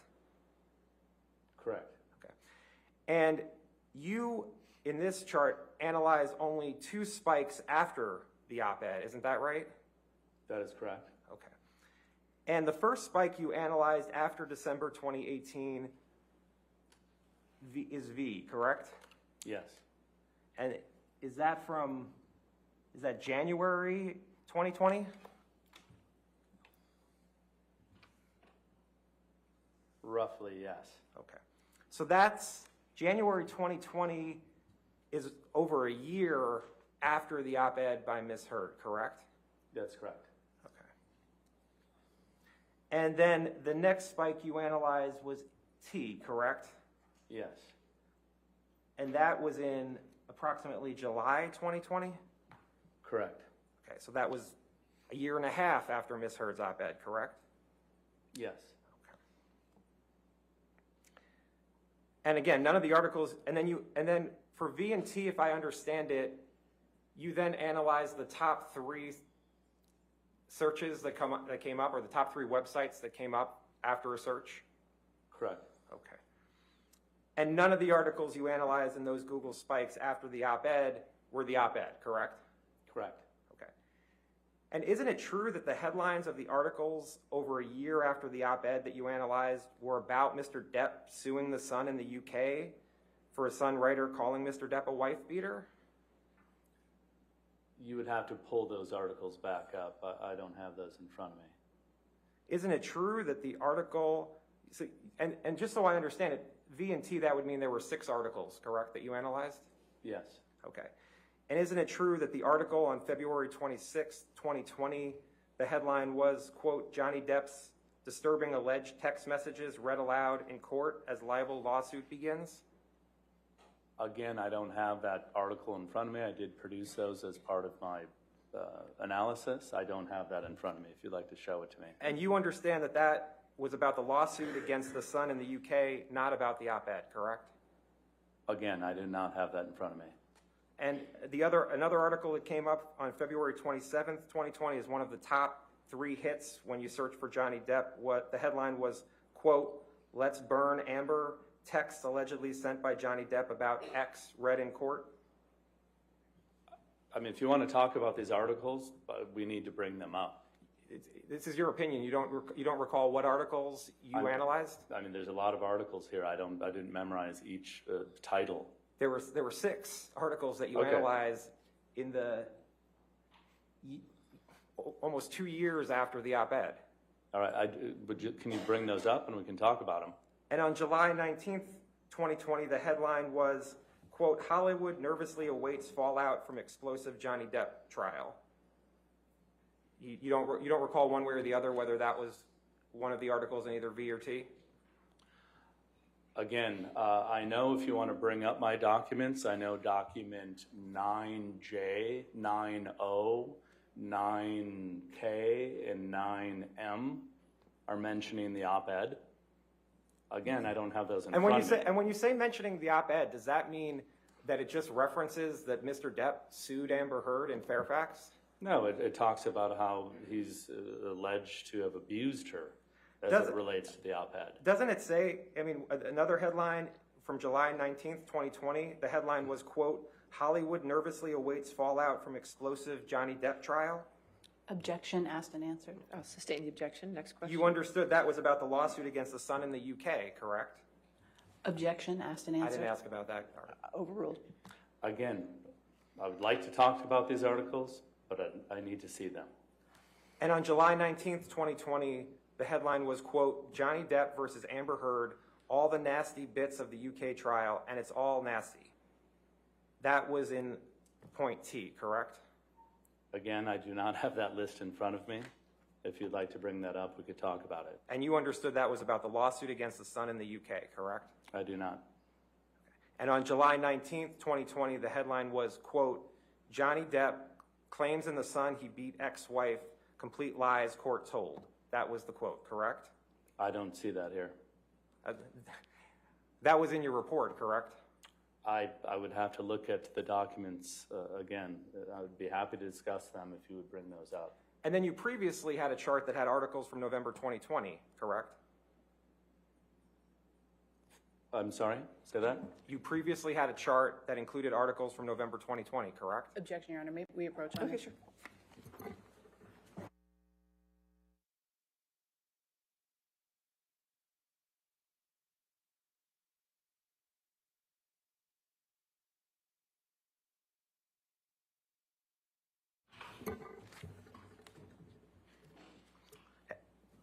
You understood it was Mr. Depp's decision to sue the Sun, correct?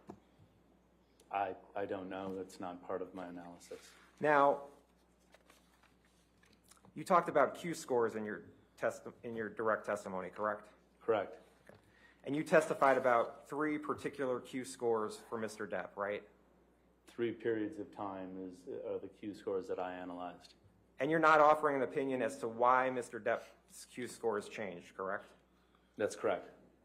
And Q scores can go up and down for actors for any sort of reason, correct? That's possible. You recall testifying that they could go up and down for any sort of reason in your deposition. Yeah, they can go up and down for many different reasons. So you're not offering an opinion that Mr. Depp's Q scores were damaged because of Ms. Heard's op-ed, correct? That's correct. Okay. And in comparing the Q scores from before the op-ed to the Q scores after the op-ed, Mr. Depp's Q scores dropped by 2 points, correct? I don't have those Q scores in front of me, but if you're looking at them, I believe we can show the 3rd page of this demonstrative. What was your question, please? Mr. Depp's positive Q scores from B to C dropped by 2 points, correct? Yes. You're not an expert on statistics, correct? Correct. And even though you're not an expert, you have an idea about what the term statistically significant means, correct? Yes. And statistical significance is a measure of whether your findings are meaningful, right? Yes, I don't think you need statistics to understand Q scores. And you don't know if there's any significance to a drop in 2 points in positive Q score, correct? Well, there absolutely is. When you're ordering Q scores on points in time. Mr. Banya, go to your deposition, page 113, which is on 29.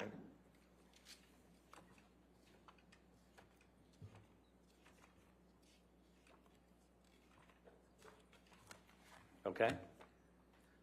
At 10, page 113, line 10, it says, so you're not offering an opinion as to the significance of a change in Q score, correct? Answer, correct. Well, you're talking about statistically a difference. What I'm talking about is how we use Q scores in the industry. When you see a Q score dropping from a 31 to a 29, there's an issue. Is this somebody you really want to hire to endorse your products or your service? No, you probably not. You want to look into why, what is going on in the public to make these Q scores drop like that. And you don't know exactly the significance between 5 or 6 points of drop in Q score, correct? Correct. Okay. Now, and it shows here that Mr. Depp's negative Q score actually got better from point B to point C, correct? Correct. So that's actually better for Mr. Depp, correct? Correct. Okay. And you understand that Dr. Alan Jacobs reviewed your opinions in this case? Yes. And you understand that Dr. Jacobs reviewed additional Q score data, correct? Yes. Okay. Can we please put up Plaintiff's Exhibit 889 at 117?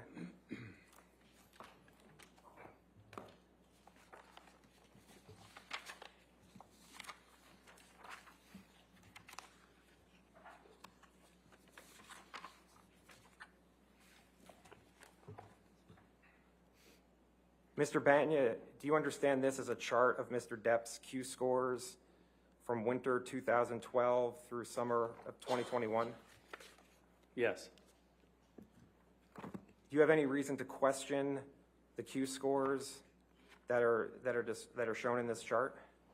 Like I said in my deposition, I've not received the actual data to build this chart, but I don't have any reason to not believe that this is accurate. As I understand it, Q scores are performed on a celebrity like Mr. Depp twice a year, correct? Yes. So there's winter of a particular year, and then there's summer of a particular year? Yes. And the winter scores come out around February, is that right? I don't have that information in front of me, but it sounds right. And so would you know when the summer scores come out? I don't. Okay. And this chart shows, well, permission to publish this chart as a demonstrative, Your Honor. Any objection? I don't think this witness has laid an appropriate foundation for it, Your Honor. He said he has no reason to question the Q scores. I'll allow it as a demonstrative. That's fine.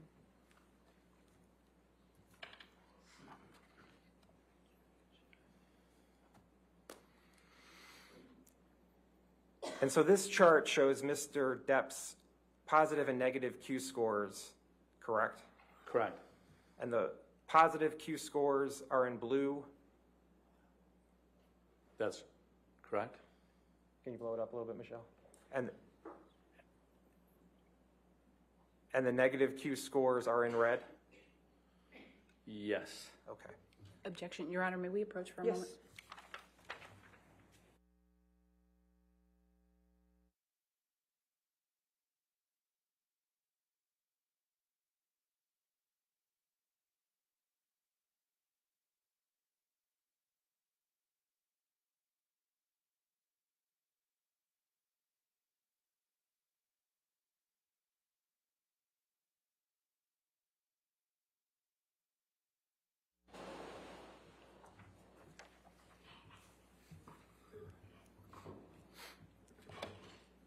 Mr. Banya, the positive Q score for Mr. Depp in the winter of 2012 is 42, correct? It's in between. Yeah, it's in between 40 and 45. Okay. And did you check the actual Q scores that Mr. Jacobs demonstrated in his report? No, my analysis was a snapshot of time. I wanted to know Johnny Depp's Q scores directly before the 2012 allegations, the 2016 allegations of abuse, and after. Okay. And you see here that the positive Q scores for Mr. Depp dropped from 42 in the winter of 2012 to 35 in the summer of 2016, correct? Yes. That's a 7-point drop, correct? Yes. And that's before Ms. Heard had her divorce filing, correct? That's correct. Okay. And that drop in Mr. Depp's positive Q scores could have nothing to do with Ms. Heard's op-ed, correct? Correct. And that drop could have nothing to do with the allegations Ms. Heard made after the divorce filing, correct? Correct. And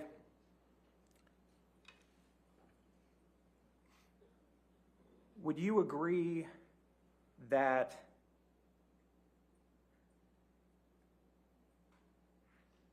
the positive Q scores actually start to show an increase for Mr. Depp after the op-ed? There's a decrease and then there's an increase? Yep. And the same for the negative Depp Q scores. There's a bit of a positive, and then it goes down, correct? Yes. So really the op-ed had no effect on Mr. Depp's Q scores, correct? As I mentioned, my analysis looked at the snapshot of time, and it shows that he was harmed, from before the allegations of abuse in 16 to after the op-ed in 2018. You looked at 3 Q scores, and you could have looked at 1, 2, 3, 4, 5, 6, 7, 8, 9, 10, 11, 12, 13, 14, 15, 16, 17, 18. I won't even count the 2021 scores. 18 Q scores, correct? Yep. Okay, and you looked at 3, right? That's correct. And that's what you're basing your opinion on, that the op-ed damaged Mr. Depp's Q scores? Yeah, so what we need to That's understand is Q scores. my question is a do yes or go no. up Your and counsel down. can come back and ask what you whatever I you want. wanted to do Your is Honor. I wanted to analyze. Sir, if you can just answer his yes or no Oh, question. sorry. That's fine. I didn't hear your question. You looked at 3 Q scores instead of 18 Q scores, correct? That's correct. And did you look at the Q scores at all after the Dan Wooten article that came out in April of 2018? Objection, asked and answered, Your Honor. I don't think I asked that. Overruled, I'll allow it. No. Okay. Thank you. I have nothing further. All right, redirect.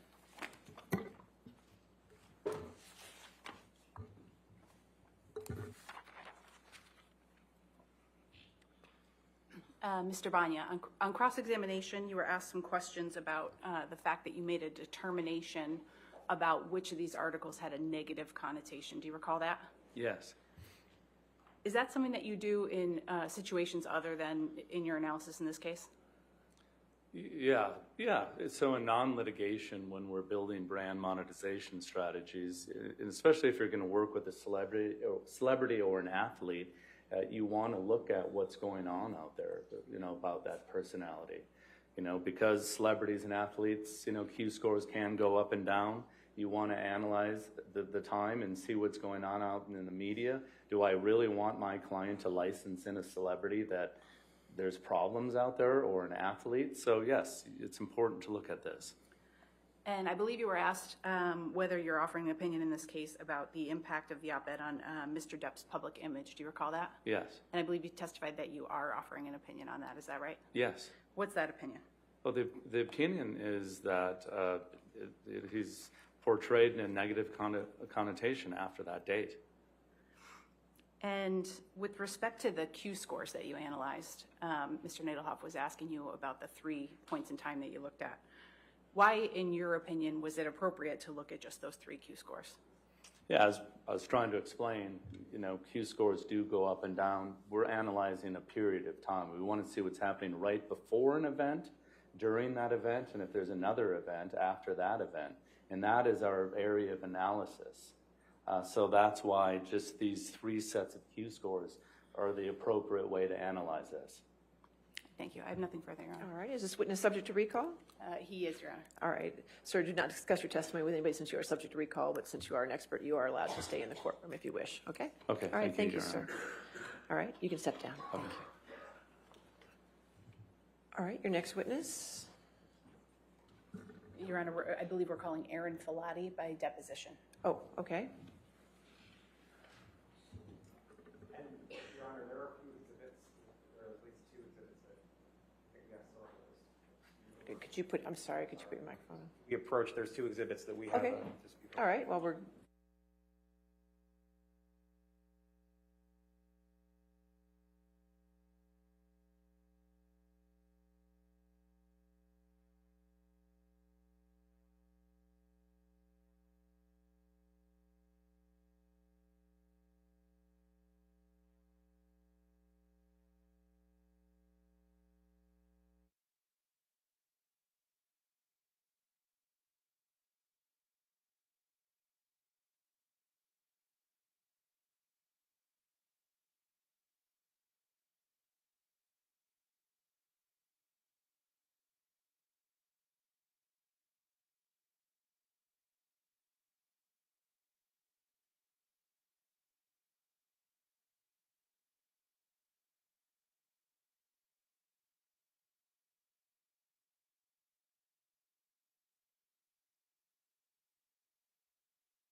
All right, your next witness then?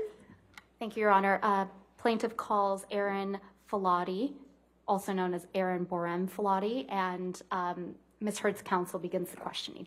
Okay, thank you.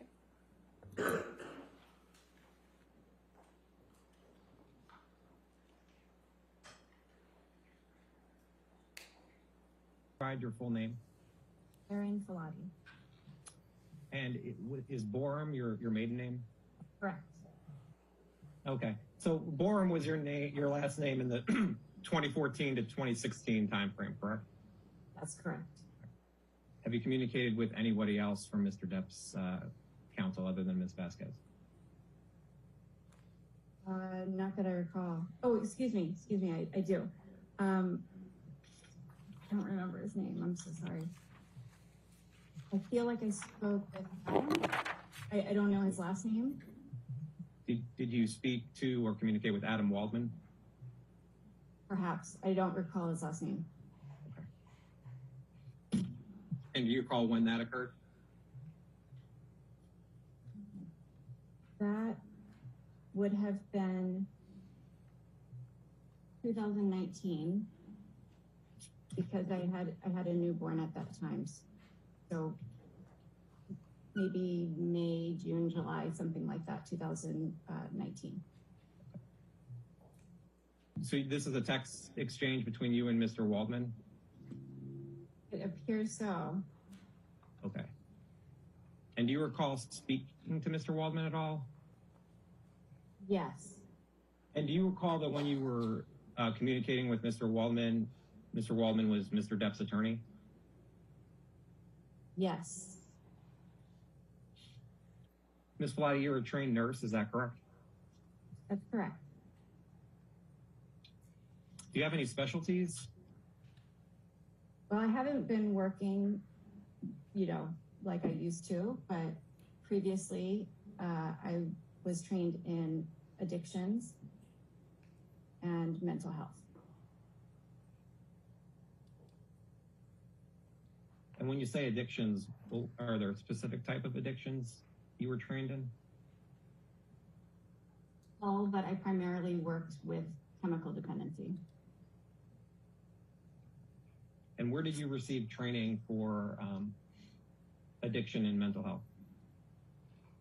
Different employment places, and then I became a certified registered addictions nurse.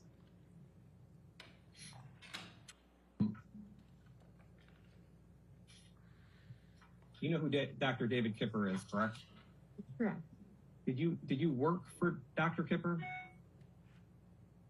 Not directly, but he would hire the agency I provided nursing services for, which was Turning Point, I believe. So I worked under his guidance, but not specifically for him. Most of the time. There have been times where I've worked specifically for him.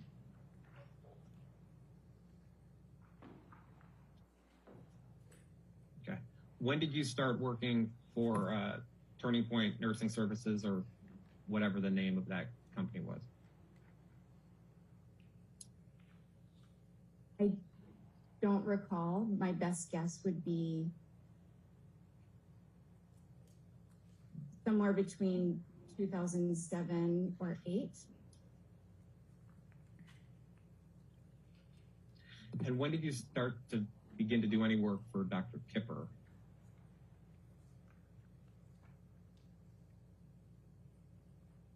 I believe 2014.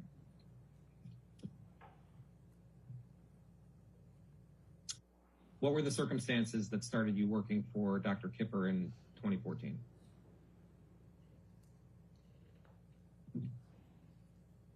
If I recall correctly, it would be for services for Ms. Heard. Were you ever responsible for Mr. Depp's nursing care while he was under the treatment of Dr. Kipper? I provided him with nursing care. Exhibit 2.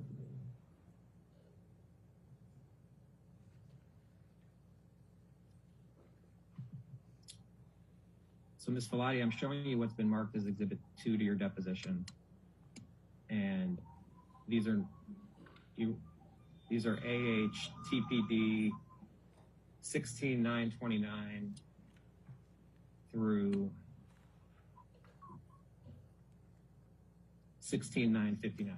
And is that the paper documents you have, a set of the paper documents you have in front of you? Part of it. The first page. And the first page might have said at the bottom also K182. Yes, I have that. Okay. Do you recognize these as your, what are these? These are my nursing notes kept for Ms. Heard. Yes. And these are notes you created? Yes. Did you create these notes in the ordinary course of business? Yes. Okay.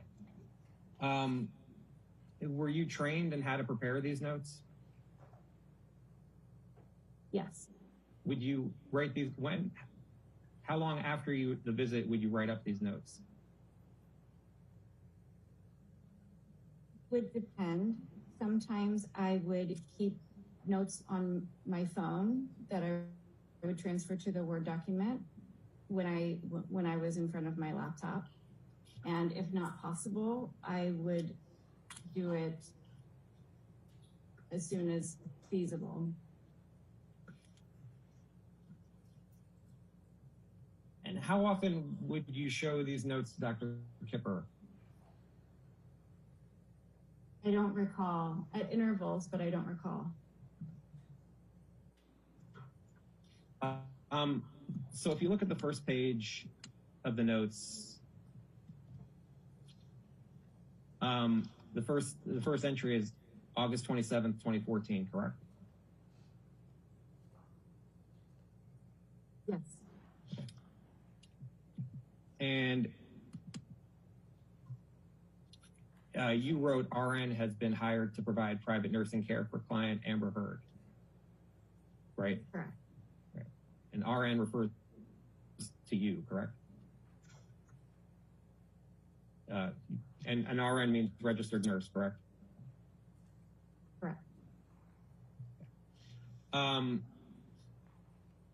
And throughout the notes, and you say this here, Amber Heard would be referred to as client or AH, correct? That's correct. All right. And Johnny Depp would be referred to as JD? That's correct. Would you agree that Mr. Depp and Amber would get into verbal arguments? I recall a general sense of discord in the relationship. And what do you mean by general sense of discord? I just recall there being disagreements, reconciliation, and kind of that repeating pattern. And would you be at times taking care of Amber because of the disagreements between Mr. Depp and Amber? I provided emotional support. I was not present with her often, but was available over the phone, via text, and sometimes in person. Do you recall that in March 2015, Amber went to Australia to be with Mr. Depp? Yes, I remember she went to Australia. As to the dates, I would have to look through documentation to ascertain the exact dates. Okay.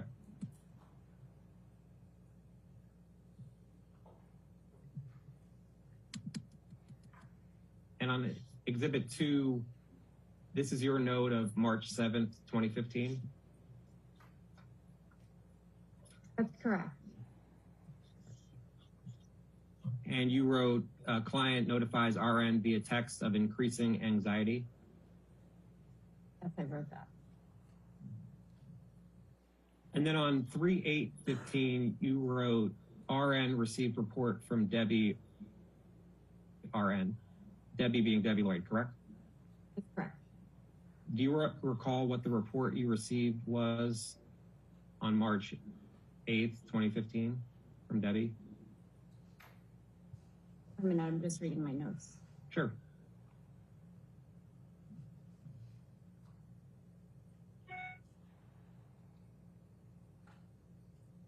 So to answer your question, no, I don't recall specifics of what the report would have been. I assume, based on this note, that would have been a phone call. Okay.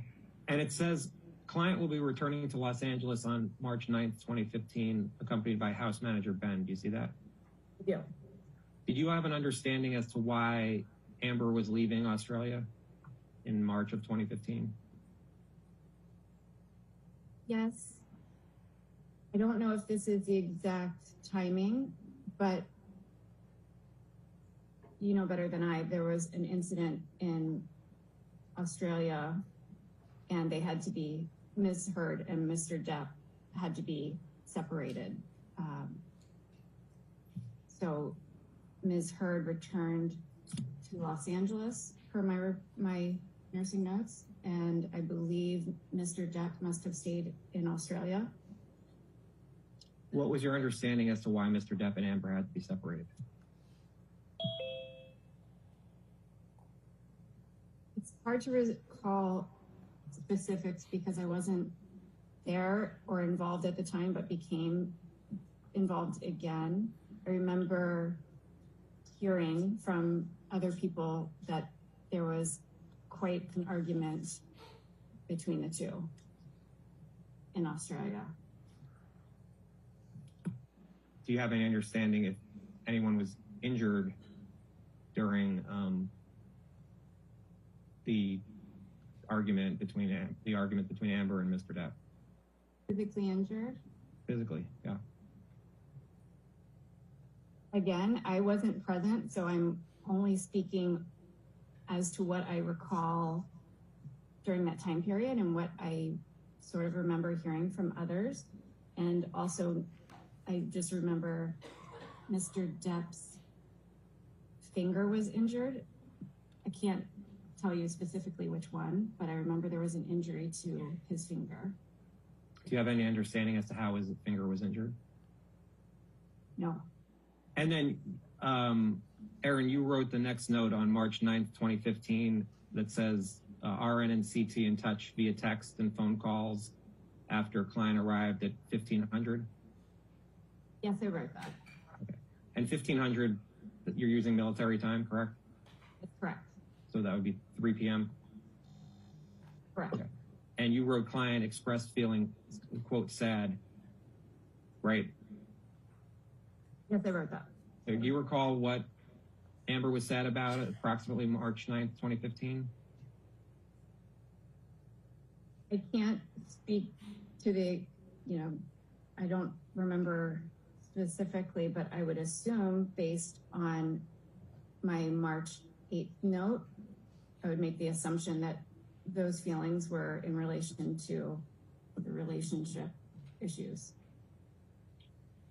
You wrote, client states she would like to discuss recent events between her and husband with RN in private tomorrow. Plans are made for RN to visit client at her home tomorrow. Yes, I wrote that.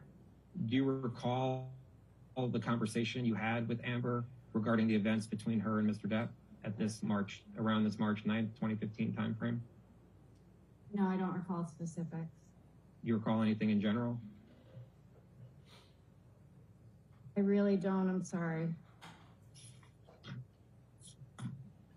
Did Amber express any fear of Mr. Depp at this time? I don't recall. I don't see that in this note, so I can't speak to that. And then the note for March 10th, 2015, you see that note? I do. You can take this down.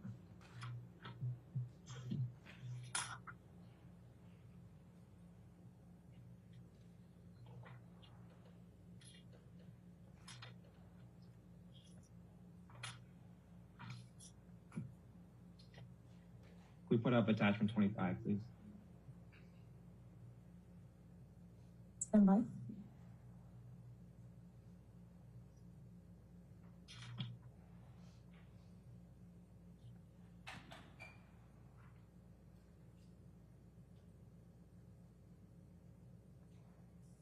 Exhibit 4.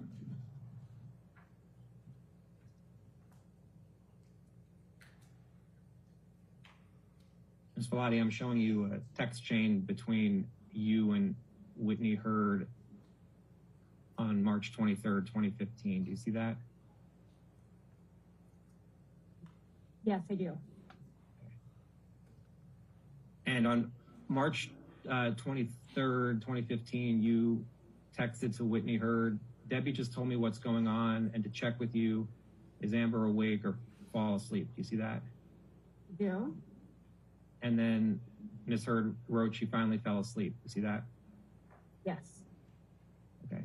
Then you wrote, thank goodness, she must be exhausted. I'm sorry, just to confirm, this is from Whitney Hurd, not Amber Hurd, correct? As I understand it, it says Whit Hurd. Is that your understanding? I assume. Thank you. And then do you recall ever communicating with Whitney Hurd via text or chat? That sounds familiar. Okay. And you wrote, thank goodness, she must be exhausted. Do you want me to come to the loft, or is she safe and sound asleep? You see that? I do see that. Okay. And then Whitney wrote, safe? Question mark? No, she's not. Kept saying she wants to kill herself. You see that? See that? Were you ever concerned about Ms. Hurd's safety as it relates to Mr. Depp? So if she made comments to me that she was not safe, I would be concerned about her to ensure that she was safe. Yes. Do you recall Ms. Hurd making comments to you about her safety?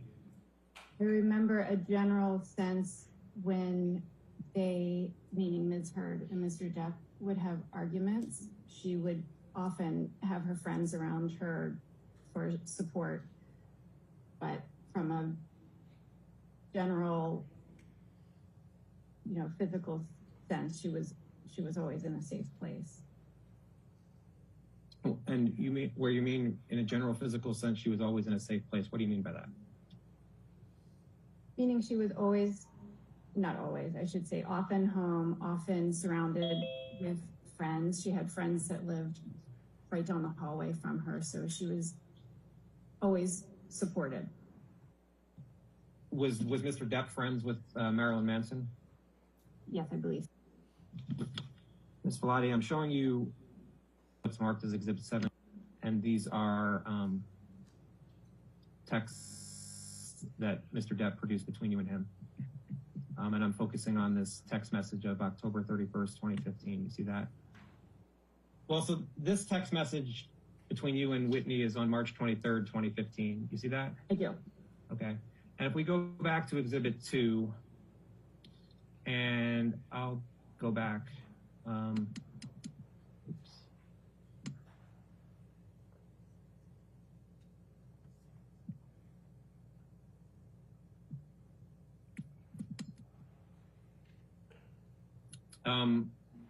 There's no entry for March 23rd, 2015. Yeah. You see that? Not everything you did for Ms. Hurd as a nurse is reflected in these notes, correct? And the next notes we have are November 25th, 2015. Do you know why there's a long period where there's no notes? Yes. Perhaps I can shed some light for you and everyone on the relationship. When I was first hired to care for Ms. Hurd, I worked full-time. I was assigned 24/7 basically. And after a period of time, I became more part-time and on call. And I was working with different clients at the time. So I would,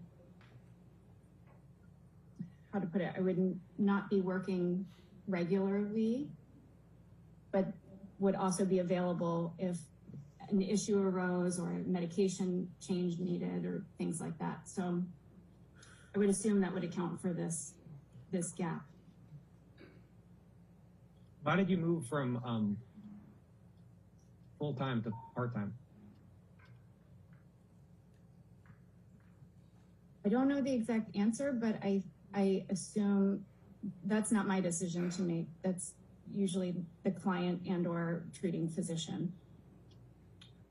Okay, so that's the first page of Exhibit 2. Yes, thank you.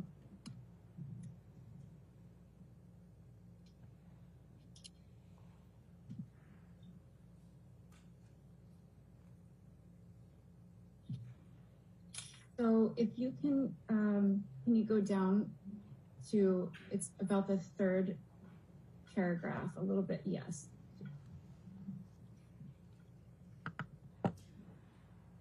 Per report from JD, which refers to Mr. Depp, Debbie, RN, and Dr. Kipper, client AH, which is Ms. Heard, has reportedly been experiencing increased anxiety and agitation recently and has had several outbursts of anger and rage.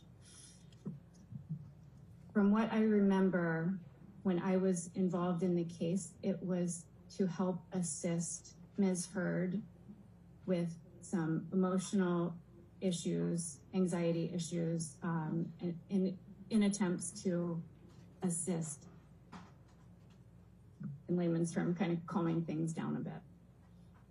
Do you recall any examples that you knew of anger and rage showed by Amber?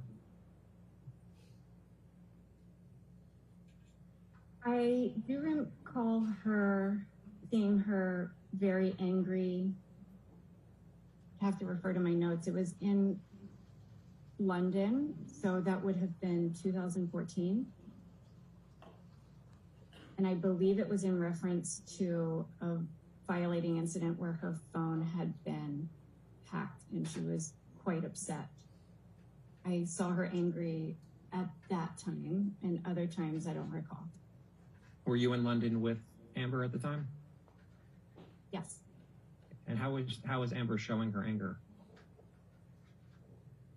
I recall loud, kind of elevated voice, yelling, crying, quite upset. Do you recall receiving a call from Amber around December 16th, 2015 regarding this argument between Mr. Depp and Amber? I don't recall a specific phone call. Would you doubt that a phone call occurred if you wrote it down in your notes? If I wrote it, I don't doubt that it occurred. I just don't have memory of it. And now you see the note on December 17th, 2015? Yes. And you wrote RN in contact with client to notify her that she'd be able to deliver medications to her home. RN waited at door for several minutes after knocking. Client greeted RN at door looking disheveled. Hair appeared unbrushed. Client appeared weepy and sad. Posture is slouched. Client told RN about argument with husband. RN offered emotional support but reminded client that RN could not stay as was on duty with another client and was only visiting in order to deliver medication. Per client, she had not had contact with husband since altercation. Client had visible bright red blood appearing at center of lower lip. When RN made client aware that she was actively bleeding on her lip, client stated it was from injury sustained in the, and then it's blank. You see that? And then we can keep going down in the argument between her and her husband, and that it continues to bleed actively. You wrote that? Yes. And then you also wrote clients also states that her head is bruised and that she lost clumps of hair in altercation. You wrote that? I assume so. It's in my notes. Okay. And then you wrote, RN briefly looked at client's scalp but was unable to visualize the hematomas client had described. You wrote that? Yes, I would agree. And then you wrote RN encourage client to be seen by physician Dr. Kipper or go to emergency urgent care for thorough assessment. You see that? I do. And then you wrote client states she will contact Dr. Kipper tomorrow. Client is supported by friends Rocky and IO who will be staying in client's home with her. You wrote that? I agree, yes. Okay. And then on December 18th, 2015, you wrote client states she went to Dr. Kipper's office and was assessed by NP Monroe T as Dr. Kipper was out of the office. You wrote that? Yes, And NP stands for nurse practitioner. that's correct. And you understand Monroe T stood for Monroe Tinker? Yes, Do you recall if Mr. Depp ever forgot to take any of his medication?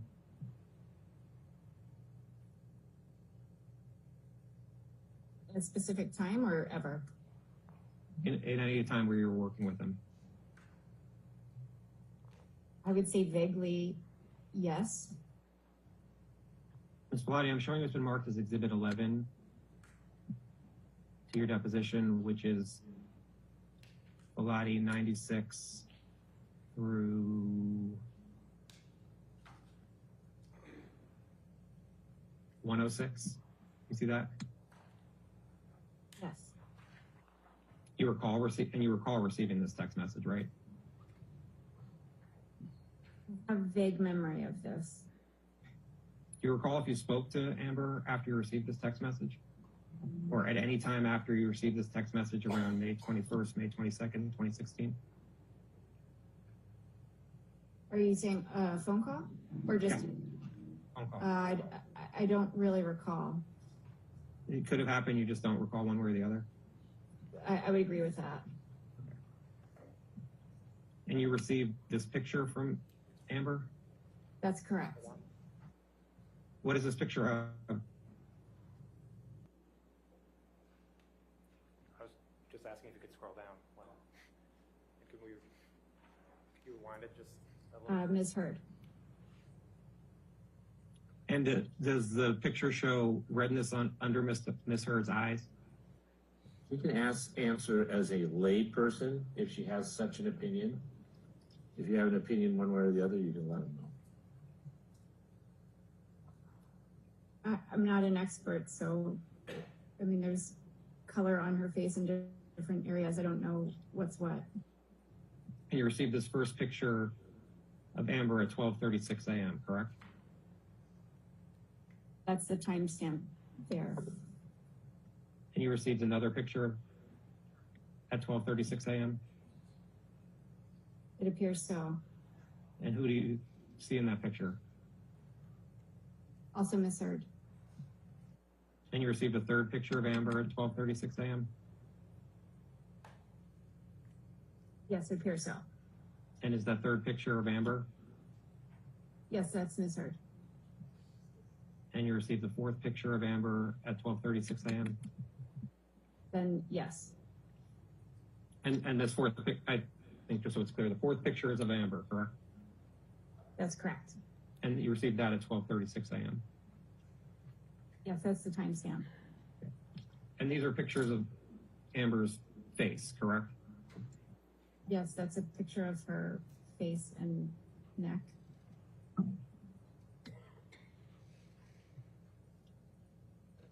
Do you recall you recall receiving those pictures? Like I said, I have a vague memory of this, but I don't specifically remember receiving it.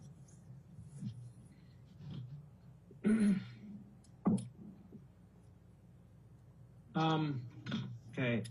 Do you know if you reported these pictures or what Ms. Heard reported to you to Dr. Kipper? I would assume that if any information was presented to me, I would have contacted Dr. Kipper. And do you know how you would have contacted Dr. Kipper? No, I depending on the date, time, I would sometimes call, email, text. Do you recall if you wrote nurse notes for this incident? I don't recall. Do you want us to look at Exhibit 2? That's the nursing notes? Yeah. Why don't we do that? So there's notes for May 11th, 2016. You see that? Yeah. And then the next notes for May 26th, 2016. Yes. Okay. Do you know why you didn't include notes for May 21st, 2016? I don't know.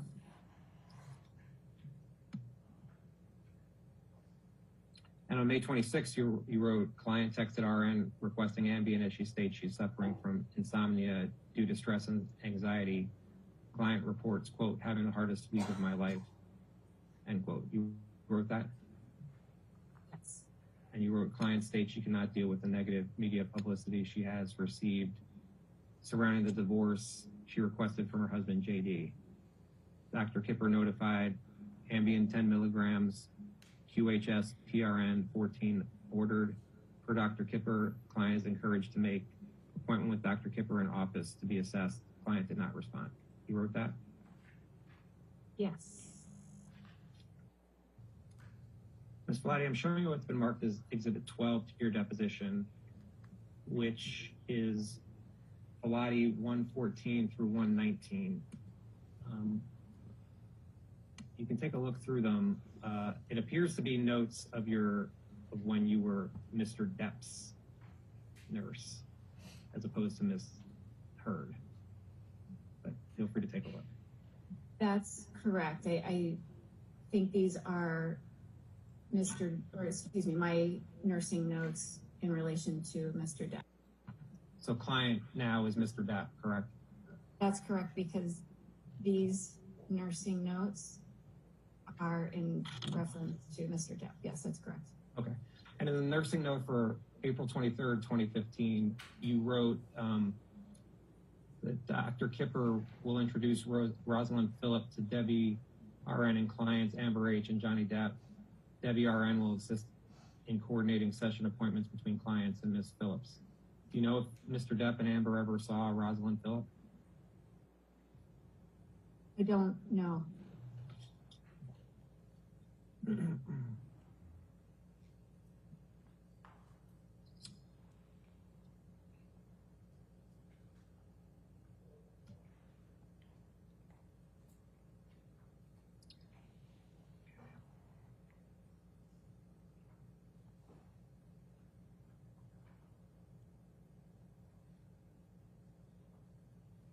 And at Pilates 117,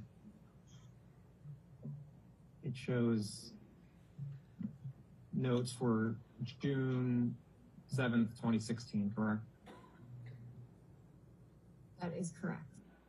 You wrote, the following medications were approved per Dr. Kipper to be given to the client, and then there's a list of medications. You wrote these notes, correct? Yes, that's correct. And did you understand that Mr. Depp was taking those medications as of June 7th, 2016?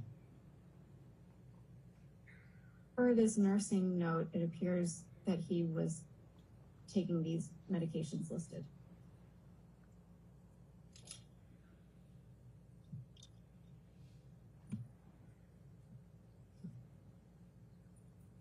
And then there's a nursing note for June 26, 2016. You see that? Yes. And it says, you wrote, client is going through divorce with wife Amber H. and is dealing with the loss of his mother, passed away 1 month ago. Client was provided with the divorce request from wife AH 3 days after mother passed away. Do you see that? Yes. And you wrote that? Yes.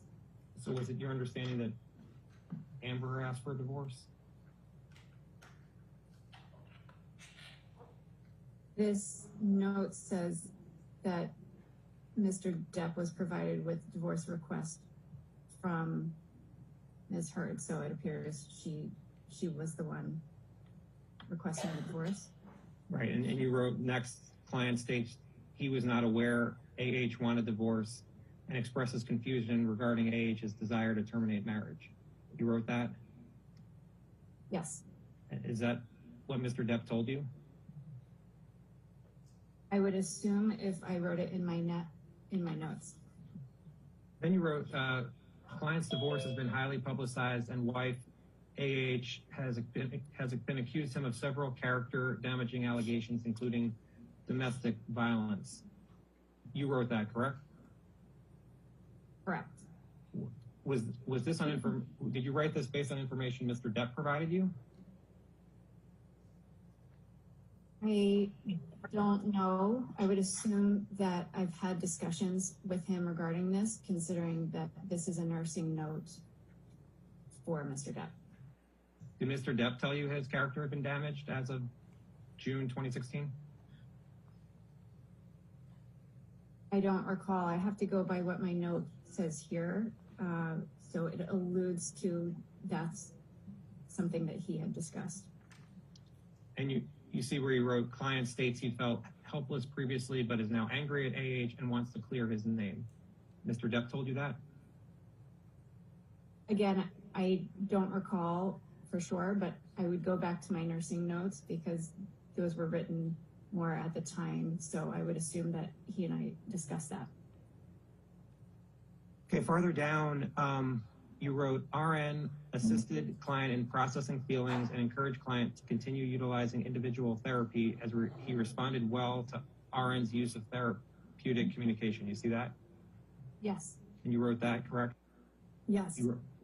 Then you wrote, client is resistant, stating, quote, I don't want anyone like Amber's wife therapist. He has only made things worse, end quote. You see that? Yes. And you wrote that? Yes. And where it's quotes, I don't want anyone like Amber's therapist. He's only made things worse. That was something that Mr. Depp told you? Again, as I have it in quotations, I assume he made that statement. A little farther down, you wrote, throughout RN's visit, client maintains attention and is actively participating in conversation. Client consumed 3 vodka drinks during RN's seven-hour visit. Client did not eat during visit and drank water only with several prompts from RN. RN educated client on possible interactions between prescribed medication and alcohol. Client verbalized understanding but stated, quote, right now I need a little alcohol for all the bad things I'm going through, end quote. You wrote those lines? Yes. Say the document speaks best as to how many drinks Mr. Depp had? Correct. And that Mr. Depp drank 3 vodka drinks during your visit? That's what my note says. And then you said RN provided one-on-one emotional support and encouraged clients to limit and or abstain from alcohol and illicit drugs. You wrote that? Yes. Do you recall why you told Mr. Depp to abstain from illicit drugs? No, but I did, and not just with Mr. Depp, but in my line of nursing, provide education always with any medication clients are on and contraindications. Do you know if Mr. Depp ever took any illicit drugs during the 2014 to 2016 timeframe? I don't know. I didn't witness him using any illicit drugs, so I can't speak to that. Your Honor, at this point, the questioning switches over to questions for by counsel for Mr. Depp.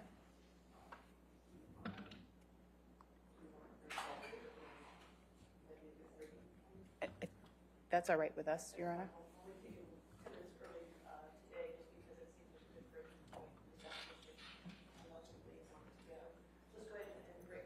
I'm sorry, let's go ahead and break for the evening. We will see you in the morning. Just do not discuss the case and do not do any outside research, all right? And we'll have the rest of this tomorrow morning, okay? Thank you.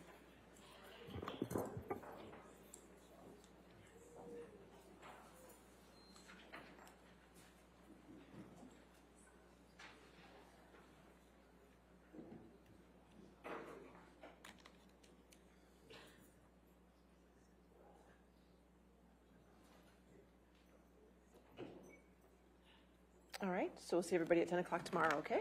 Thank you. Thank you, Your Honor.